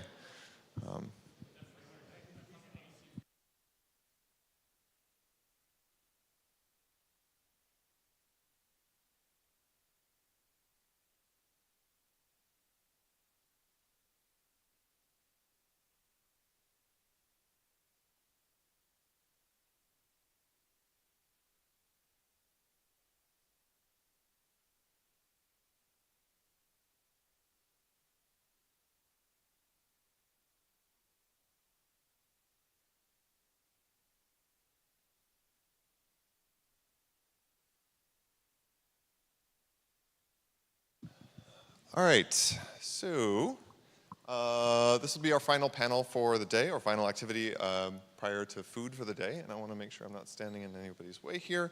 And I think this panel is particularly useful for younger folks in the audience because the kind of goal of this is to understand what kinds of things you can do as a young scientist, say in undergrad or your PhD, to get where you want to go next, right? That's sort of the goal here. And so my goal is to start us off with a question, but I would like to lean on much of the audience to be engaged and ask questions because this is a time to, ask something that you're curious about related to kind of career opportunities, career moves, things that you should do, things that you shouldn't do in order to kind of achieve your own career goals. So I guess we'll start ourselves off with maybe a simple question, which is what kinds of skills, either hard or soft skills, are useful for, do you think are useful for developing as an undergrad or grad student or beyond if you want to go into either industry or academia within the quantum realm? Maybe I can get started. It must be pretty obvious by now with all the AI stuff and everything. Programming is really important. Sharpen your programming skills. Even if you don't study computer science, computer engineering, software engineering, it's just really good to be familiar with Python, how to use the Python programming language. My talk assumed that everyone knew Python, but that's just a case where you would just be seeing Python everywhere, so people would just assume that you know it. Okay, I have one that maybe, people will talk about computer programming or there's all these different hard skills that you need, different math and whatever. I would say one that maybe is less talked about, but is, I think, massively, massively important for success in graduate school and beyond, is project management skills. As a PhD student, we have projects that don't have deadlines, don't have structure, and we have multiple projects going on at the same time with different threads and different meetings, and just kind of honing your project management skills, whether that's finding different softwares to help you keep track of all those projects and keeping yourself accountable and setting yourself deadlines, is really, really valuable for your success as a PhD student. And you'll carry that with you really, I would say, throughout your career. My gosh, here on that one, right? Your graduate career can run away with you if you don't have good project management skills. You end up thinking you're going to be there for 4 or 5 years, you end up there for 8. And kind of along those lines, I would add on scientific communication skills, right? Whether you're going to stay in academia or go to industry, it's important to know how to disseminate your research in a way that's not to other scientists as well, right? You're going to be applying for grants. How do you talk about your research to the Department of Defense? How do you explain the value and the importance of what you're doing and how it meets their needs? Now that's both terribly important if you're writing grants as a PI or co-PI, even more important if you're going into industry. Quantum computing can be a very intimidating field, and if you give a 2-hour lecture on it, you're going to lose most people. How do you make it sound interesting, or as interesting as it really is, to people who don't know physics? How do you let policymakers know that there is value in this technology, why they should be looking at it, and where they shouldn't? Because frankly, there's also way too much hype in this field, and you don't want to be adding to that either. So how do you talk about it in a scientifically minded way, in a reasonable way, but one that makes sense to the audience you're trying to reach?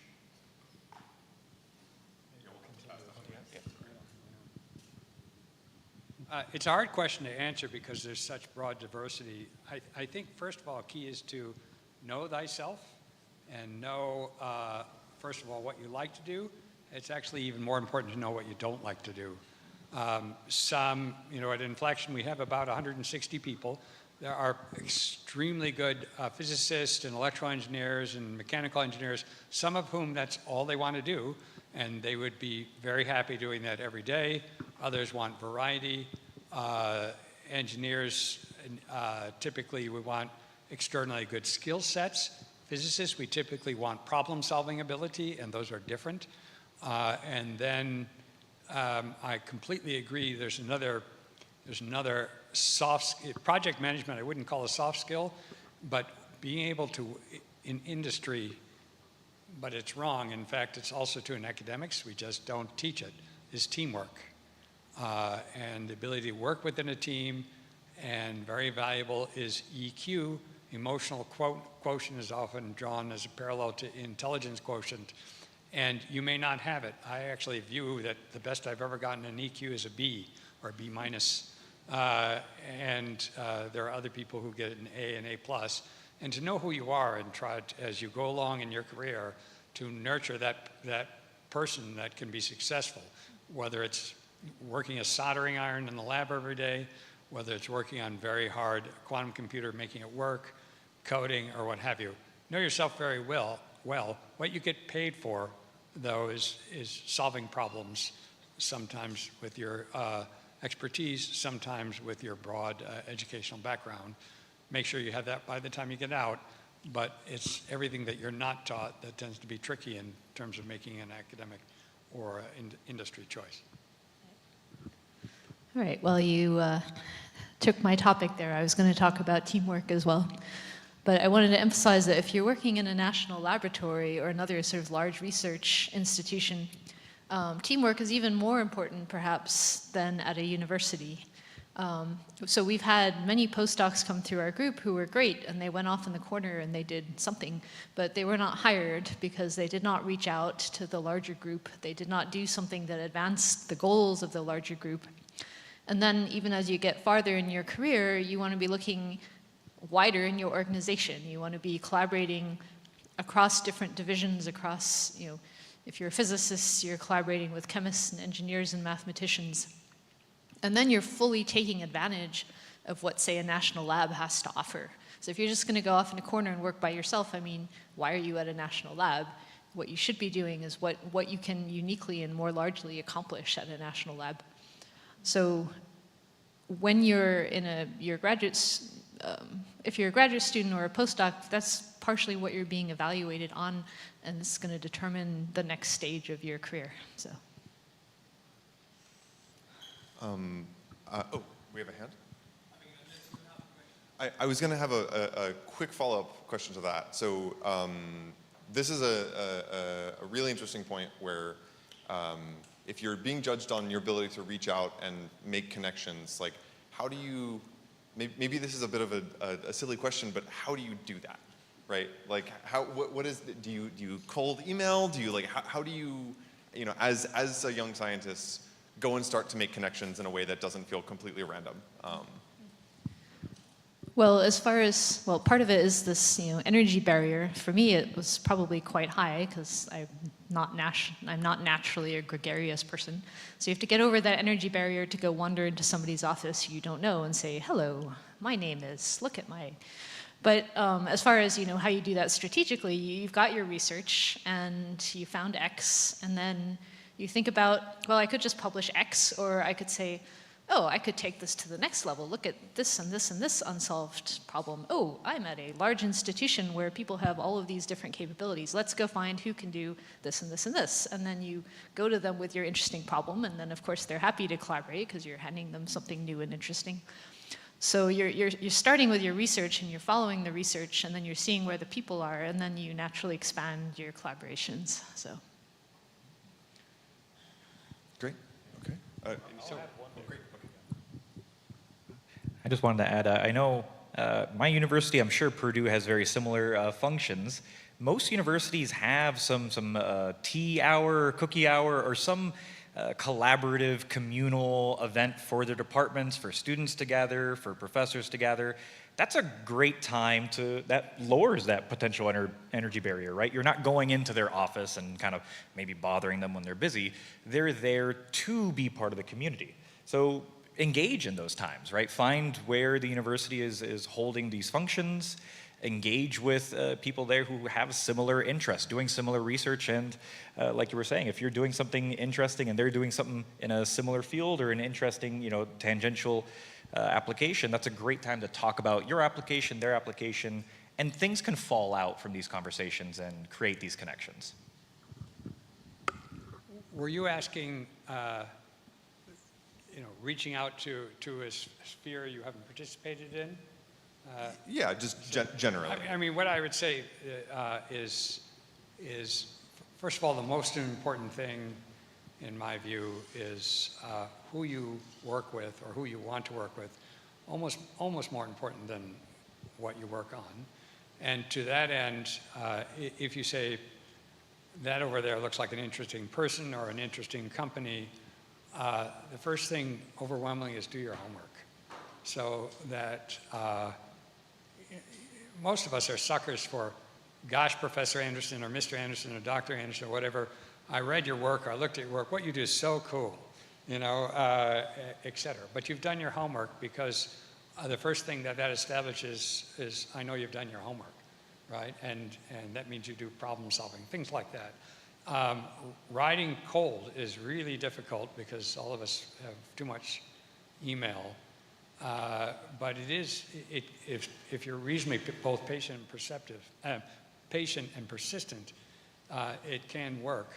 But as I say, do it because you've identified something that attracts you, and you can go and pursue it. And in both academics and business and in national labs, as far as I know, there has to be, timing can be everything, because positions come and go and markets go up and down, all kinds of things. So that's one of the reasons you have to be so patient. Great. All right. Question? So my question was what do you think are the major differences, if any, of doing science in academia and industry, both in terms of the skill set involved, the EQ, the kind of soft skills that you need. Yeah. Could you repeat the actual question, Mark, part of the question? The question is, what do you think are the major differences between doing science in academia and industry, if any? National lab. Yeah. And national. So I didn't go to grad school, but maybe I can talk about experiences in doing quantum research in industry. I find industry to be more on the what is it called, realistic, level-headed about what can be reasonably achieved within the next. I mean, we don't really. I feel like it's academia's job to look into these pie-in-the-sky fundamental research problems, where industry is more just digesting what's been discovered in academia over the past decades and implementing them in real systems. And that's more, I guess that's more practical, more practical day-to-day work that I see in industry. I'm going to forgive me for talking so fast again, but I'm going to second what Victory says. Actually, so I straddle both sides. I'm an academic, and I work at Inflection, and it's completely different. And what I like about industry is the decision-making in principle is very simple. It's got to make money sooner or later. That has to be the purpose. And that's not true in academics. But what is true is very similar, as far as I know, and you'll tell me yes or no, is understanding the mission of the team you're working with. And that work has to reflect the mission.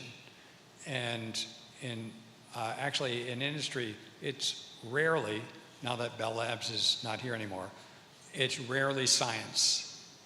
It can be in the national labs, but you have to, again, understand the mission of Los Alamos or Oak Ridge and so on. Okay. I would say, so I'm at Los Alamos, and I was once on a panel like this where we were supposed to explain what working at Los Alamos is like. And there were 3 people from Los Alamos, and they all gave completely different answers, like so far apart you can't even imagine. So, I mean, national labs are an incredibly diverse place. Some of them are like a company, and they have a very specific goal. They have to deliver X. Others are somewhere in between, doing maybe applications research, and then, like me, I'm really more on the basic science.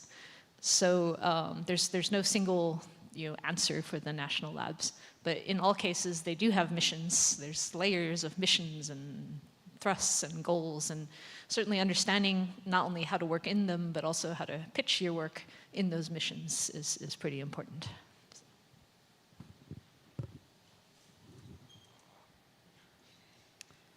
So I have one thing to add that is more of an educated guess. But if I had to guess, you mentioned sort of soft skills like emotional intelligence and how that might play into this. And if I had to guess, I would say roles that demand you work on a team probably demand more sort of emotional intelligence and understanding different personalities and working with those different personalities more than independent work. Yeah, whatever that might look like. Okay. Great. Any other questions from the audience? I can take one. Okay. Next question would be, this is a 2-part question. And for each of you, I'm curious to know if there is any action or set of actions in your past that you're like, that was a pretty good decision, either like consciously or unwittingly along your career trajectory. And then part 2 is, were there any times where you're like, I probably could have done that a little bit better, or like maybe I would have done something different along at that waypoint in my trajectory.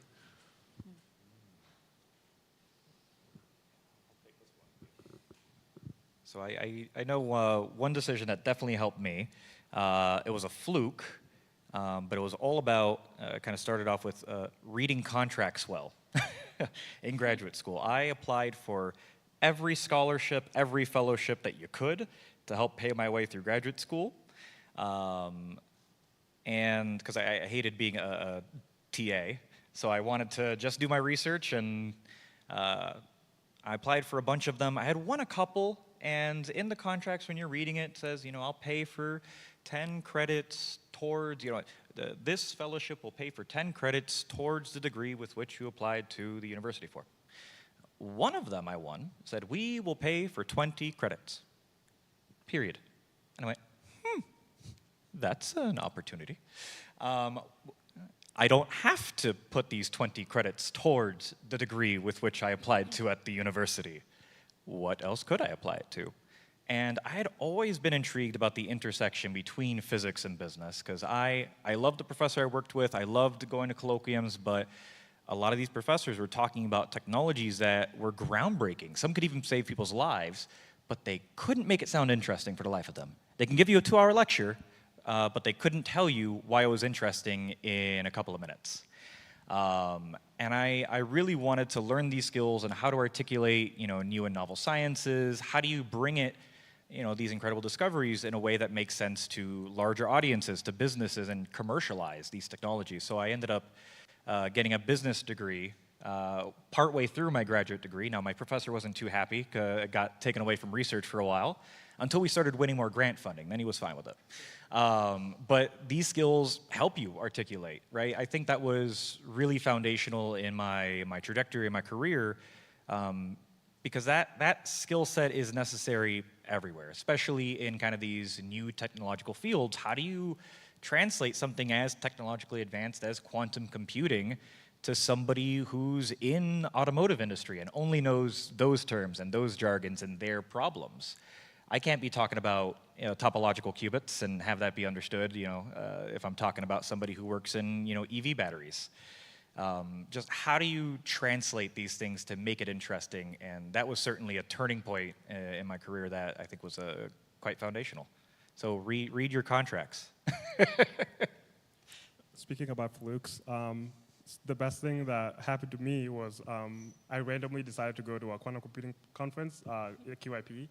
It's one of the premier computer science conferences. And then that was in Boulder 2019. And that's where I actually met Pranav, who founded Supertech. And so he basically reached out to me 2 years later after he graduated and hired me because of that connection.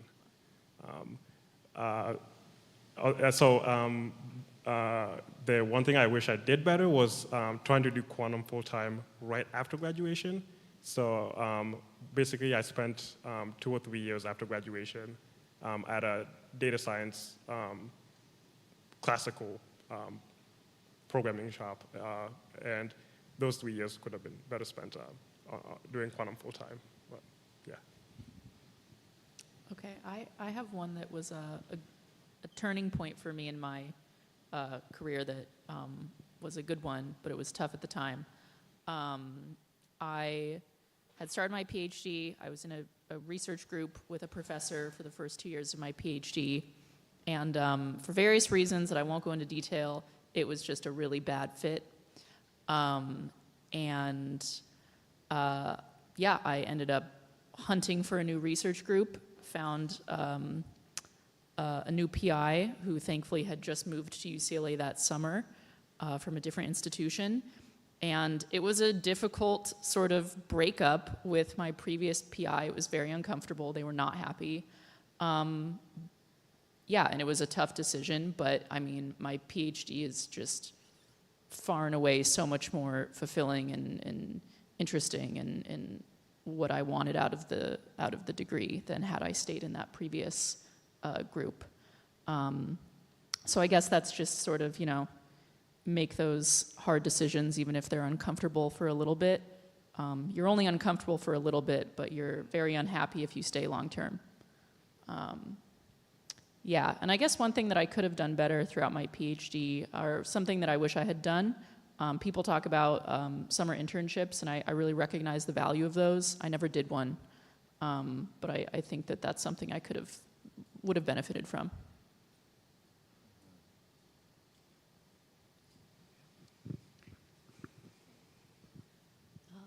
Let's see, I guess there's 2 takeaways that were important to me. One is when you're trying to decide between A, B, and C, never make a fear-based decision. Right? So at the point where you're saying, well, I could do A, it's amazing, but you know what, I'm going to fail. That's your fear-based decision, and identify the moment when you get into that mode of thinking, because you will always stretch farther than you think you would and do better than you can. Let's see.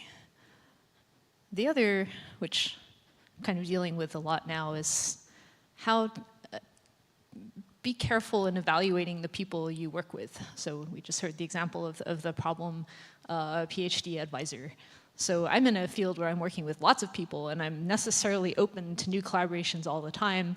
And then eventually you get the problem people, and they wander into your life and cause very disproportionate harm and take away your energy. And some of it is recognizing the red flags, but that can be hard. The other is just talk to people. If you're evaluating a PhD advisor, talk to not even their most recent, but their last 5 students and see what you can learn about it. If you're thinking about a new collaborator, well, why are they interested in you? Is it because they burned all their previous bridges? Or, are they a very good collaborator? So get recommendations on people you're going to work with, and you can solve a lot of problems. I'm old enough, but boy, there certainly have been a lot of turning point events, and a lot of times I've looked back and said, well, I didn't see that coming. I agree with the inclination to be risk tolerant. The fact is, throughout my history, I feel very lucky, but I also took risks. I mean, starting a company, I will say, involves enormous risk to go from zero to something. And I also agree about the comment about people, and the further you go along, the more they seem to impact the landscape and the better you feel you need to be to assess what a relationship is going to bring you, what somebody's agenda is, and so on. It's hard for me to select specific instances like you asked, but because there's so many of them. I've changed fields a few times. My colleagues there, Cornell and Carl Wyman, won the Nobel Prize for demonstrating this stuff called BEC, and I said, oh, that's going to be useful. And over about a 5-year period, I completely switched from quantum optics to ultra-cold atoms. And that involved a lot of risk and feeling pretty stupid for quite a long time. And there have been a number of events like that throughout my career.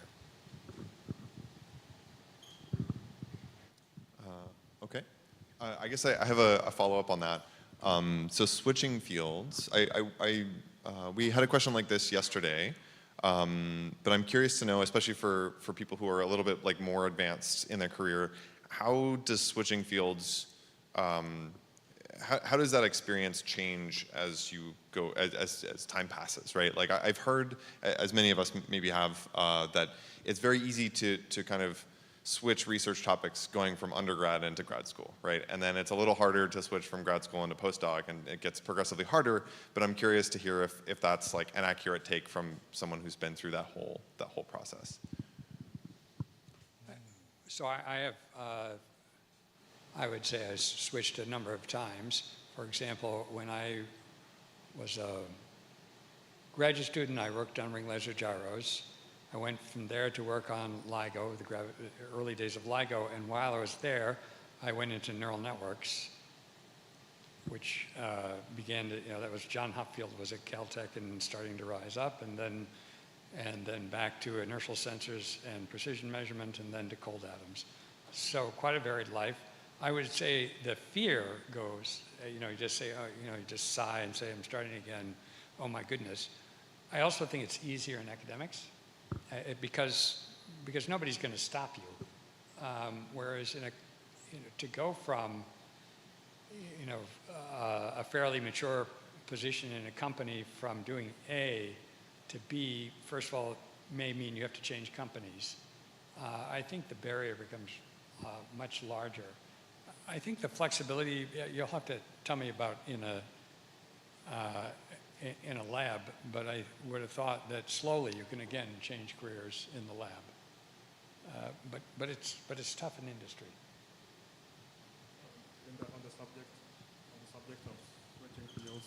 On the subject of switching fields in industry, a concrete example I can give is over the past year, I would say a year or two, there have been these really cool quantum error correction experiments.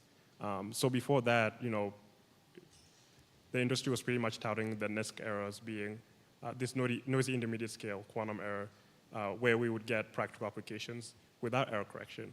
And now that there have been these really cool error correction demos, the industry has kind of started switching to doing quantum error correction. So us being like a small quantum startups, we just couldn't ramp up hiring quantum error correction theorists. So we kind of did have to upskill ourselves on how quantum error correction works and how to do these quantum error correction experiments. So sometimes you don't decide to switch fields, the field decides to switch you. I've had a kind of varied career. I've been, in customer success. I've been a product manager. I did innovation research science. I did intellectual property search for a while, and I've done marketing, and now I'm in business development. And I found for all those in the room getting their physics degree, this might sound cheeky, but one thing that's always helped me whenever I'm switching my degree and looking for a position in one of these industries or new jobs that I find interesting is that the person on the other side tends to think, well, he has a PhD in physics. He'll figure it out. Even if you might not have all the requirements that they're looking for.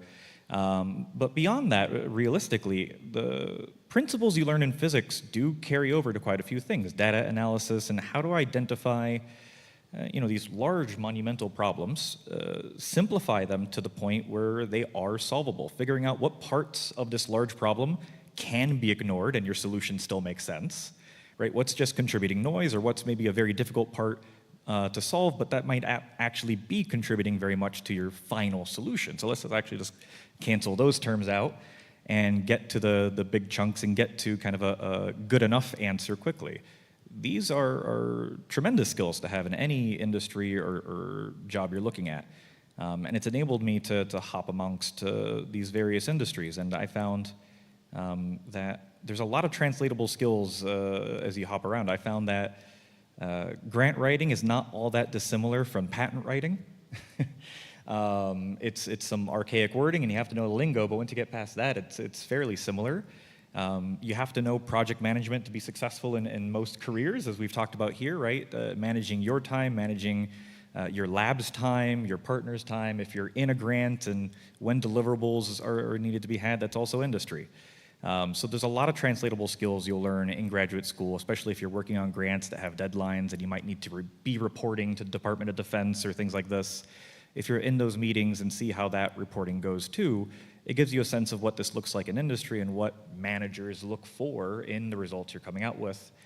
But I found that it can be challenging to switch your career, but as long as you're passionate about it and do your research in anything you do and what you're wanting to do and the career you're going into, you can make it work out.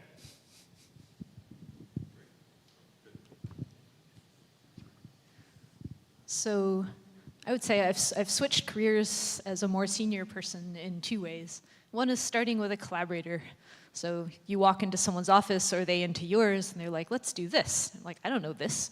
Okay, so you learn this and you have something to offer and they have something to offer. And by the time you've been doing that for a few years, you're in a new field. And then the important thing to do in that case is to ask the stupid questions. It's easier to do when you're a young person. You can wander into schools like this and you can ask all the stupid questions. But now you're a senior person, so when do you get to ask the stupid questions? Well, you just have to bite the bullet and ask the stupid questions. And you can say things like, well, I'm in this field and I'm learning this field. I don't know about this field. Let me ask the stupid questions. So that's an incredibly important part about switching fields that you have to remember to do. The other way that I get switched is, somebody switches me.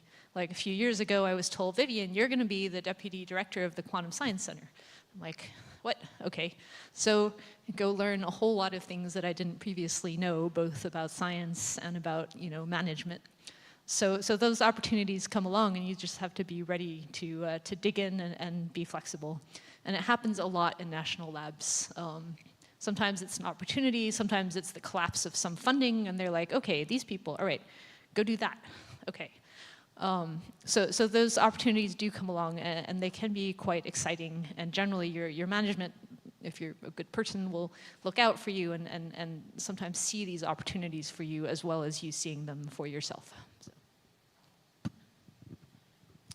Great. Aha, another question. Great. Okay, thank you so much. Coming from a smaller institution, what advice would you give to someone like me, where we have very few faculty in the quantum field? I think it's just one person in my entire department, and you're trying to figure out your pathway, and you're really interested to work with in the quantum field.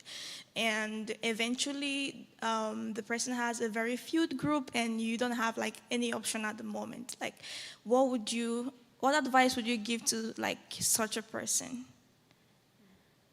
Because I now have I've been skeptical about switching fields, but I really want to do things in the quantum field. Just that I'm kind of stuck because I don't have a supervisor at the moment. I actually don't think that coming from a sort of a one-person specialist is that there's any real disadvantage or any aspect of it. It's making sure you're engaged professionally, but that's true no matter what structure you have around you. I mean, I will say that some people really like to be a fish in a big sea, for example, and have lots of other people to discuss the same thing with. So I'd say it's a bit more of a burden on you, maybe, to be more independent and that to be surrounded. But in terms of opportunity, I don't really see a big issue. The key is that the person is somebody that you thrive working with, and that you don't have an experience of, gosh, I wish I could switch groups and things like that. If those things are good, it's I think it's all the right boundary conditions. And again, you may have to be a little bit more independent to show up at a conference or a meeting and maybe apply for fellowships, travel fellowships, but I don't see really an issue with it. Does that ring true to you? I mean, believe it or not, when I went to Colorado, I was the only genuinely optics person in my institute, and I thought it was great. Now there are a few, but I preferred things that way. And all my students, I was the only, if they want to do optics, they're going to work with me. Yeah, I'd love to add to that. So it depends on you said that professor, you said it was very busy or full. There's a couple of ways that can happen, right? Is it like a time management thing with that professor? He has just too many, or they have too many students to advise over, but it could also be a budget thing. They might just have not enough grant funding to support an extra student. If it's that case, one thing I would definitely look at, and it helped my career too, is to look for these fellowships and scholarships, and it's a lot easier for a professor to say yes to adding you to the team when you come to them saying, I'm already funded for 2 years. Maybe after that you have to start paying into that stipend, but for the next 2 years, I'm free if you'll take me. That's a lot easier to say yes to. Did you say that you have a position with this faculty, or that you want one? I want one. I don't have at the moment because the group is entirely full. Yeah, so I'm really concerned about that. Oh, thank you. I didn't catch they were full. That can be a challenge. Yeah. So like I'm caught like in between switching to another research group, doing entirely different thing. The one, I guess I'll say this, I don't know the rest of the circumstance, but I'll say this. What you do is actually rather less than important, truly, than who you do it with, A, and B, the skill sets you pick up. Okay. And the nice thing about quantum is we're so desperate, that if you're trained in anything that translates in problem solving, and there are many things, you'll do okay. So I would look for a very, very good role model and be a little less worried about whether they're actually doing quantum at this stage. Okay. The next stage, you might want to jump into quantum and so on, but I think you'll be okay. Just works with somebody who's going to take really good care of you and teach you skill sets that you can, translate into an exposition. Okay, that helps. Thank you. Olivia, did you want to Yeah, I was just going to add to that, yeah, it sounds like there's a lot of different circumstances at play that we obviously don't know many of them. But, if you really want to do quantum and this group isn't going to work out for you, like Dana mentioned, there's probably other great people in adjacent fields that you could target. That, maybe that's computer science, maybe that's math, maybe that's, AI something that could then later very nicely translate back to quantum if that's ultimately what you want to do. But this specific group might just not work at this time. Okay. Thank you. All right, so we're bumping up against the hour. Let's see if there's one more question from anyone here. Now is your time to ask the experts. Aha, there we go. Hand. Okay, we're gonna go here. So as an early undergraduate, because of internet, there are a lot of resources right now to study from. But what would you suggest to someone who is overwhelmed by the amount of resources available there and not being able to fully choose one path of studying those things because, did you get me? Like, because there is a lot of resources out there and there's no one clear path on what and how to study without having like a good mentor to like look up to. How do you suggest to move forward in quantum computing? Because the hurdles are really big right now with the very complicated maths before getting into the actual field. If I just repeat your question back to you to make sure I understand. So you're saying that there's a lot of research and things online to read about different topics going on in quantum. Which one do I pick? Kind of, yes. Kind of, or what it is? Well, yeah, for your major, right? Like for Yeah, since like there are a lot of resources out there, like how to determine from where do I study, because there are a lot of resources and everything looks complicated, like how to approach the thing. Well, that's what's what your degree is for. They're going to teach you. It is complicated, but I mean, yeah. These are complicated topics, and there is a lot to pick from. But the degree will break it down for you and make it palatable in that sense. But maybe somebody else understands this question a little better. You're not going to be when you start. I mean, you actually articulate it very nicely. Gosh, it all looks incredibly complicated. It's like, I don't know how you were as a kid, but having to clean up my room after not doing it for 3 months. You say, oh my God, it's just overwhelming. Pick the person or pick a few people and take them as role models. Again, put the specifics aside. Look for somebody who presumably is successful by some metric, who has a group that looks happy, and then start finding out what you need to do. What was the latest published paper? Okay, I don't understand that. Let me understand what led up to that published paper. I want to tell you, in my PhD days, there was not the internet, and I would spend enormous number of hours in the library reading every single reference I could find on my proposed PhD topic. But still I had that context. I really did choose to work for a person that I thought, oh, I like that person. I think they would be good to work for. So choose the person and then slowly whittle away, with them as a context at understanding what they do by reading papers, reading the material, maybe they have an online lecture, etc. So, it is overwhelming. I agree with you. So I also agree with the overwhelming amount of resources out there. So I never actually took a quantum computing class, no quantum mechanics classes. I kind of just picked things up on the way. And in addition to picking your role model shouldn't, I mean, it could be a person or it could be a project. So since I took programming classes as an undergrad, I had that programming background to be able to find my favorite open source software projects that I could contribute to. So I always, one of the projects that is my favorite is Circ, which is Google's quantum library. And I basically spent 2 or 3 years making commits to that library, and that's how I was able to learn quantum. So if I saw like, if someone created an issue saying like, oh, there's this bug in this gate, then I would be like, what is this gate? Then I would like Google it and then learn what the gate is. So just kind of like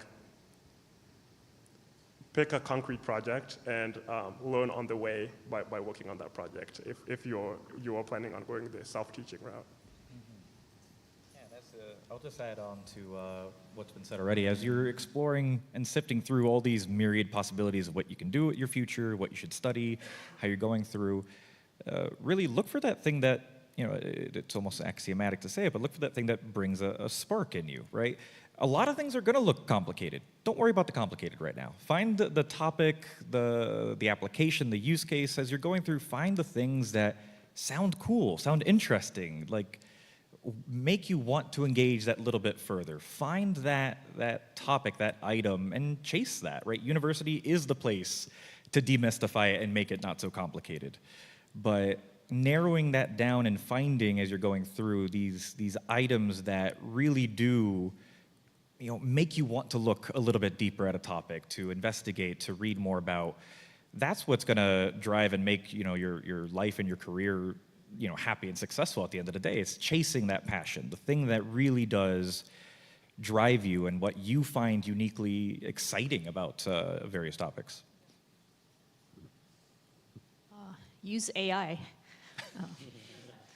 A number of times that I'm finding it useful to look at some vast fields now that I'm supposed to be getting overviews of vast fields that were not my own. And you can get a quick summary of what, maybe not what is most important, but what people think is most important. And what the majority of people think is the route that you could take to learn it. So if you want to find out what the majority of people think about something and what route the majority of people take to learn something, AI could tell you this. Doesn't mean it's the best answer, but it's certainly a place to start. And I'll add one little thing of one comment of mine too. Kind of building on what Olivia said, don't expect to be an expert overnight, right? You see you see your road in front of you. You find something that makes you feel very interested in a topic. It's going to take you a while to get there. Like, regardless of how good you are, it's going to take you a while to get there. And as long as you stay persistent and have a little bit of grit and continue learning, you'll get there in time. So, yeah. Okay, I think with that, that's the end of the day. I encourage people to ask more questions today as we're kind of winding down, and tomorrow to people who are still here. Now we're going to migrate over to, Jennifer, do you want to say a few? The bus is here.